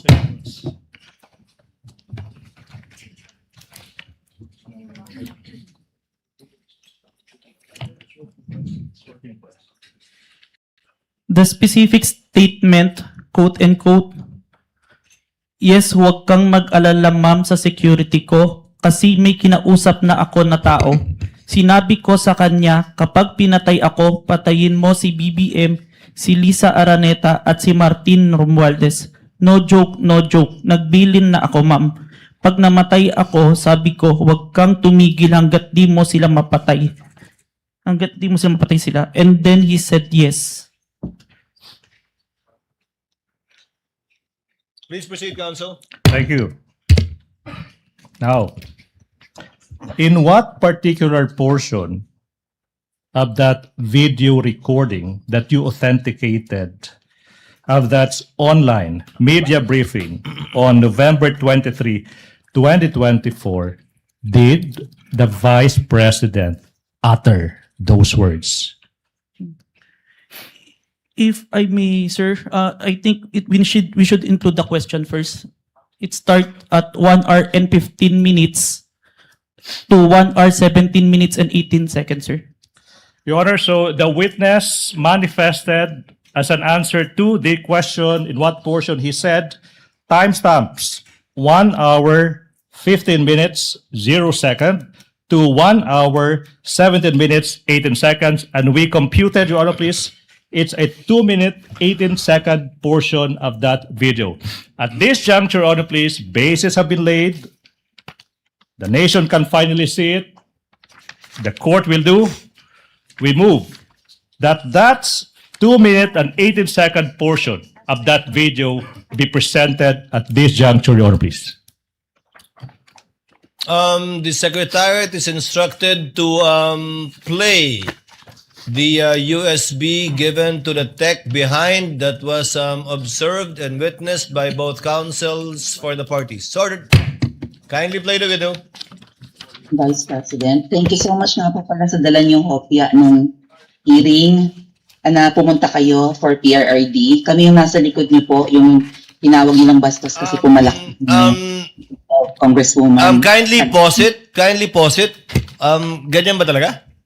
Your Honor, please, Your Honor, please, the witness said that he would like to include the question propounded to the Vice Okay lang. President. So, ganyan nga, hindi nalalakihan yan? Ganyan talaga yan?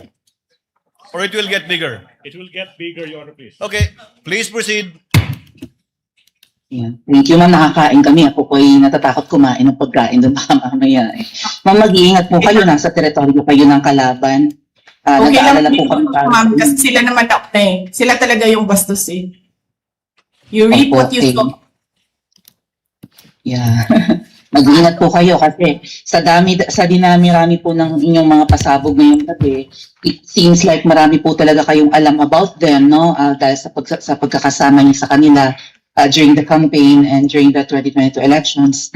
Baka po mamaya kasi totoo yung mga naririnig namin or yung, I don't know if it's true, na meron daw silang Operation Romanovs and baka bala kayong ubusin ang inyong pamilya dahil hadlang kayo sa kanilang mga balakin in the future. So mag-iingat po kayo. Kami po kasi kami ng EDSA Friday crew, kami yung bumababa every Friday dyan sa EDSA because we believe yan yung tamang venue sa dinami-rami na ng problema natin.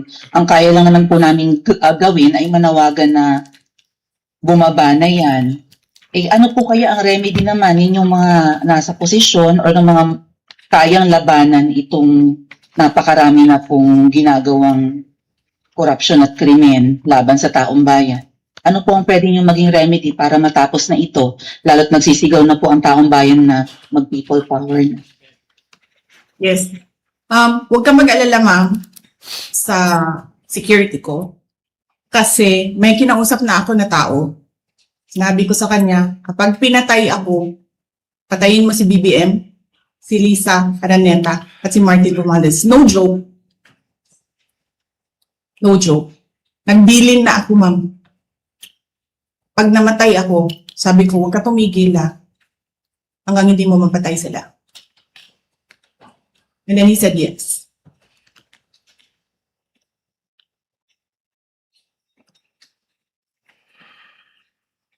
That's the end of that 2-minute and 18-second portion of the video, Your Honor, please.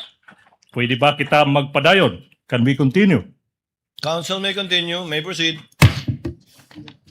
Now, Mr. Witness, what relation, if any, does that video that you viewed with the video you mentioned earlier of the Vice President uttering that statement?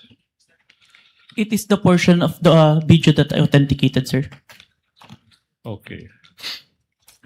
Let's continue. What happened next, Mr. Witness, kung meron man, after mong ma-authenticate yung subject video na yan?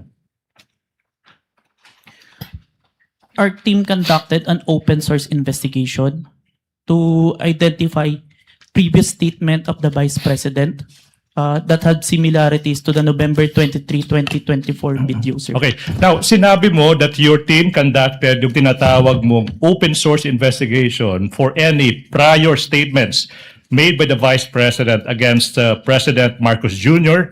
and his family members. Yung tanong nga, ba't kailangan pa mag-conduct ng open source investigation for any prior statements na ginawa, kung meron man, ng Vice President against laban kay President Marcos Jr. at saka yung pamilya niya?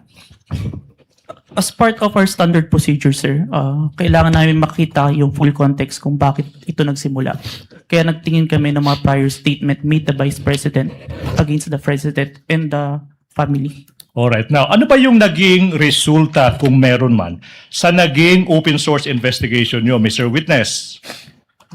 We identified a video, October 18, 2024, an online press conference held by the Office of the Vice President, sir. Now, ano ba yung nakita nyo kung meron man sa naging press conference ng Vice President on October 18, 2024?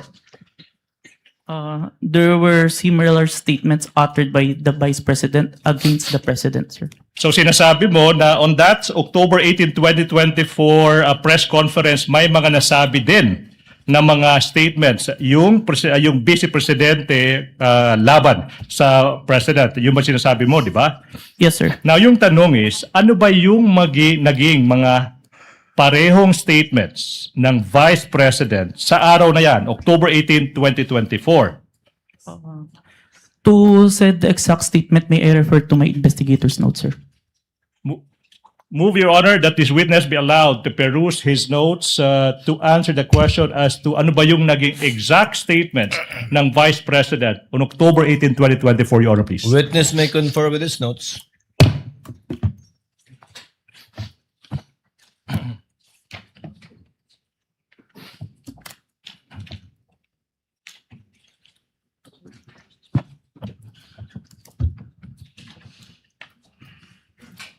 Quote and quote, gusto ko tanggalin yung ulo niya ba?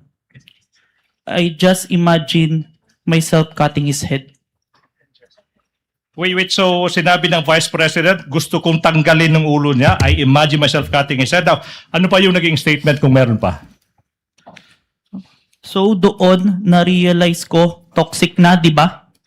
Ganyan na yung imagination mo. Sinasakal mo na yung tao. And then, I said this is over. Alright, kung meron pa, ano pa yung naging statement ng Vice President sa araw na iyan? Hindi marunong maging presidente ang nakaupo. Kasalanan ko ba yun? Kung meron pa, ano pa yung naging statement ng Vice Presidente sa araw na iyan?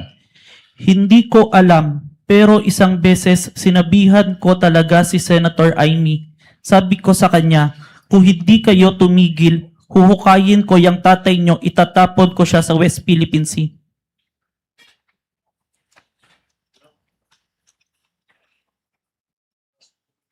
Your Honor, please. There's a manifestation of the good Senator Tito Soto. He did not hear the last statement. No such manifestation was heard by the presiding officer. Okay. Counsel may continue. Please proceed. Thank you so much.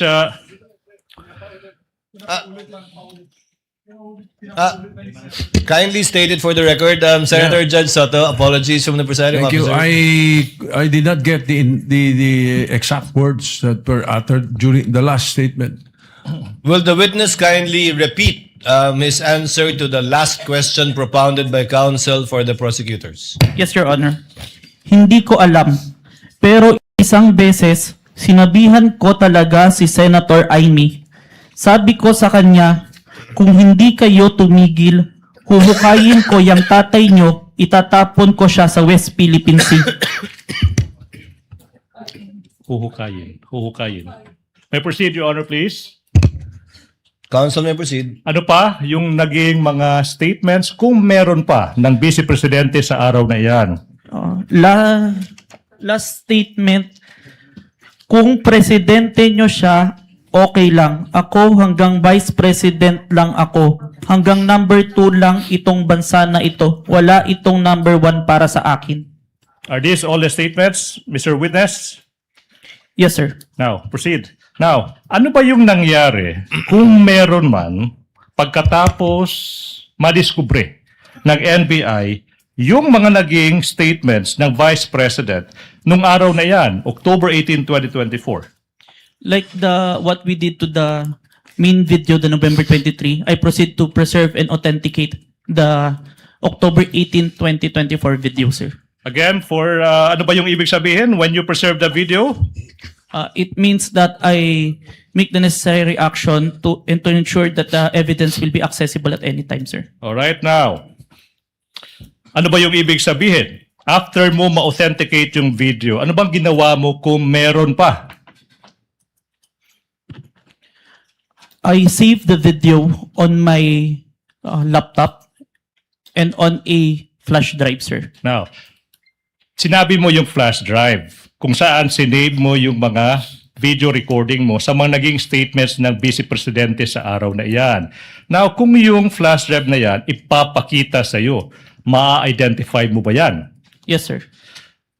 Your Honor, please, we are now in the process of confronting this witness with a flash drive that is previously marked as Exhibit P14-11, small letter A, for the prosecution, containing the recording of the October 18, 2024 press conference of the Vice President identified by the witness that is previously marked as Exhibit P-4-11 for the prosecution. Permission to unseal the flash drive. You may do so. Thank you, Your Honor.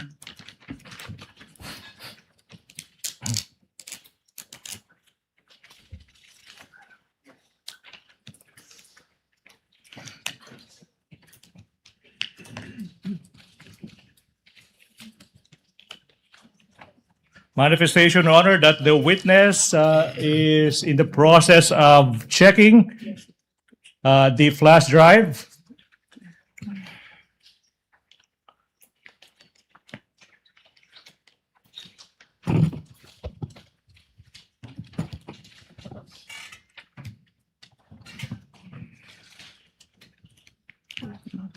Question, Mr. Witness, what relation, if any, does that flash drive have with the flash drive you mentioned? This is the flash drive where I saved the recording, sir. All right. Now, okay. Now, Mr. Witness, you mentioned earlier that you authenticated the subject video by recording the same through open broadcaster software, and then you compared the contents of the recording and subject video. And you also said that you found out that the respondent said, etong sinabi niya, gusto ko tanggalin yung ulo niya. At saka, I imagine myself cutting his head. Do you follow? Yes. Now, Mr. Witness, in what particular portion of that subject video did the Vice President utter, gusto kong tanggalin yung ulo niya, I imagine myself cutting his head? Permission to refer back to my investigator's note, sir. Witness may do so. Your Honor, may I approach the witness? Your Honor, may I approach the witness? Counsel may do so. Thank you, Stephen. For the first statement, timestamp 1 hour, 35 minutes, 57 seconds to 1 hour, 36 minutes, and 10 seconds.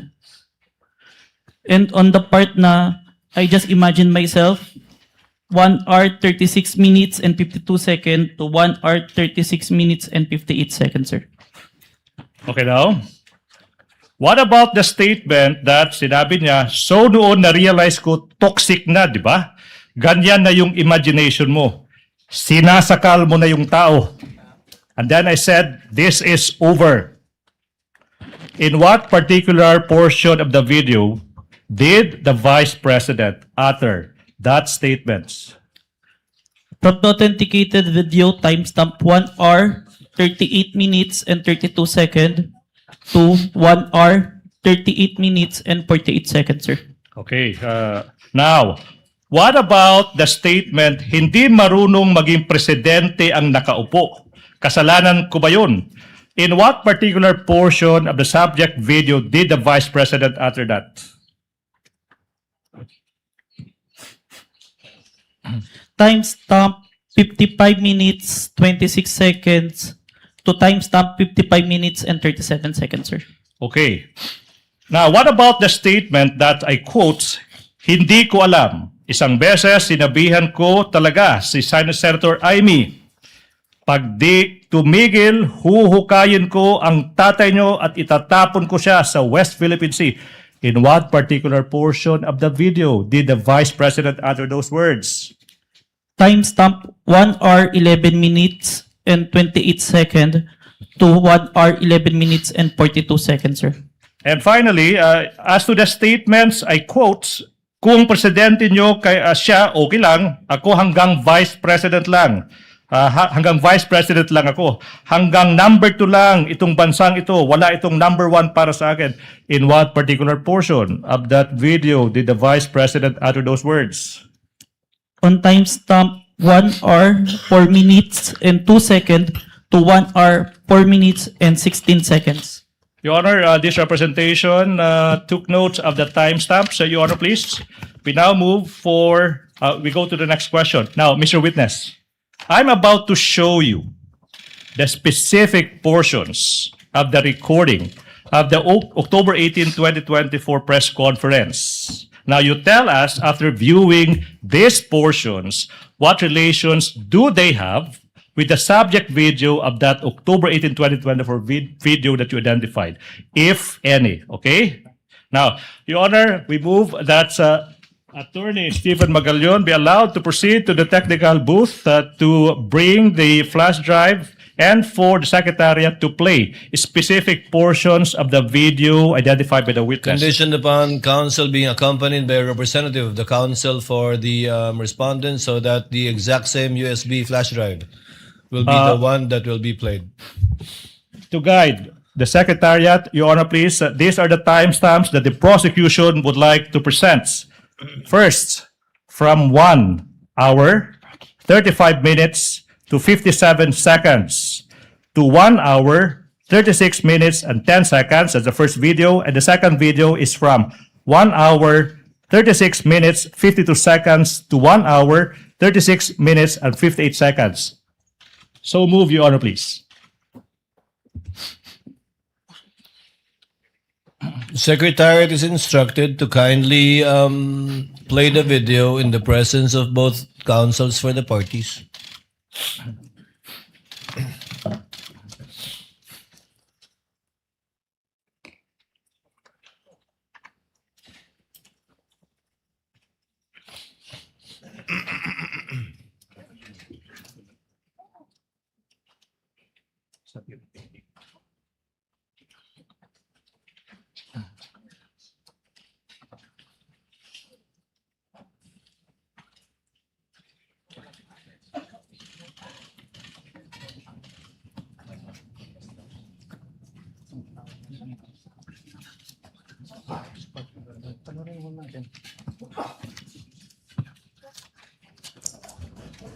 Gusto ko, ang galing yung ulo niya ba?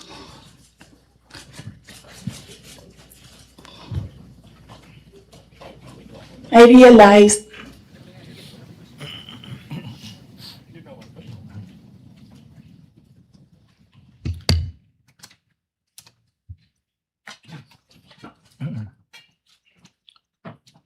And the second video, please. Timestamps 1 hour 36 seconds to 36 minutes to 52 seconds to 1 hour 36 minutes and 58 seconds, please. Oh, it's done. Is that it? cutting his head. Gusto ko, ganun din ang gusto ko. Mr. Witness, you heard the Mr. Witness, you heard the Vice President mentioning cutting somebody else's head. Based on your investigation,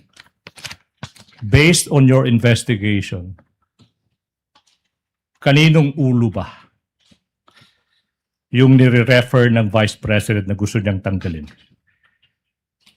The President, sir. Ulo ng Presidente.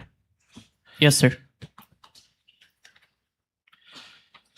Mr. President, you also mentioned timestamps 1 hour 38 minutes to 32 seconds and 1 hour 38 minutes to 48 seconds. May we have that specific portion be played?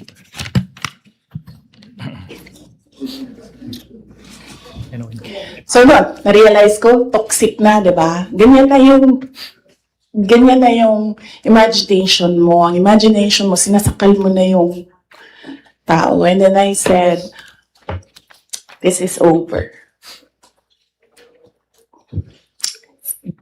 Okay. Then what about from timestamps 55 minutes, 26 seconds to 55 minutes, 37 seconds, please?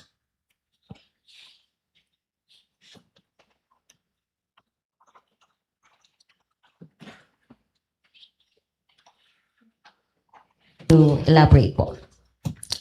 Hindi marunong maging presidente ang nakaupo. Kasalanan ko ba yun? Hindi. Ba't sinasabi ng mga tao, kasalanan mo kasi hindi ka tumakbo, ikaw sana yung presidente, hindi siya. But then I said, maaga ako nagsabi na hindi ako tatakbo for president. May madaming mga. Okay. Now, what about from timestamps 1 hour 11 seconds? 1 hour 11 minutes 28 seconds. 1 hour 11 minutes 42 seconds.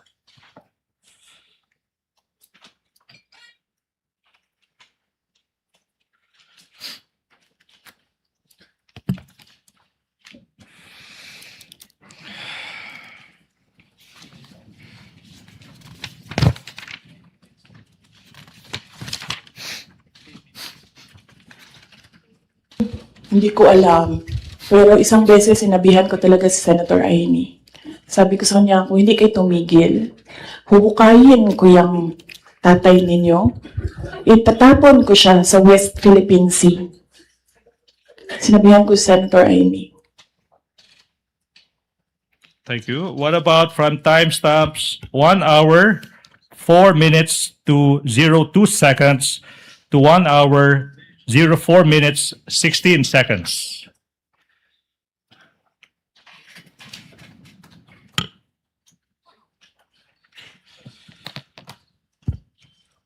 Ay hindi. Hindi ko na gusto. Kung presidente nyo siya, okay lang. Ako, hanggang vice president lang ako. Hanggang number 2 lang itong bansa na ito. Wala itong number 1 para sa akin. Yet, Okay. May proceed, Your Honor. Mr. Witness, what relation, if any, do these portions of that specific video have with the video you authenticated as to the press conference of the Vice President on October 18, 2023? Those video presented were portions of the video that I recorded and authenticated, sir. Thank you so much. Mr. Witness, ano ba yung nangyari kung meron pa? After you authenticated, identified and authenticated the video ng Vice President on October 18, 2024. We perform open source investigation to identify naman po yung mga naging responses ng iba't ibang tao in response to the statement of the Vice President po. Ano ba yung naging resulta kung meron man sa naging open source investigation nyo? We found that the President himself, the former Speaker of the House, and different governmental agencies made their statement po in response to the statement of the Vice President. So yung Presidente, yung Speaker, former Speaker of the House, saka yung mga sinasabi mo mga governmental agencies, nagbigay ng kanilang mga tugon sa mga nasabi ng Vice President. Now, ano ba yung mga governmental agencies na ito that you are referring to, aside from the President and the former Speaker of the House of Representatives? The Armed Forces of the Philippines, the Philippine National Police, the National Security Council, and the Presidential Communication Officer. Okay, now, nasabi mo na yung Presidente ay nag-issue ng kanyang statement in relation sa naging mga pahayag ng Vice President. Ano ba yung naging pruweba mo sa naging statement ng Presidente? I have taken a screenshot of the statement of the President on the official webpage of the Presidential Communication Office. And I also have a video recording which I authenticated wherein the President made such a statement, sir. Okay, so nasabi mo, isang screenshot saka isang authenticated recording ng Presidente. Now, let's go to that screenshot. Sino yung kumuha ng screenshot kung alam mo? I did, sir, and I used my laptop. Ginamit mo yung laptop mo. Ano ba yung ginawa mo kung meron man sa naging screenshot mo sa laptop mo? I first saved an electronic copy po nung screenshot. Now, saan na tong screenshot ng... Pinrint ko po. Ha? Pinrint ko po. Print mo. Now, saan na yung printout ng screenshot na ito? Sinabit ko po sa Committee on Justice of House of Representatives. Now, kung yung printout ng naging statement ng Presidente, sinabi mo, titled, Message by President Ferdinand R. Marcos Jr. is shown to you, Will you be able to identify the same? Yes po. I'm showing you now a printout of a screenshot of the statement from the President titled, quotes, message from President Ferdinand Marcos Jr., and quotes, Your Honor, that is previously marked as Exhibit P-Roman numeral 4-12 for the prosecution through the website of the Presidential Communications Office. Now question, what relation, if any, does this document have with the printout that you mentioned?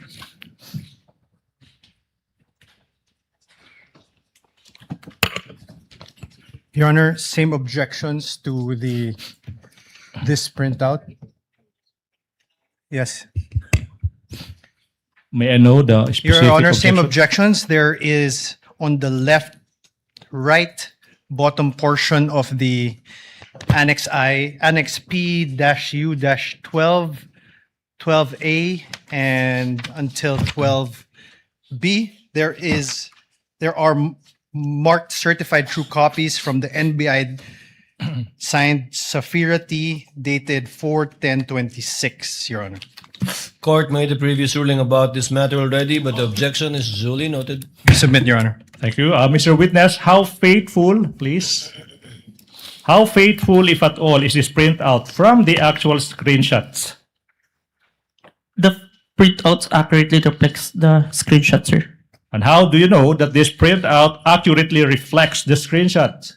I compared the printouts with the screenshot and the web page wherein the message can be seen and found that the contents are identical, sir. Now, you mentioned that an authenticated recording of the President making the statement. You mentioned that. Now, yung question now is, sino ba yung gumawa ng authentication na ito?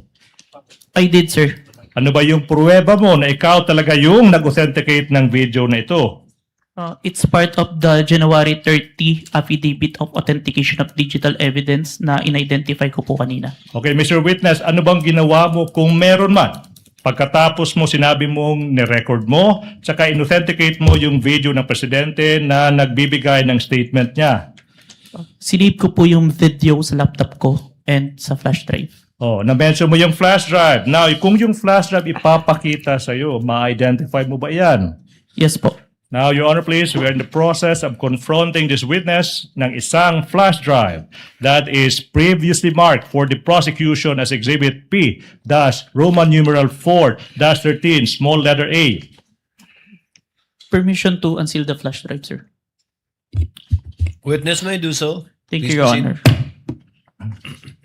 Continuing manifestation that the flash drive contains the recording of the President making the statement that is previously marked as Exhibit P-Roman numeral 4-13 for the prosecution.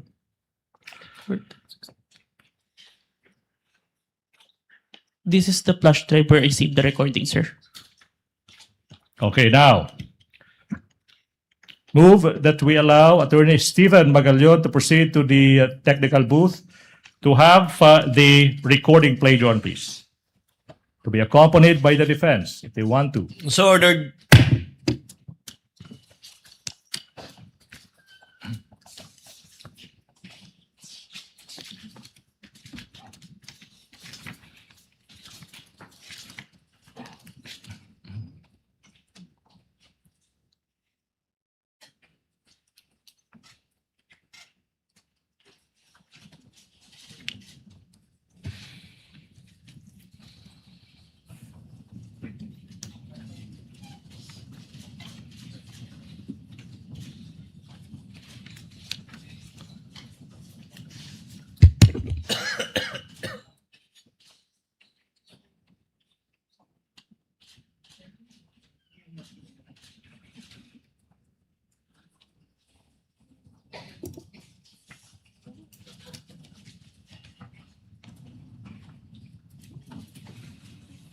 Mura. Nakakabahala ang mga pahayag na narinig natin itong mga nakarang araw. Nandyan ang walang pakundangang pagmumura at ang pagbabanta ng planong ipapatay ang ilan sa atin. Kung ganun na lang kadali ang pagplano sa pagpatay ng isang presidente, paano pa kaya ang mga pagkaraniwan ng mamamayan? Yung ganyang kriminal na pagtatangka ay hindi dapat pinapalampas. Yan ay aking papalagan. As a democratic country, we need to uphold the rule of law. Ako, bilang pinuno ng Executive Department at lahat ng mga nanunungkulan sa pamahalaan ay may sinumpaang tungkulin na tutupdin at pangangalagaan ang konstitusyon at ang ating mga batas. Kaya hindi tama ang pagpigil sa mga halal ng bayan sa paghahanap ng katotohanan. Hindi na sanang hahantong sa ganitong drama kundo at sa House of Representatives. Ang katotohanan ay hindi dapat itokhang. Tapos na sana ang usapang ito kung tutok yan ay magsabi ng totoo at hindi hahadlangan. Imbis na diretsahang sagot, nililihis pa sa kwentong chicheria. Hangad ko na matuldukan na itong mga pangyayaring ito sa parang matiwasay at magdadala sa atin sa katotohanan. 12 taon din ako nanungkulan sa magkaparehong kamara ng Kongreso. Batid ko ang kapangyarihan iginawad sa kanila ng taong bayan at ng ating konstitusyon. Dahil dito, iginagalang ko ang kanilang gawa at ang buong executive branch. Lahat ng mga ahensya ay hindi nakakaligtas at parating sumasailalim sa kanilang masusing pagsusuri. Bilang isang bansa, marami tayong mga paghamon na dapat harapin at mga suliraning dapat bigyan ng lunas. Sa kabila ng mga pambabatikos, natin ikokompromiso ang rule of law. Kailangan manaig ang batas sa anumang sitwasyon, sino man ang tamaan. Kaya hindi ko hahayaan magtagumpay ang hangarin ng iba na hatakin ang buong bansa sa burak ng politika. Igalang natin ang proseso. Ito pa rin ang katiwala sa atin ng milyon-milyon na Pilipino. Magtrabaho po tayo sa ikauunlad ng Republika ng Pilipinas at para matamo ang bagong Pilipinas. Your Honor, the defense puts on record that the video was skipping and then portions where the president or who seemed to be the president was paused while audio was continuing playing. So it's delayed. Yes, Your Honor. Noted. Thank you. Mr. Witness, what relation, if any, does that video have of the president making the statement, if any, to the video of the president making the statement? That is the video that I recorded and authenticated, sir. All right, now proceed. You mentioned that the Presidential Communications Office or PCO also issued a statement. Ano yung pruweba mo na yung PCO nag-issue ng statement na iyan? I have a screenshot of the webpage of the Presidential Communication Office wherein they considered the statement of the Vice President as an active threat. As an active threat. Okay, now, sino yung kumuha ng screenshot na iyan? I did, sir, and I used my laptop. Now, saan yung printout ng screenshot na iyan? Sinubmit ko po sa Committee on Justice of House of Representatives. Now, aming ipinapakita yung isang printout ng isang screenshot galing sa website ng PCO kung saan yung statement, makikita yung statements ng Vice President, sinasabi ng PCO, that's an active threat. Now, previously marked in Exhibit P, Roman numeral 414. May you peruse the same. And after perusing the same, the question, Mr. Kalilong, is what relation, if any, does this document have with the printout you mentioned? But you have to peruse the document first. For the record again, Your Honor, the Counsel may proceed.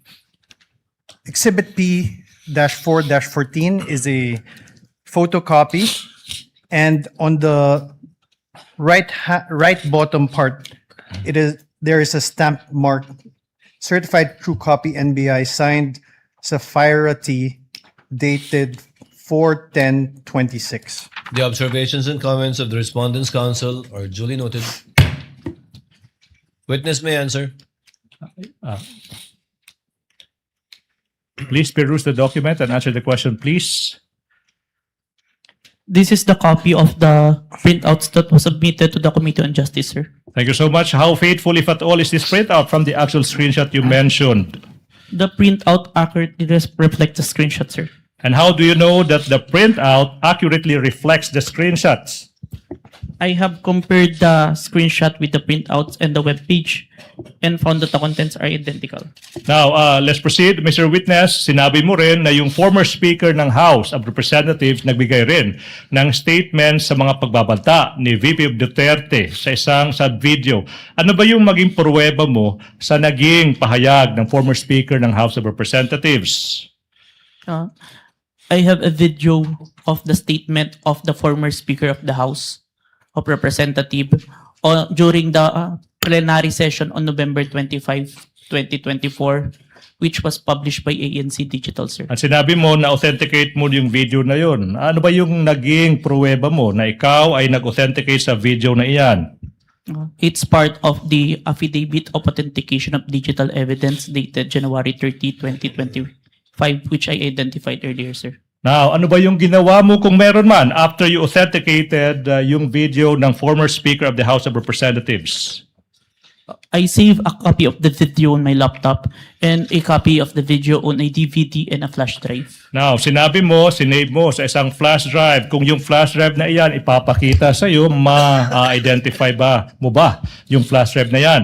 Yes, sir. Your Honor, we're in the process of presenting to the witness yung isang flash drive that has been previously marked as Exhibit P-Roman numeral 4-15, subparagraph A, which contains the recording of the former Speaker's speech previously marked as Exhibit P-Roman numeral 4-15. Permission to unseal the flash drive, sir. Witness may proceed. Thank you, Your Honor. Manifestation, the witness is in the process of checking that flash drive.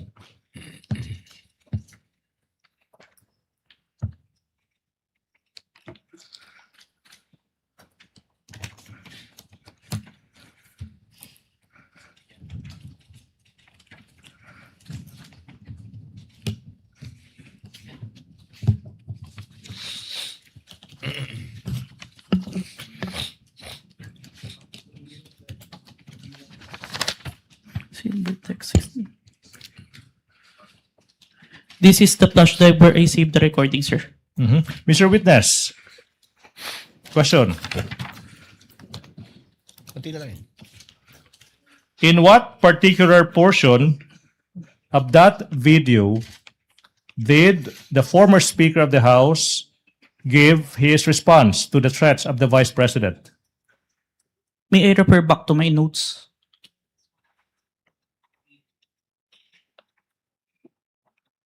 Your Honor? Your Honor, please.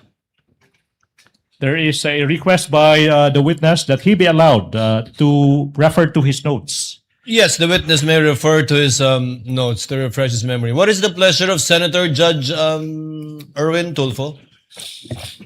Mr. Presiding Officer, just a clarificatory question. The witness, the witness here, for the record, mentioned that he was referring to notes. Kanina pa po ito. Could he please clarify what specific notes he was referring to? Who prepared those notes? When were they prepared? And were they made before, during, or after the events he have testified about? And also, these notes, nabigyan po ba ang defense ng copy ito? Was this submitted as part of the evidence also, Mr. Presiding Officer? Additionally, the question is, was he relying on these notes to refresh his recollection while giving his testimony today? So, Witness will please answer the question of Senator Judge Erwin Tulfo. This is my investigator's notes, which I made during the time of investigation, sir. my next question would be, was this also presented? Since notes niyo po ito, pinagbabasihan niyo po yung mga testimonya niyo rito, sinabit niyo rin po ba ito as an evidence so that mare-refer din po ang defense, Mr. Witness? Yung content po ng affidavit, nung notes ko is nandun na po sa affidavit of investigation, sir. Yung copy exactly ng notes? Ng notes po. No, sir. Hindi nyo naibigay. That's all, Your Honor.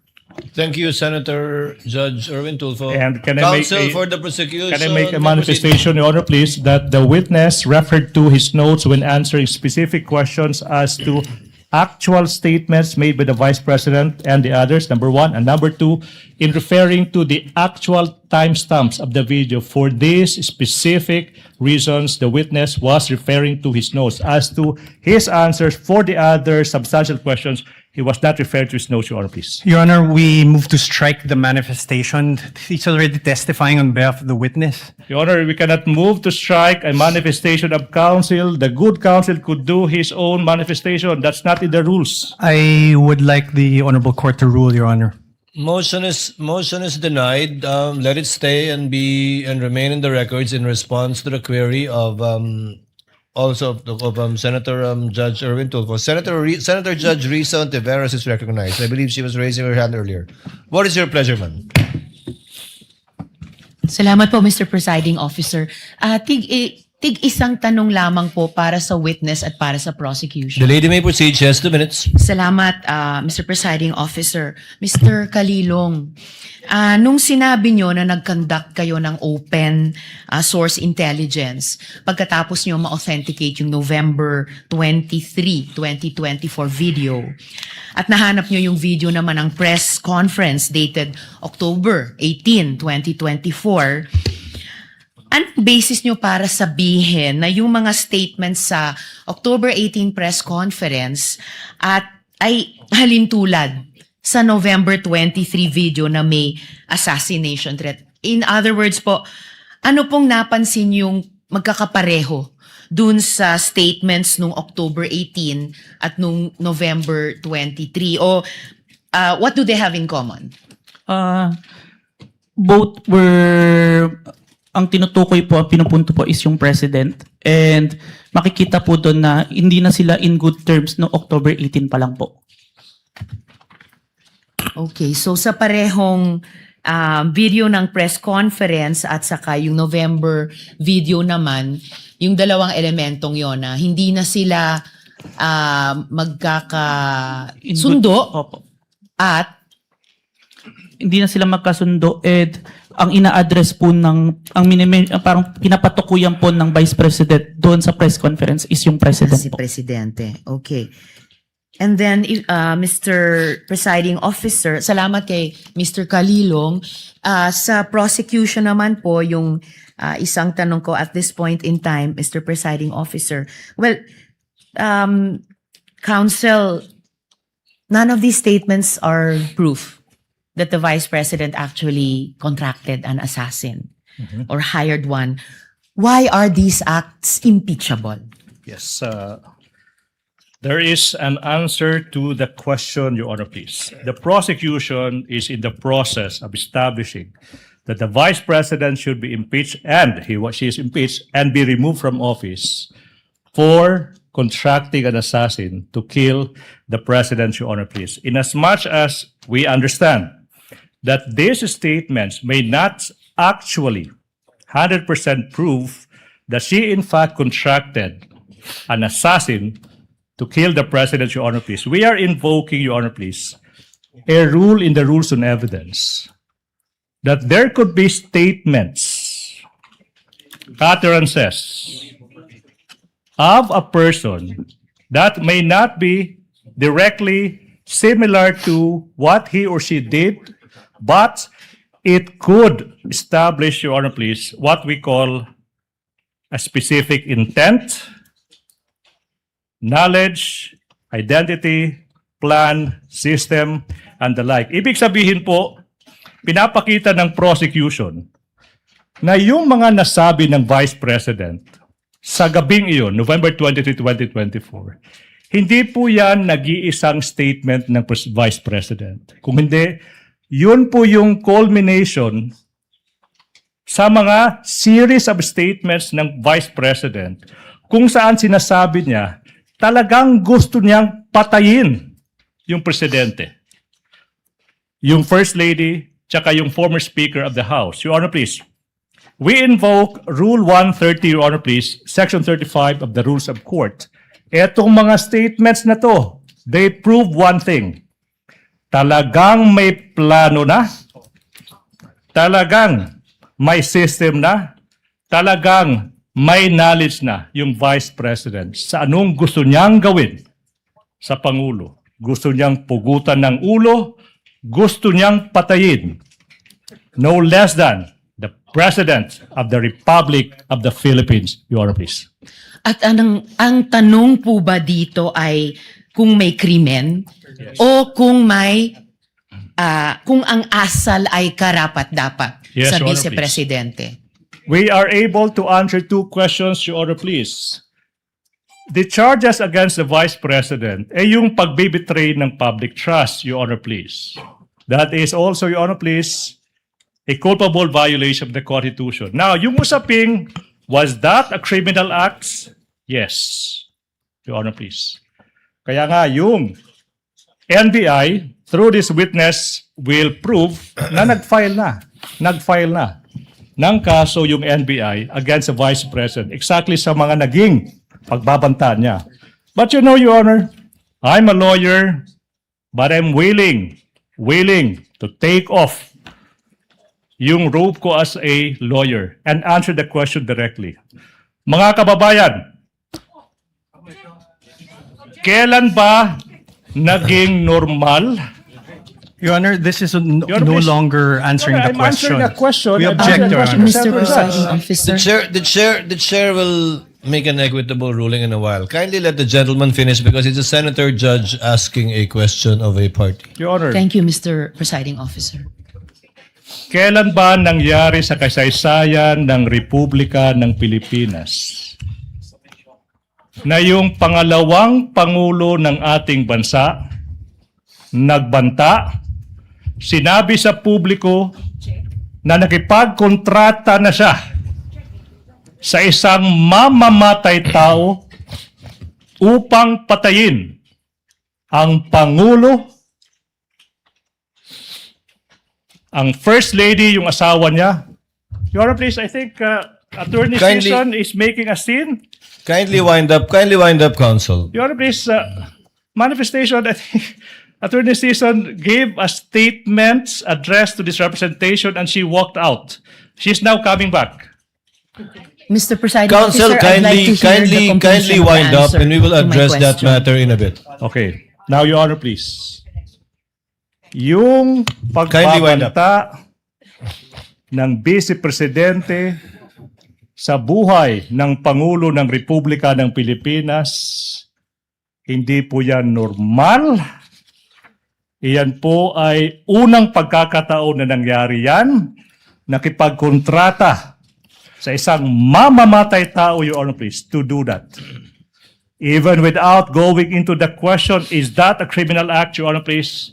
That act, 110% sure, betrayed the public trust that the Vice President got in the previous elections. Thank you. Your Thank Honor, you, please. counsel, for the Salamat, prosecutor. Counsel. Salamat, Mr. Kalinong. Salamat, Chair- Mr. Presiding Chair Officer. would like to remind my colleagues, the question posed by Senator Judge Risa pertains to the final question of this entire impeachment proceedings already.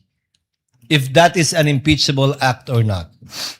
And since we gave the counsel for the prosecutors, I think about 5 minutes, Chair would now like to be fair and hear the counsel for the respondent to discuss why it is not an impeachable offense. Your Honor, I allowed to do so after our cross? After your... I would like as I understand it, Yes.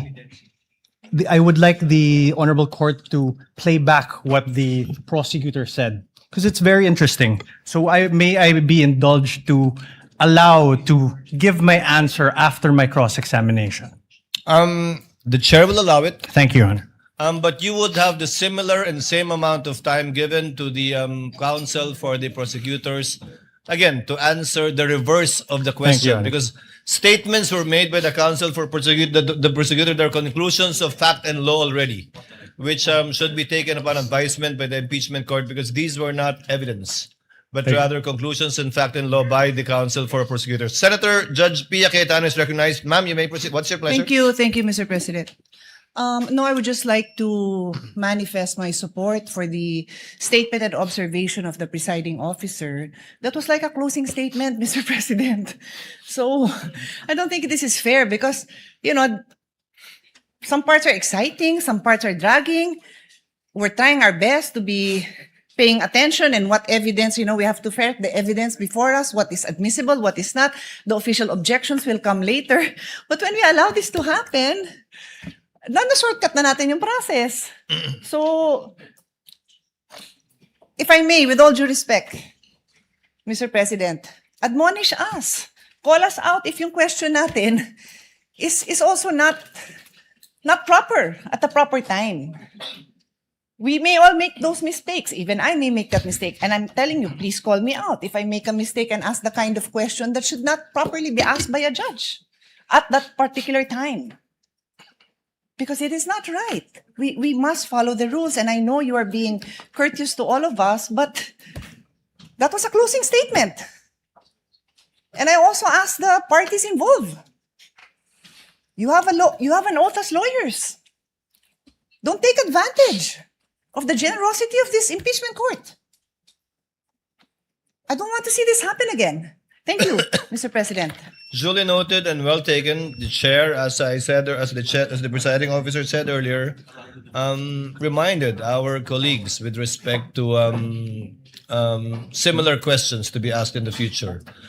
Your Honor, may I? Chair would like to make a ruling that the counsel for the respondent will be given, I think that was approximately 8 minutes or 10 minutes, we will get the exact time, to answer after the cross-examination of this witness so that we would be fair in listening and hearing the views of both parties in regard to the query raised earlier. Senator Judge Pia Cayetano? Yeah, sorry, Mr. President. I don't mean to interrupt now. I want to give the defense their time. I respectfully move that the statements of the prosecution be stricken off the record. It is not proper for those statements to have been made. Thank you. Can we respond? Your Honor, if I may, Your Honor, please. With the Your Honor, permission of we Senator Judge joined the Pia motion Cayetano, of the Senator Judge. May we table her motion and act on it at a later time with respect to striking it so that we can discuss the matter. Your Honor, for the Thank you for your generosity, Senator. Your Honor, Judge if I Pia may, Cayetano. for the Yes, counsel record, for the we respondent. joined the motion of the Honorable Senator. I'm sorry? We joined the motion of the Honorable Senator. No need, counsel. That motion will be taken up at the proper time by this court. For the record lang, Your Honor. Noted for the record, Senator Judge Erwin Tulfo first, and then Senator Judge Risa Ontiveros once again. I think to resolve this issue, Mr. Presiding Officer, Mr. President, a quick manifestation. Can we request the council that be directed whenever available to furnish members of this impeachment court with sworn statement, testimony, or affidavit of witnesses or witness they intend to present in the proceedings or succeeding proceedings before such witness is called to testify, and this goes to the defense panel too. While the judicial affidavit rule does not strictly apply to impeachment proceedings, its underlying objectives of promoting orderly and efficient presentation of evidence may be instructive. Advanced access to the witness's sworn statement would assist the senator judges in following the testimony and preparing clarificatory questions. Sa madaling sabi po, hinihiling lang po natin na kung mayroon ng nakahandang sinumpaang salaysay ng susunod na testigo, magbigay na sana ng mga kopya nito sa aming mga senator judges bago pa po ang pagdinig upang magsilbing gabay sa pagtatanong at pagtatalakay. Maiwasan po natin ang mga sitwasyon na ito. Thank you, Mr. Presiding Officer. To reply, Senator Judge Erwin Tulfo, the court did not adopt the judicial affidavit rule for the simple reason that we wanted all of the testimonies to be made and given in open court, so that it will be heard not only by the senator judges but also by the public as a whole, given that this is an impeachment court and an impeachment trial that seeks to unseat a duly elected official. However, the court shall endeavor through the clerk of court to give the senator judges a copy of the annexes attached, if they have not yet done so, to the pretrial order and the pretrial briefs pre-marked by the parties, because it would encompass already approximately 80% of the documents that will be presented by both parties, save of course for documents that they have not yet been able to produce and are yet to produce. But the clerk of court is instructed to endeavor to do so with respect to the senator judges so that they can catch up with what is going on in the proceedings. Yes, counsel for the prosecution, you may proceed. Thank you so much. Apologies, Senator Judge Riza Ontiveros is recognized. What is your pleasure, ma'am? Salamat po, Mr. Presiding Officer. Just a point of clarity, briefly, if I may, Mr. Presiding You may proceed, Officer. ma'am. Salamat po, Mr. Presiding Officer.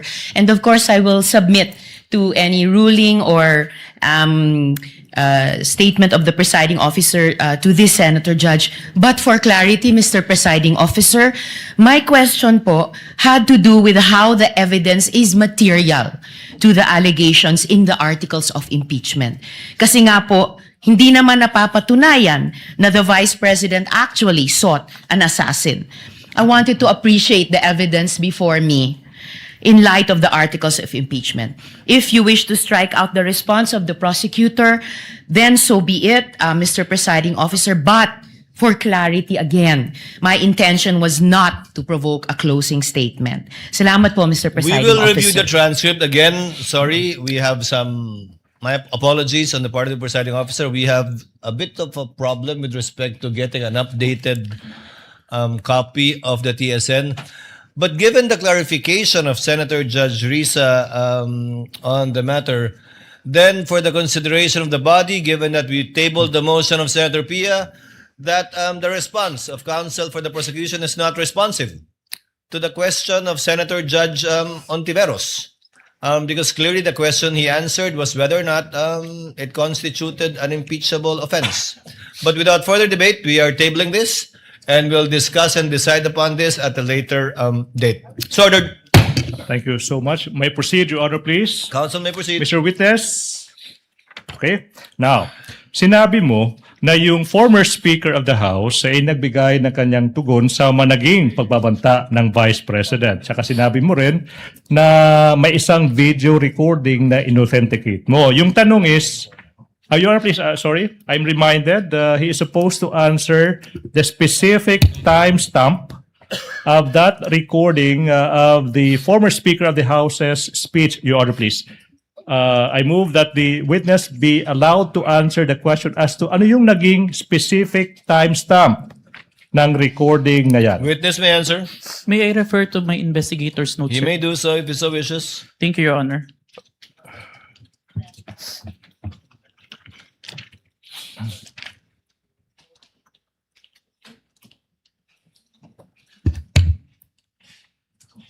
Timestamp 1 minute 2 second to 2 minutes and 20 second. So that would be timestamp 1 minute 2 seconds to 2 minutes. 20 seconds, sir. 20 seconds, Your Honor, please. I move that the portion identified by the witness from timestamps 1 minute 2 seconds to 2 minutes 20 seconds be played. Your Honor, please. Clerk of Court is directed to coordinate with counsel for the prosecution, accompanied by counsel for the respondent, to make sure that the USB identified by the witness will be the same one that will be played. It's ordered. The Senate President. Mr. Presiding Officer, I just have a few questions while we're waiting for the video to play. This is in line with authentication. The gentleman may proceed. Yes, 2 minutes.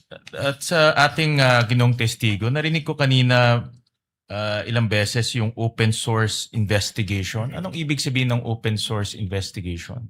Ang ibig sabihin po nun is nag-gathered po ko ng iba't ibang information na available sa internet wherein anyone can access po yung data na yun. And yung iba't ibang information na yun, how do you prove whether those information are valid, authentic, totoo? In the age of fake news ngayon, ang dami ng mga information na lumalabas. Yung pinagkuhanan ko, Your Honor, ng mga information na yun is from the official websites and official web pages po. Okay. To ensure that the contents is accurate. Okay. And then my next question, narinig ko rin kanina na minamanual comparison nyo yung mga videos between, let's say, Facebook and let's say, yung video recording. Can you describe to us anong ibig sabihin ng manual comparison? Ibig sabihin po nun, Your Honor, meron akong 2 monitor during that time and both videos were being played to ensure that the contents are identical po. Meron bang, nakaupo ka doon, tinitignan mo yung dalawa? Yes po. Wala ka bang, let's say, software na will say, ito ay purely parehas itong dalawang video? Kasi na-imagine ko lang, upo ka doon, papanoodin mo yung dalawang video. How do we know that 1:1 yung video na kino-compare mo? Based on, nakikita naman po siya and based on the audio, sir, na sabay po sila. Ikaw lang yon ang tumitingin? Yes po, and it was checked after po. Sino nag-check? Meron po akong nagre-review na executive officer and the chief po. So kayong dalawa ang nagsasabi na itong Facebook video and also itong video recording talagang parehas na parehas. The authentication itself na affidavit po, ako lang po. Okay. Meron ba kayong ginagamit ng standards in terms of comparison? Like for example, ito ay ginagamit ng international investigative body. Ito ay isang standard na acceptable by international judicial process. Meron ba kayong ginagamit na standard acceptable by the judiciary or any courts? Yung procedure ko po nagawa is based lang po sa digital forensic procedure po. Which Nino? is, yun po yung ginagamit sa digital forensic as a whole. Yung process po ng But in digital identification. forensic procedure, ito ba internationally accepted procedure or locally lang? It's a procedure that is acceptable internationally in court po. And then meron bang international accreditation stamp yan or organization that approves it? I have no personal knowledge, Your Honor, but I've been following that procedure. And accepted by the courts? Yes po. All right. Thank you. Thank you, Mr. Presiding Officer. Thank you, Mr. Senate President. Clerk of Court is directed through the technical staff to kindly play the video.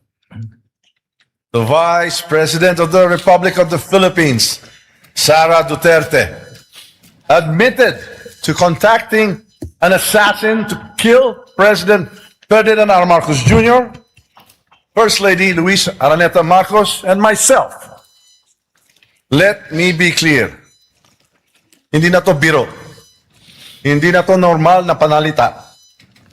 Isa itong direktang banta sa ating demokrasya, sa ating pamahalaan, at sa seguridad ng bayan.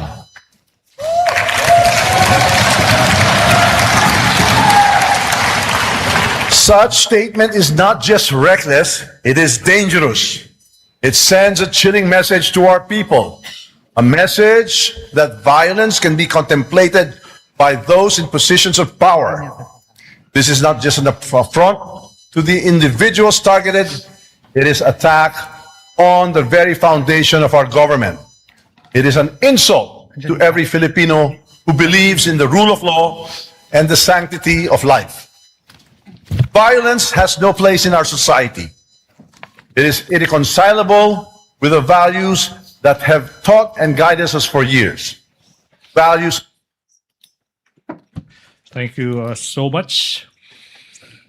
That's the portion, Your Honor, please. May we proceed?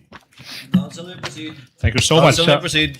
Thank you so much. Mr. Witness, nasabi mo rin na yung AFP, Armed Forces of the Philippines, nag-issue rin ng kanilang tugon sa mga naging pagbabanta ng Vice President. Ano ba yung pruweba mo sa naging tugon ng Armed Forces of the Philippines? I have a screenshot of the website of the Armed Forces of the Philippines, titled Statement on Military Professionalism and National Unity by General Romeo Browner, sir. Sinabi mo screenshot. Now, sino yung kumuha ng screenshot na yan? I did, sir, and I used my laptop. Anong ginawa mo sa screenshot na yan kung meron man? I first saved an electronic copy ng screenshot sa laptop and printed it. Sana yung print out ng screenshot na yan. Sinubmit ko po yung copy sa Committee on Justice of House of Representatives. Now, kung yung print out ng screenshot ipapakita sa'yo, ma-identify mo ba yan? Yes, sir. Now, we are now in the process of presenting to you a printout of a screenshot from the AFP website with the title, quotes, Statements on Military Professionalism and National Unity, and quotes, that is previously marked as Exhibit P-Roman numeral 4-16. Okay? May you peruse the same? And the question is, what relation, if any, does that document have with the printouts of the screenshot you mentioned? This is a copy. How faithful, if at all, is this printout from the actual screenshots? The printout accurately reflects the screenshot, sir. How do you know that the printout accurately reflects the screenshot? I compared the printouts with the screenshot and the web page of the AFP and found that the contents are identical, sir. Now, sinabi mo rin, Your Honor, for the record, we have the Counsel for respondent. we have the copy of the document. How can he be identifying the document when he does not have that copy? Are you following a script? Is he following Oh a my script? goodness, Your Honor, please. I move that statement by the defense that the witness is following a script be stricken out of record. For the record, Your Honor, the witness was perusing the document before he handed that to the defense. I move that the statements of the defense be stricken out, Your Honor, please. But he was answering Comments the of both question. counsels are simply noted. Kindly, if you're done with the document, counsel, kindly give it to the witness. Your Honor, for the record, the right-hand portion of both documents contain certified true copies. It's and a mere photocopy, Your Honor. The manifestation and objection is duly noted. Same ruling by this court. Witness may answer. You state for the record your answer. I have compared the screenshot with the printouts and the web page and found that the contents are identical, sir. Your Honor, may continue. Mr. Witness, sinabi mo rin na yung PNP nag-issue rin ng kanilang statement sa mga naging pagbabanta ng Vice Presidente sa subject video. Ano bang pruweba mo kung meron man of that PNP statements? I have the screenshot of the statement of the PNP on their Facebook official page dated November 23, 2024, sir. Sino bang kumuha ng screenshot na yan? I did, sir, and I used my laptop. Anong ginawa mo sa screenshot na yan kung meron man? Sinave ko po yung screenshot doon sa laptop ko and printed. And then print mo. Saan na yung printout ng screenshot na yan? Sinubmit ko po sa Committee on Justice on House of Representatives. Now, saan na yung printout ng screenshot na yan? Sinabit ko po sa Committee on Justice. Now, kung yung copy ng printout ng screenshot ipapakita sa iyo, will you be able to identify the same? Yes, sir. Now, I'm showing you a printout of a screenshot ng Facebook post ng PNP dated November 23, 2024. Title is PNP Statement that is previously marked as Exhibit P14. P-Roman numeral 417. What relation, if any? Your Honor, may I Counsel ask, for the respondent. may I ask that we be allowed to peruse before he asks his question to identify the document? Counsel is directed to kindly give opposing counsel for the respondent a copy of the document being presented to the witness.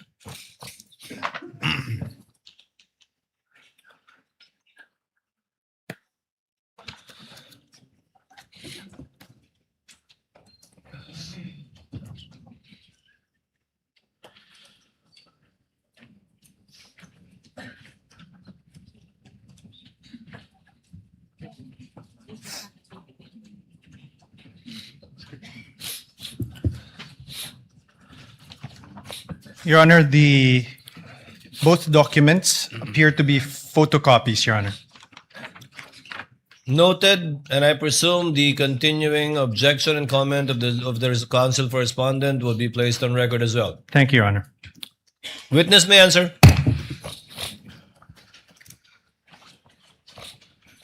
It is a copy of the submitted document to the Committee on Justice, sir. How faithful, if at all, is this printout sa naging actual screenshot? It accurately reflects the screenshot. At saka paano mo nasabi na that printout accurately reflects the screenshot? I compared the screenshot with the printout and the web page where this was posted and found that the contents are identical. Okay, so let's go to the last agency, Mr. Witness. Nasabi mo rin na yung National Security Council or NSC nag-issue ng statement sa naging mga pagbabanta ng Vice President. Ano bang pruweba mo kung meron man sa naging tugon ng National Security Council or NSC?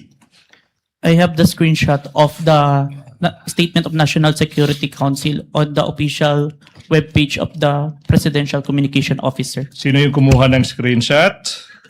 I did, sir, and I used my laptop. Okay, anong ginawa mo kung meron man sa naging screenshot na yan? Sinip ko muna electronic copy ng screenshot sa laptop ko and printed it. Sana yung screenshot na yan kung alam mo. Yun rin ko, sir. Now, kung yung kopya ng screenshot na yan ipapakita sa'yo, ma-identify mo ba? Yes, sir. Now, we are in the process of showing you a printout. The defense may produce the document sa screenshot ng National Security Council statement. Okay, previously marked as Exhibit P Roman numeral 4-18.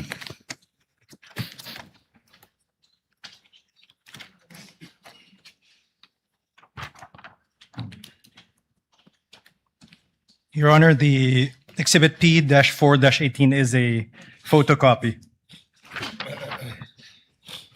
Noted. Okay. May I ask the question? Kindly return the document to the witness so that witness may answer. Mr. Witness, what relation, if any, does that document have with the printout of the screenshot you mentioned? This is the copy that was submitted to Committee on Justice, sir. How faithful, if at all, is that printout from the actual screenshot? It accurately reflects the screenshot, sir. And how do you know that that printout accurately reflects the screenshot?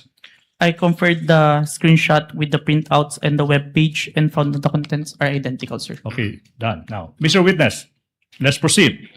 Sinabi mo rin na in the course you conducted yung open source investigation now. What happened, if any, in the course of your investigation in relation to the statements of the Vice President after you collated the videos, the screenshots of the several governmental agencies? We then proceed to the issuance of subpoena, sir, to the following individuals who are present on November 23, 2024. Bons Magsambol, Red Mendoza, Dempsey Reyes, Ana Malindog Uy, Mikhail Flores, and Jason Rubrico, sir. Alright, now, yung tanong, Mr. Witness, is, ba't kaya nag-issue, kung alam mo, no? Ba't nag-issue yung NBI ng subpoena sa mga taong ito? Nandun po kasi sila sa press during the November 23, 2024 online press conference, sir. Alright, now, ano ba yung nangyari kung meron man after yung NBI nag-issue ng, ano ba yan, subpoenas ba yan or subpoenaed sa mga taong ito? Dumating po sa office namin si Dempsey Reyes and Bons Magsambol noong December 4, 2024 and inassign po sa akin na i-interview at ako po yung nag-interview. So, Your Honor, please, may Dempsey Reyes' soul rest in peace. Now, ano ba yung nangyari kung meron man during your interview with namayapang si Dempsey Reyes? He confirmed po na he was present during the November 23, 2024 online press conference. And he also confirmed that he heard the Vice President utter the statement, quote and quote. May I refer to the notes for the exact statement? Your Honor, The witness may do so. He confirmed the statement, he heard the statement of the Vice President, quote and quote, yes, huwag kang mag-alala, ma'am, sa security ko kasi may kinausap na ako na tao, sinabi ko Your sa Honor, kanya. May I object? This is hearsay. oh, Objection is sustained. mhm. Counsel, clearly you're trying to use this witness to present an affidavit of another person who has already passed. If I may, Your Honor, please. Counsel may Your Honor, respond. please, that is not an affidavit of Dempsey Reyes, Your Honor, please. The question was what happened during his interview with that person. And he has just answered the question by saying that Dempsey Reyes confirmed that he was there and that he heard the Vice President uttering the statement, Your Honor, please. Does that hearsay, Your Honor, please? And be that as it may, Your Honor, please, we invoke a doctrine that we call an independently relevant statements. The defense is reacting. I don't know why. Your Honor, please, IRS would allow this witness to testify as to what the other person told him as to that fact, the making of the statements, as to whether or not what the person said is true or not. That is not material at this point, Your Honor, please. Let the court clarify then. As to tenor, the court will allow it. As to the fact, as to the supposed fact that the witness told this what's his name? Dempsey Reyes made those utterances to the witness, but not as to the truth Yes. of what Dempsey Kaiden Reyes said. As to subject to that clarification, court will allow it. Thank you Counsel, so- proceed. Thank you so much, Your Honor, please. What about this Bonds Magsambol? Ano ba yung nangyari sa interview with him, kung meron man? Bonds Magsambol also confirmed that he was present. Objection, Your Honor. Same objection. And same ruling, I suppose. Let the witness first answer and the court will make a ruling because he might have a different answer. Because counsel, note, the affidavit of the witness appended the affidavit of this Bonds guy, but did not do so with the affidavit of Dempsey. So, court will listen, presiding officer will listen to the witness before ruling on the matter, and may have the same ruling unless he gives a different answer. Please, witness, Mr. Answer. Please, Mr. Witness, kindly answer. Thank you, Your Honor. Bonds Magsambol also confirmed that he was present on the November 23, 2024 online press conference held by the Office of the Vice President. And he also confirmed that he heard the utterance of the Vice President making the statement. Same ruling, only as to tenor. The court will admit it, not as to the truth that indeed what Bon said is true, but only as to the fact that he told the witness those statements in the Q&A that they had. If I may. What is the pleasure of Senator Judge Rafi Tulfo?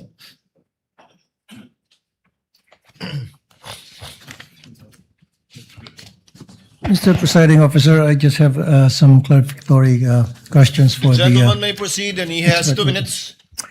expert witness. Sabi mo meron kang 2 weeks lecture experience as a digital evidence expert. Is that right? 2 weeks? 2 weeks training. Wala ka naman iba pang training? I have a Seminars? training on different digital forensic aspect. Dito sa abroad meron? Meron po, pero yung specific sa photo and video authentication, yun po yung 2 weeks. So all in all total, you have 2 years experience plus 2 weeks lecture lang pagdating sa authentication ng forensic evidence For the photo and video, sir. for the photo and video, which ito yung pinag-usapan natin yan. Yes po. Now, my question to you, in your testimony, Mr. Witness, you did mention that you personally investigated the alleged inciting to sedition by the VP Sara Duterte video, correct? Yes, Your Honor. Now, in doing so, in the course of your investigation, did you look at the comments section? If you did, ano yung mga reactions doon? Ano yung mga statements doon sa comment sections ng mga nag-view ng videos? There are comments that they agreed to the statement of the Vice President, but it was not documented, sir. That's all, Mr. Presiding Officer. Thank you. Thank you, Senator Judge Tulfo. Counsel, you may proceed. Thank you so much, Your Honor. Mr. Witness, let's proceed. What proof, if any, do you have that Dempsey Reyes confirmed that he heard the Vice President utter those words? I have the signed minutes of interview with Dempsey Reyes and an affidavit that I executed attesting to the interview, sir. All right. Now, what about this Bones Magsambol? What proof, if any, do you have that he confirmed that he heard the Vice President utter those words?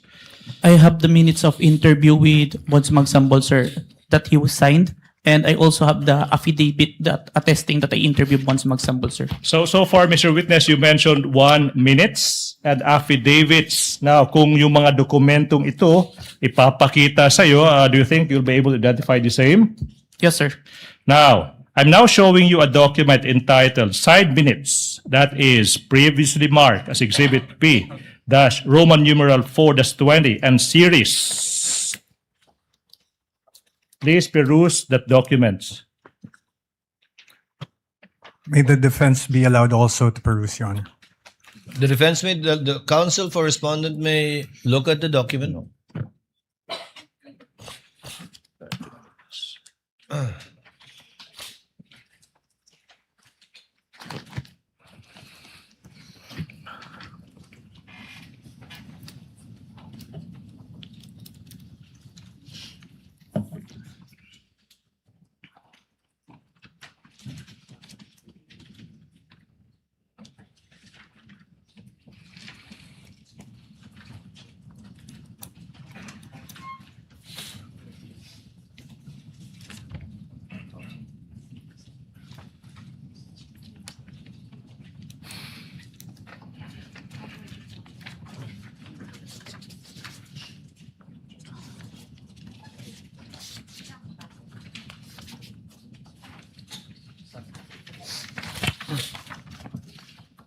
Your Honor, for the record, the documents marked as Exhibit P-4-20 to P-4-20E are photocopies, and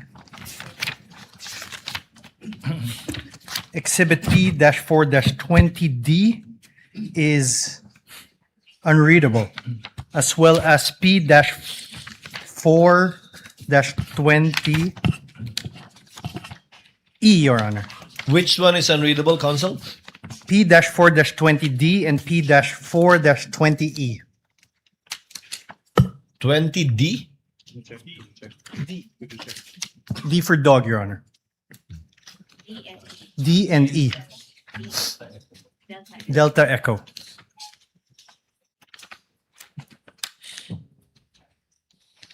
What does P-4-20D seek to show, counsel for the prosecution? If I may peruse the document, John, please. Stephen, I need to see the document. And let's get the... Because indeed, the presiding officer confirms that it is, I cannot decipher what it seeks to show. Unless the photocopy of a photocopy is what I have. Well, please, so may we be given 2 minutes to secure the other copies of that document. Your Honor. And P-4- Roman numeral 4-20E? Yes, Your Honor. Your Honor, This is the one with the blurred face of the Vice President? Yes, Your Honor. Supposedly on a computer? Your Honor, may we object on the 2 minutes? Because this is the document. They are already having him identify. Or do they mean to correct that mistake? Counsel, do not waste the court's time in regard to Yeah, this. Your Honor, if I may, Yes, counsel for the we prosecution. abide by the copies as they are. We abide by the copies as they are, Your Honor, please. So let's see, Mr. Yes. Witness, what do you see in front of you? Insofar as P-4-20D and E is concerned.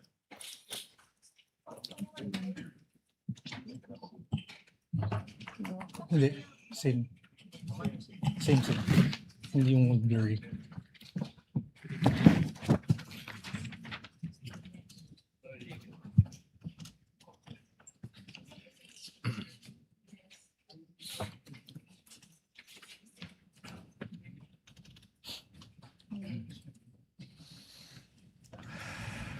So pareho malabo yung kopya natin. Yan at yung kopya ko din.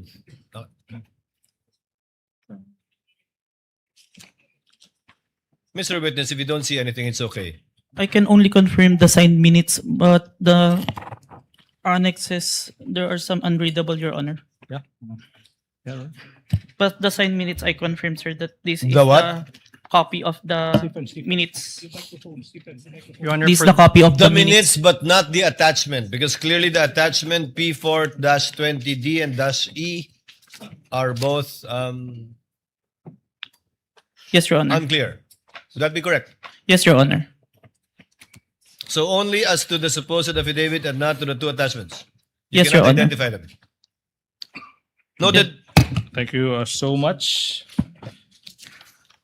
Now, on page 4 of the signed minutes, Mr. Witness, there appears a signature above the name Dempsey Saiden Reyes. Whose signature is that, if you know? It is the signature of Dempsey Reyes, sir. And how do you know that that is his signature? I saw him sign the document after our interview, sir. Now, on page 4 of the signed minutes, may pirma din sa ibabaw ng pangalan ng isang Attorney Jetro Lorenza A. Cuon. Kaninong signature ito kung alam mo? Signature of Attorney Coon po, who is the counsel of Dempsey Reyes and present during the interview, sir. And how do you know that that is signature? I saw him sign the document after the interview, sir. Now, sa page 4 ng side minutes, let's go to page 4, Mr. Witness. Makikita mo dyan yung signature sa ibabaw ng pangalang Agent John Marcalidong. Whose signature is that, if you know? It is my signature, sir. Okay, now, let's, you also mentioned ng affidavit. No? Kung yung affidavit na ito ay papakita sa'yo, will you be able to identify the same? Yes, sir. Now, ipinapakita ko sa inyo now yung affidavit dated February 10, 2025. Your Honor, may we also be allowed to peruse? Yes. Thank you, Your Honor. Kindly exhibit and show to counsel for the respondent the document you are showing to the witness. That is previously marked as Exhibit P-14, -19, and series.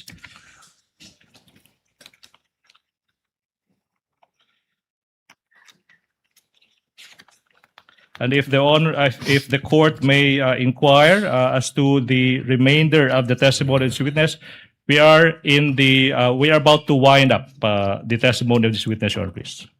Your Thank Honor, you, for the counsel. record, this is a photocopy. This is Exhibit P-4-19. Noted. Okay. Mr. Witness, have you perused that document? Have you perused the document? Nabasa mo na ba yung dokumentong iyan? Yes, sir. Now, what relation, if any, does that document have with the affidavit you mentioned? This is the affidavit attesting my interview with Dempsey Reyes, sir. Copy of the affidavit, sir. Now, on page 2 of the affidavit, may makikitang pirma sa ibabaw ng pangalang Agent John Marcalidong. Kaninong pirma ba iyan? It is my signature, sir. Now, on page 2, may pirma din sa ibabaw ng pangalang Attorney Van Homer ang Luben. Kaninong pirma ba iyan? Signature po ni Attorney ang Luben, sir. Ba't mo nalaman na iyan ay isang pirma ni Attorney ang Luben? I saw him sign the document and I have viewed and acted upon documents bearing his signature. Kaya pamilyar po ako. Thank you so much. Now, I'm now showing you the other affidavit of even date, February 10, 2025. That is previously marked as Exhibit P-Roman numeral 4-21 and series. Your Can Honor. you peruse the same? Your Honor, may be allowed. Thank you, Your Honor. Kindly show counsel for respondent a copy of the document that the witness will testify to.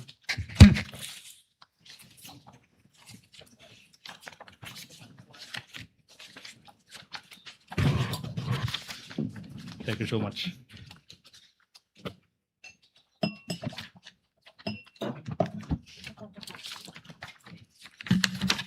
For the record, Your Honor, the Exhibit P-4-21 and Exhibit P-4-21A are photocopies.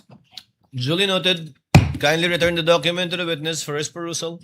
We are returning the document to the witness, Your Honor. Stephen, ano yun, P14, P4222C. Counsel, please proceed. Thank you so much, Your Honor. Please, on what relation, if any, have you answered the question? Does this document have with the one you mentioned? This is the copy of the affidavit of interview with Bons Magsambol. Your Honor, yes, this is the copy, sir. Now, on page 2 of the affidavit, may pirma sa ibabaw ng pangalang Agent John Mark Calilong. Kaninong pirma ba yan? This is my signature, sir. Sa pahina, page 2, may makikita din isang pirma sa ibabaw ng pangalang Attorney Van Homer ang Luben. Kaninong pirma ba yan? This is the signature of Attorney Van Ang Ruben, sir. Ba't mo nalaman na iyan ay isang pirma ni Attorney ang Luben? Nakita ko po niya, pinirmahan po yung document and may mga documents pa po ako nakita na pirmado niya. Now, Mr. Witness, thank you so much. Now, we are showing you yung dokumento entitled Signed Minutes. That is previously marked as Exhibit P-Roman numeral 4-22 and series. May you peruse the same. Defense may also peruse that document. Thank you, Your Honor. Kindly show a copy to the counsel for respondent.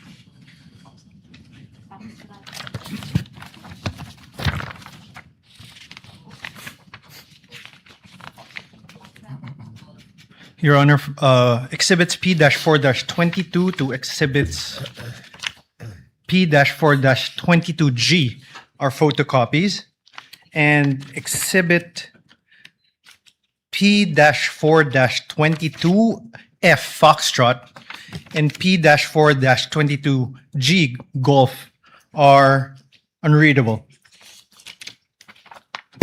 For the record, we are returning the document to the witness. For the record as well, Chair confirms the observation of counsel for respondent in regard to P-4-22F and P-4-22G. And the presiding officer would like to once again ask the witness, can he decipher what is in the two exhibits mentioned by counsel for respondent? Again, P-4-22F, P-4-22G.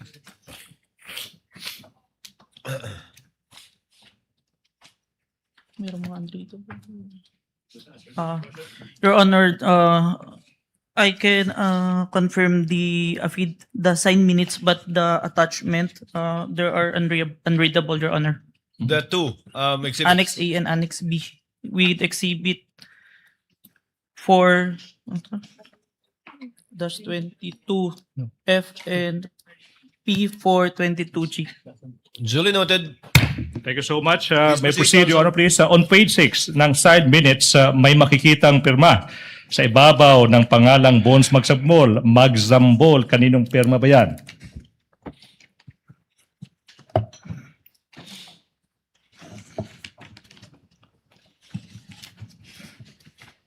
This is the signature of Bons Magsambol, sir. Then how do you know that pirma yan ni ni Bons Magsambol? Nakita ko po ito nung sinign po niya yung document after ng interview. Now, you go to page 6 ng side minutes na yan. May makikitang pirma sa ibabaw ng pangalang Attorney Michael Christopher De Castro. Kaninong pirma ba yan kung alam mo? Pirma po ito ni Attorney De Castro. Counsel po ni Bons Magsambol during the time ng interview na present during that time. Yung tanong is, paano mo nalaman na yan ay pirma ni Attorney De Castro? Nakita ko pong pinirma niya to after the interview, sir. Now, let's go to page 6 of that minutes. May makikitang pirma sa ibabaw ng pangalang Agent John Mark Calilong. Kaninong pirma ba yan? Pirma ko po, sir. Okay.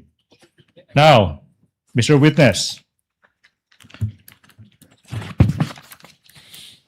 Mr. Witness, you mentioned that the NBI conducted an investigation on the threats uttered by the Vice President against the President, the First Lady, at saka former Speaker of the House of Representatives. Now, ano ba yung nangyari?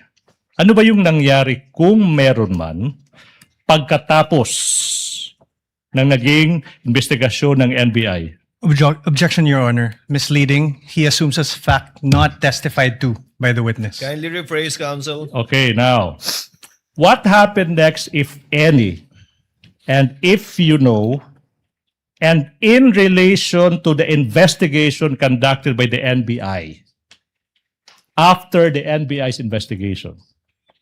Objection, Your Honor. Your Same objection. Your Honor, please, if I may. Witness may answer. After the investigation, we executed an affidavit of investigation and recommended the filing of inciting to sedition and 3 counts of grave threat, both in relation to Cybercrime Prevention Act of 2012, sir. Now, sinabi mo na yung NBI, you signed, executed yung affidavit of investigation, correct? Our team, sir. Now, ano ba yung nangyari kung meron man at saka kung alam mo, okay, pagkatapos may execute ang affidavit of investigation na yan in relation to the investigation you did on the Vice President? We filed it to the DOJ, the affidavit of investigation, together with its annexes, sir. Okay, you said you filed the affidavit. Now, question, ano yung mga nangyari kung meron man, kung alam mo, after ma-file yung affidavit of investigation with the DOJ in relation to the investigation you conducted on the Vice President? We further conduct an investigation wherein we identified different videos, at least 3, that we find relevant to the November 23, sir. Okay, so you are now mentioning videos. Sinabi mo relevant. Relevant again to what? To the November 23, 2024 video, sir. All right. Now, so for the record, this is now the 3rd set of videos you're referring to. Yes, sir. Now, ano yung mga videos na ito kung alam mo, Mr. Witness?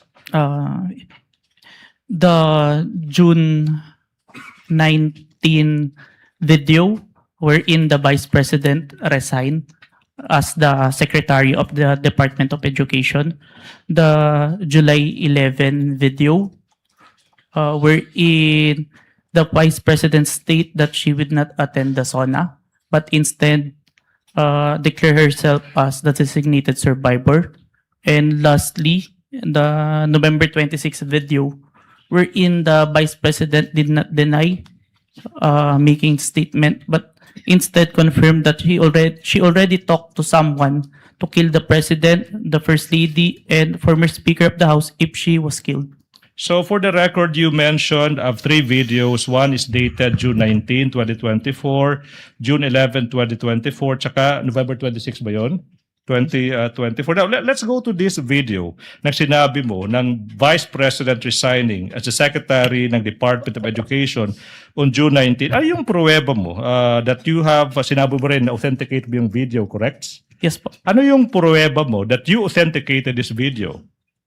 I have executed an affidavit of authentication of digital evidence dated April 30, 2026, sir.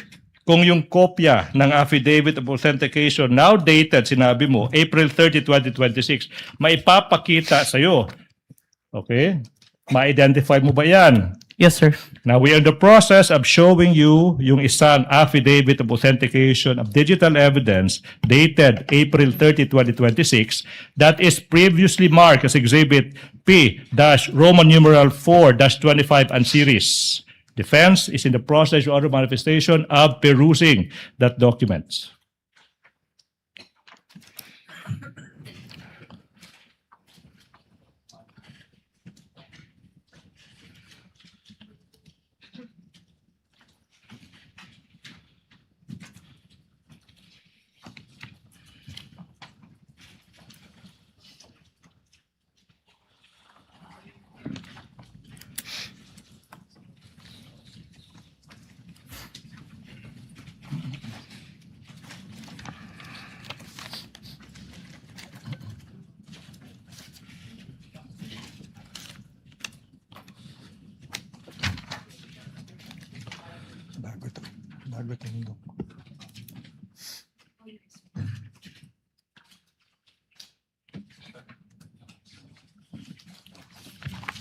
Your Honor, exhibits Counsel for the respondent.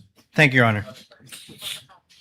Exhibit P-4-25 to Exhibit P-4-25F, Foxtrot, are photocopies, Your Honor. And Exhibit P-14-25B and P-14-25F, Foxtrot. Let's take it to P-4-25B, Your Honor. P-12-25B is unreadable and it merely shows a black screen.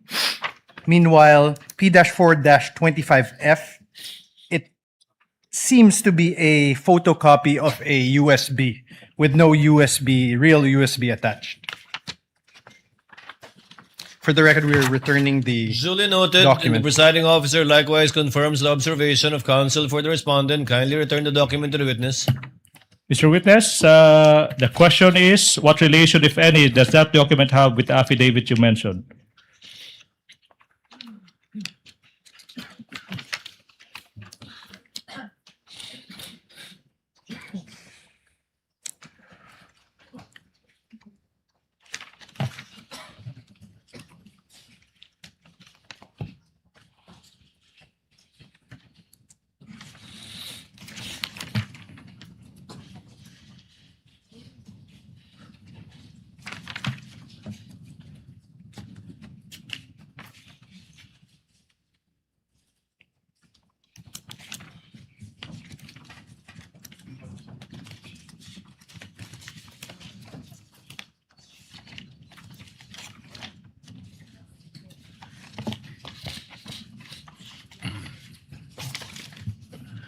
This is a copy of the Affidavit of Authentication of Digital Evidence dated April 30, 2026, which I executed. And on the annexes, on Annex B, there is a missing part.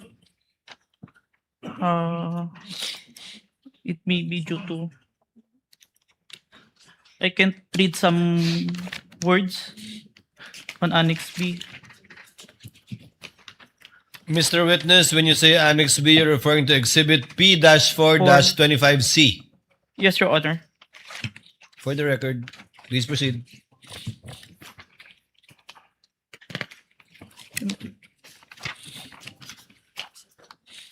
And also on Annex D, Exhibit P-4-25E, there is some missing. But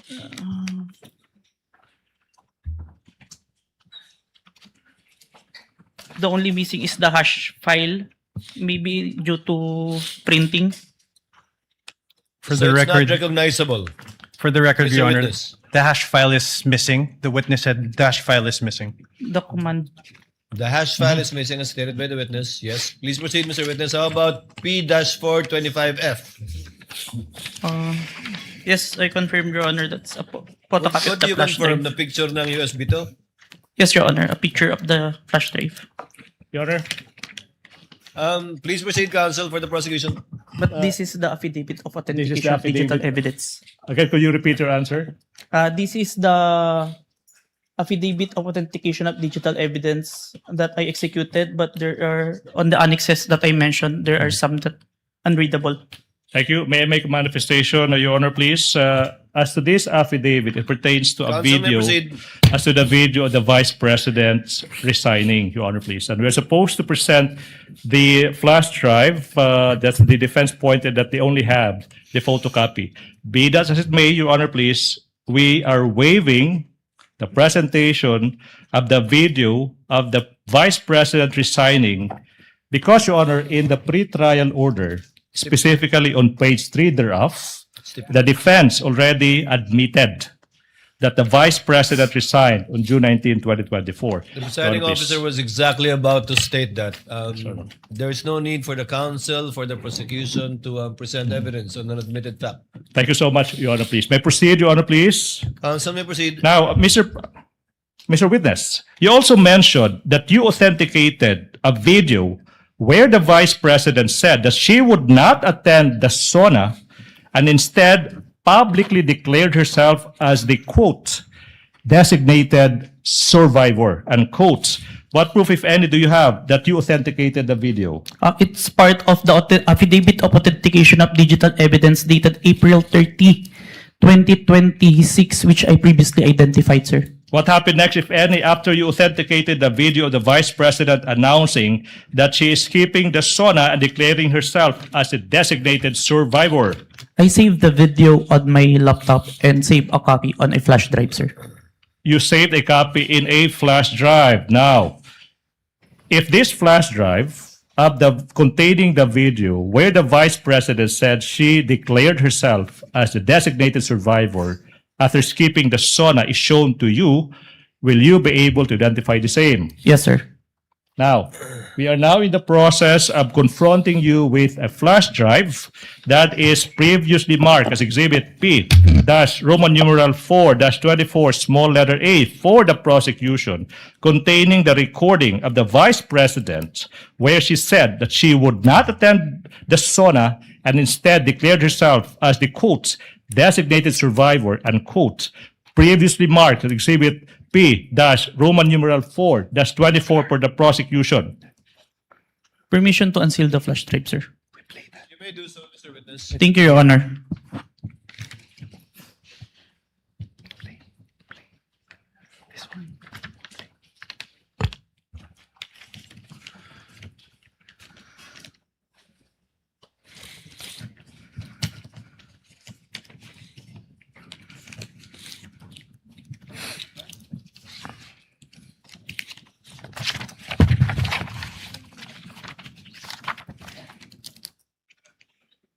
This is the flash drive where I saved the recording, sir.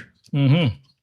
Now, you also mentioned that you authenticated a video that on November 26, 2024, the Vice President did not deny and instead confirmed her utterances of contracting an assassin to kill the President and the two others. What proof, if any, do you have that you authenticated the video?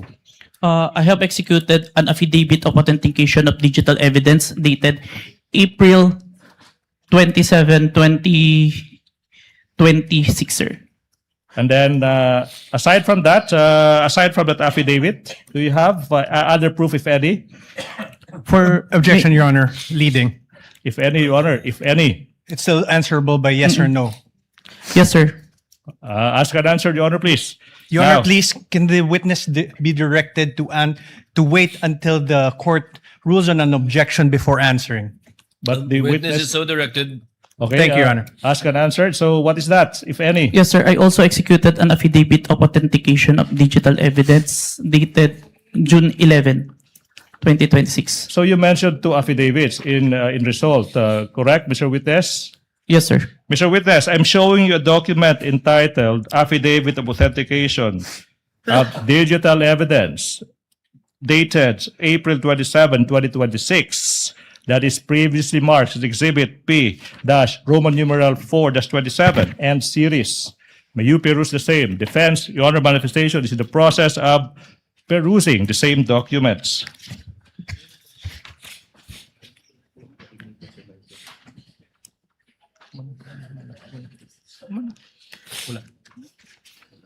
It's not here. Show it.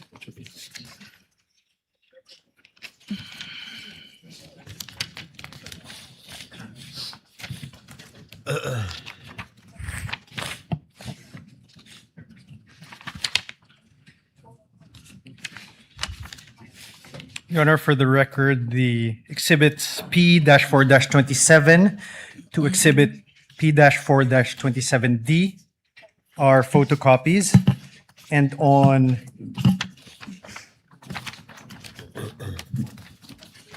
exhibit P-4-27D,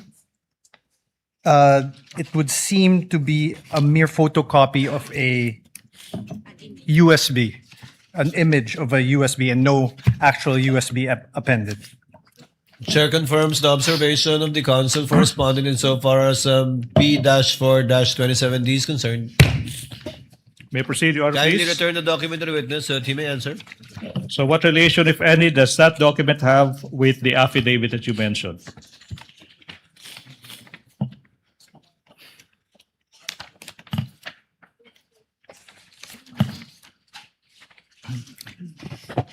This is a copy of the affidavit of authentication of digital evidence that I executed, sir, dated April 27, 2026, sir.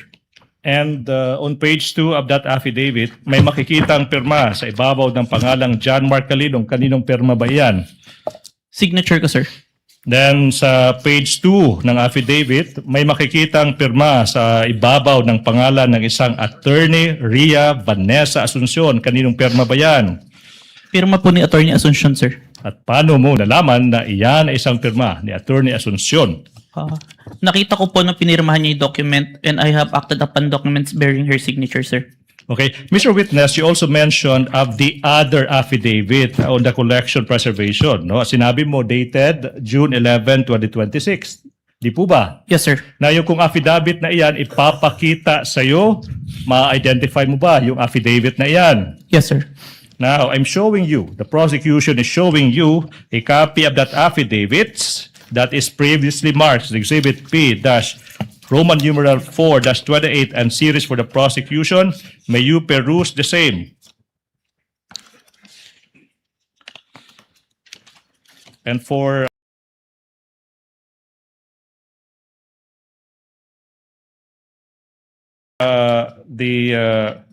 for the record, Your Honor, I'm about to ask a few more questions and the prosecution is finally done with this first witness, Your Honor, please. Noted.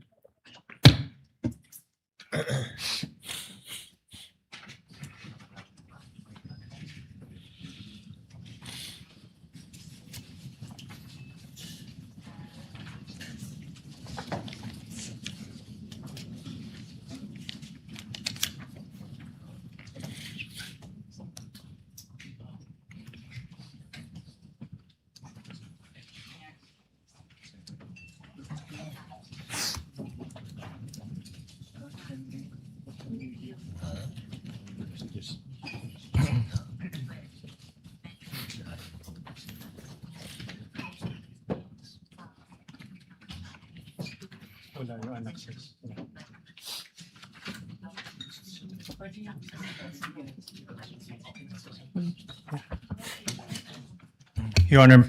Counsel for respondent. Your Honor, for exhibits P-4-28 to exhibit P-4-28H, these are photocopies. And Your Honor, we note the affidavit on the collection, preservation, and authentication of digital evidence in page 2, which is exhibit P-4-28A, mentions a copy of an affidavit of authentication of digital evidence dated January 30, 2025 is attached herewith as Annex A under footnote 1, but upon perusal, no Annex A is attached to the affidavit. On exhibit P-4-28B, under footnote 2, it says a copy of the preservation request dated 24 November 2024 is attached as Annex B, but we note that there is no preservation request or Annex B appended. As footnote number 3 of the same exhibit, a copy of the email dated November 28, 2024 from Meta is attached herewith as Annex C. However, no Annex C is appended upon the affidavit.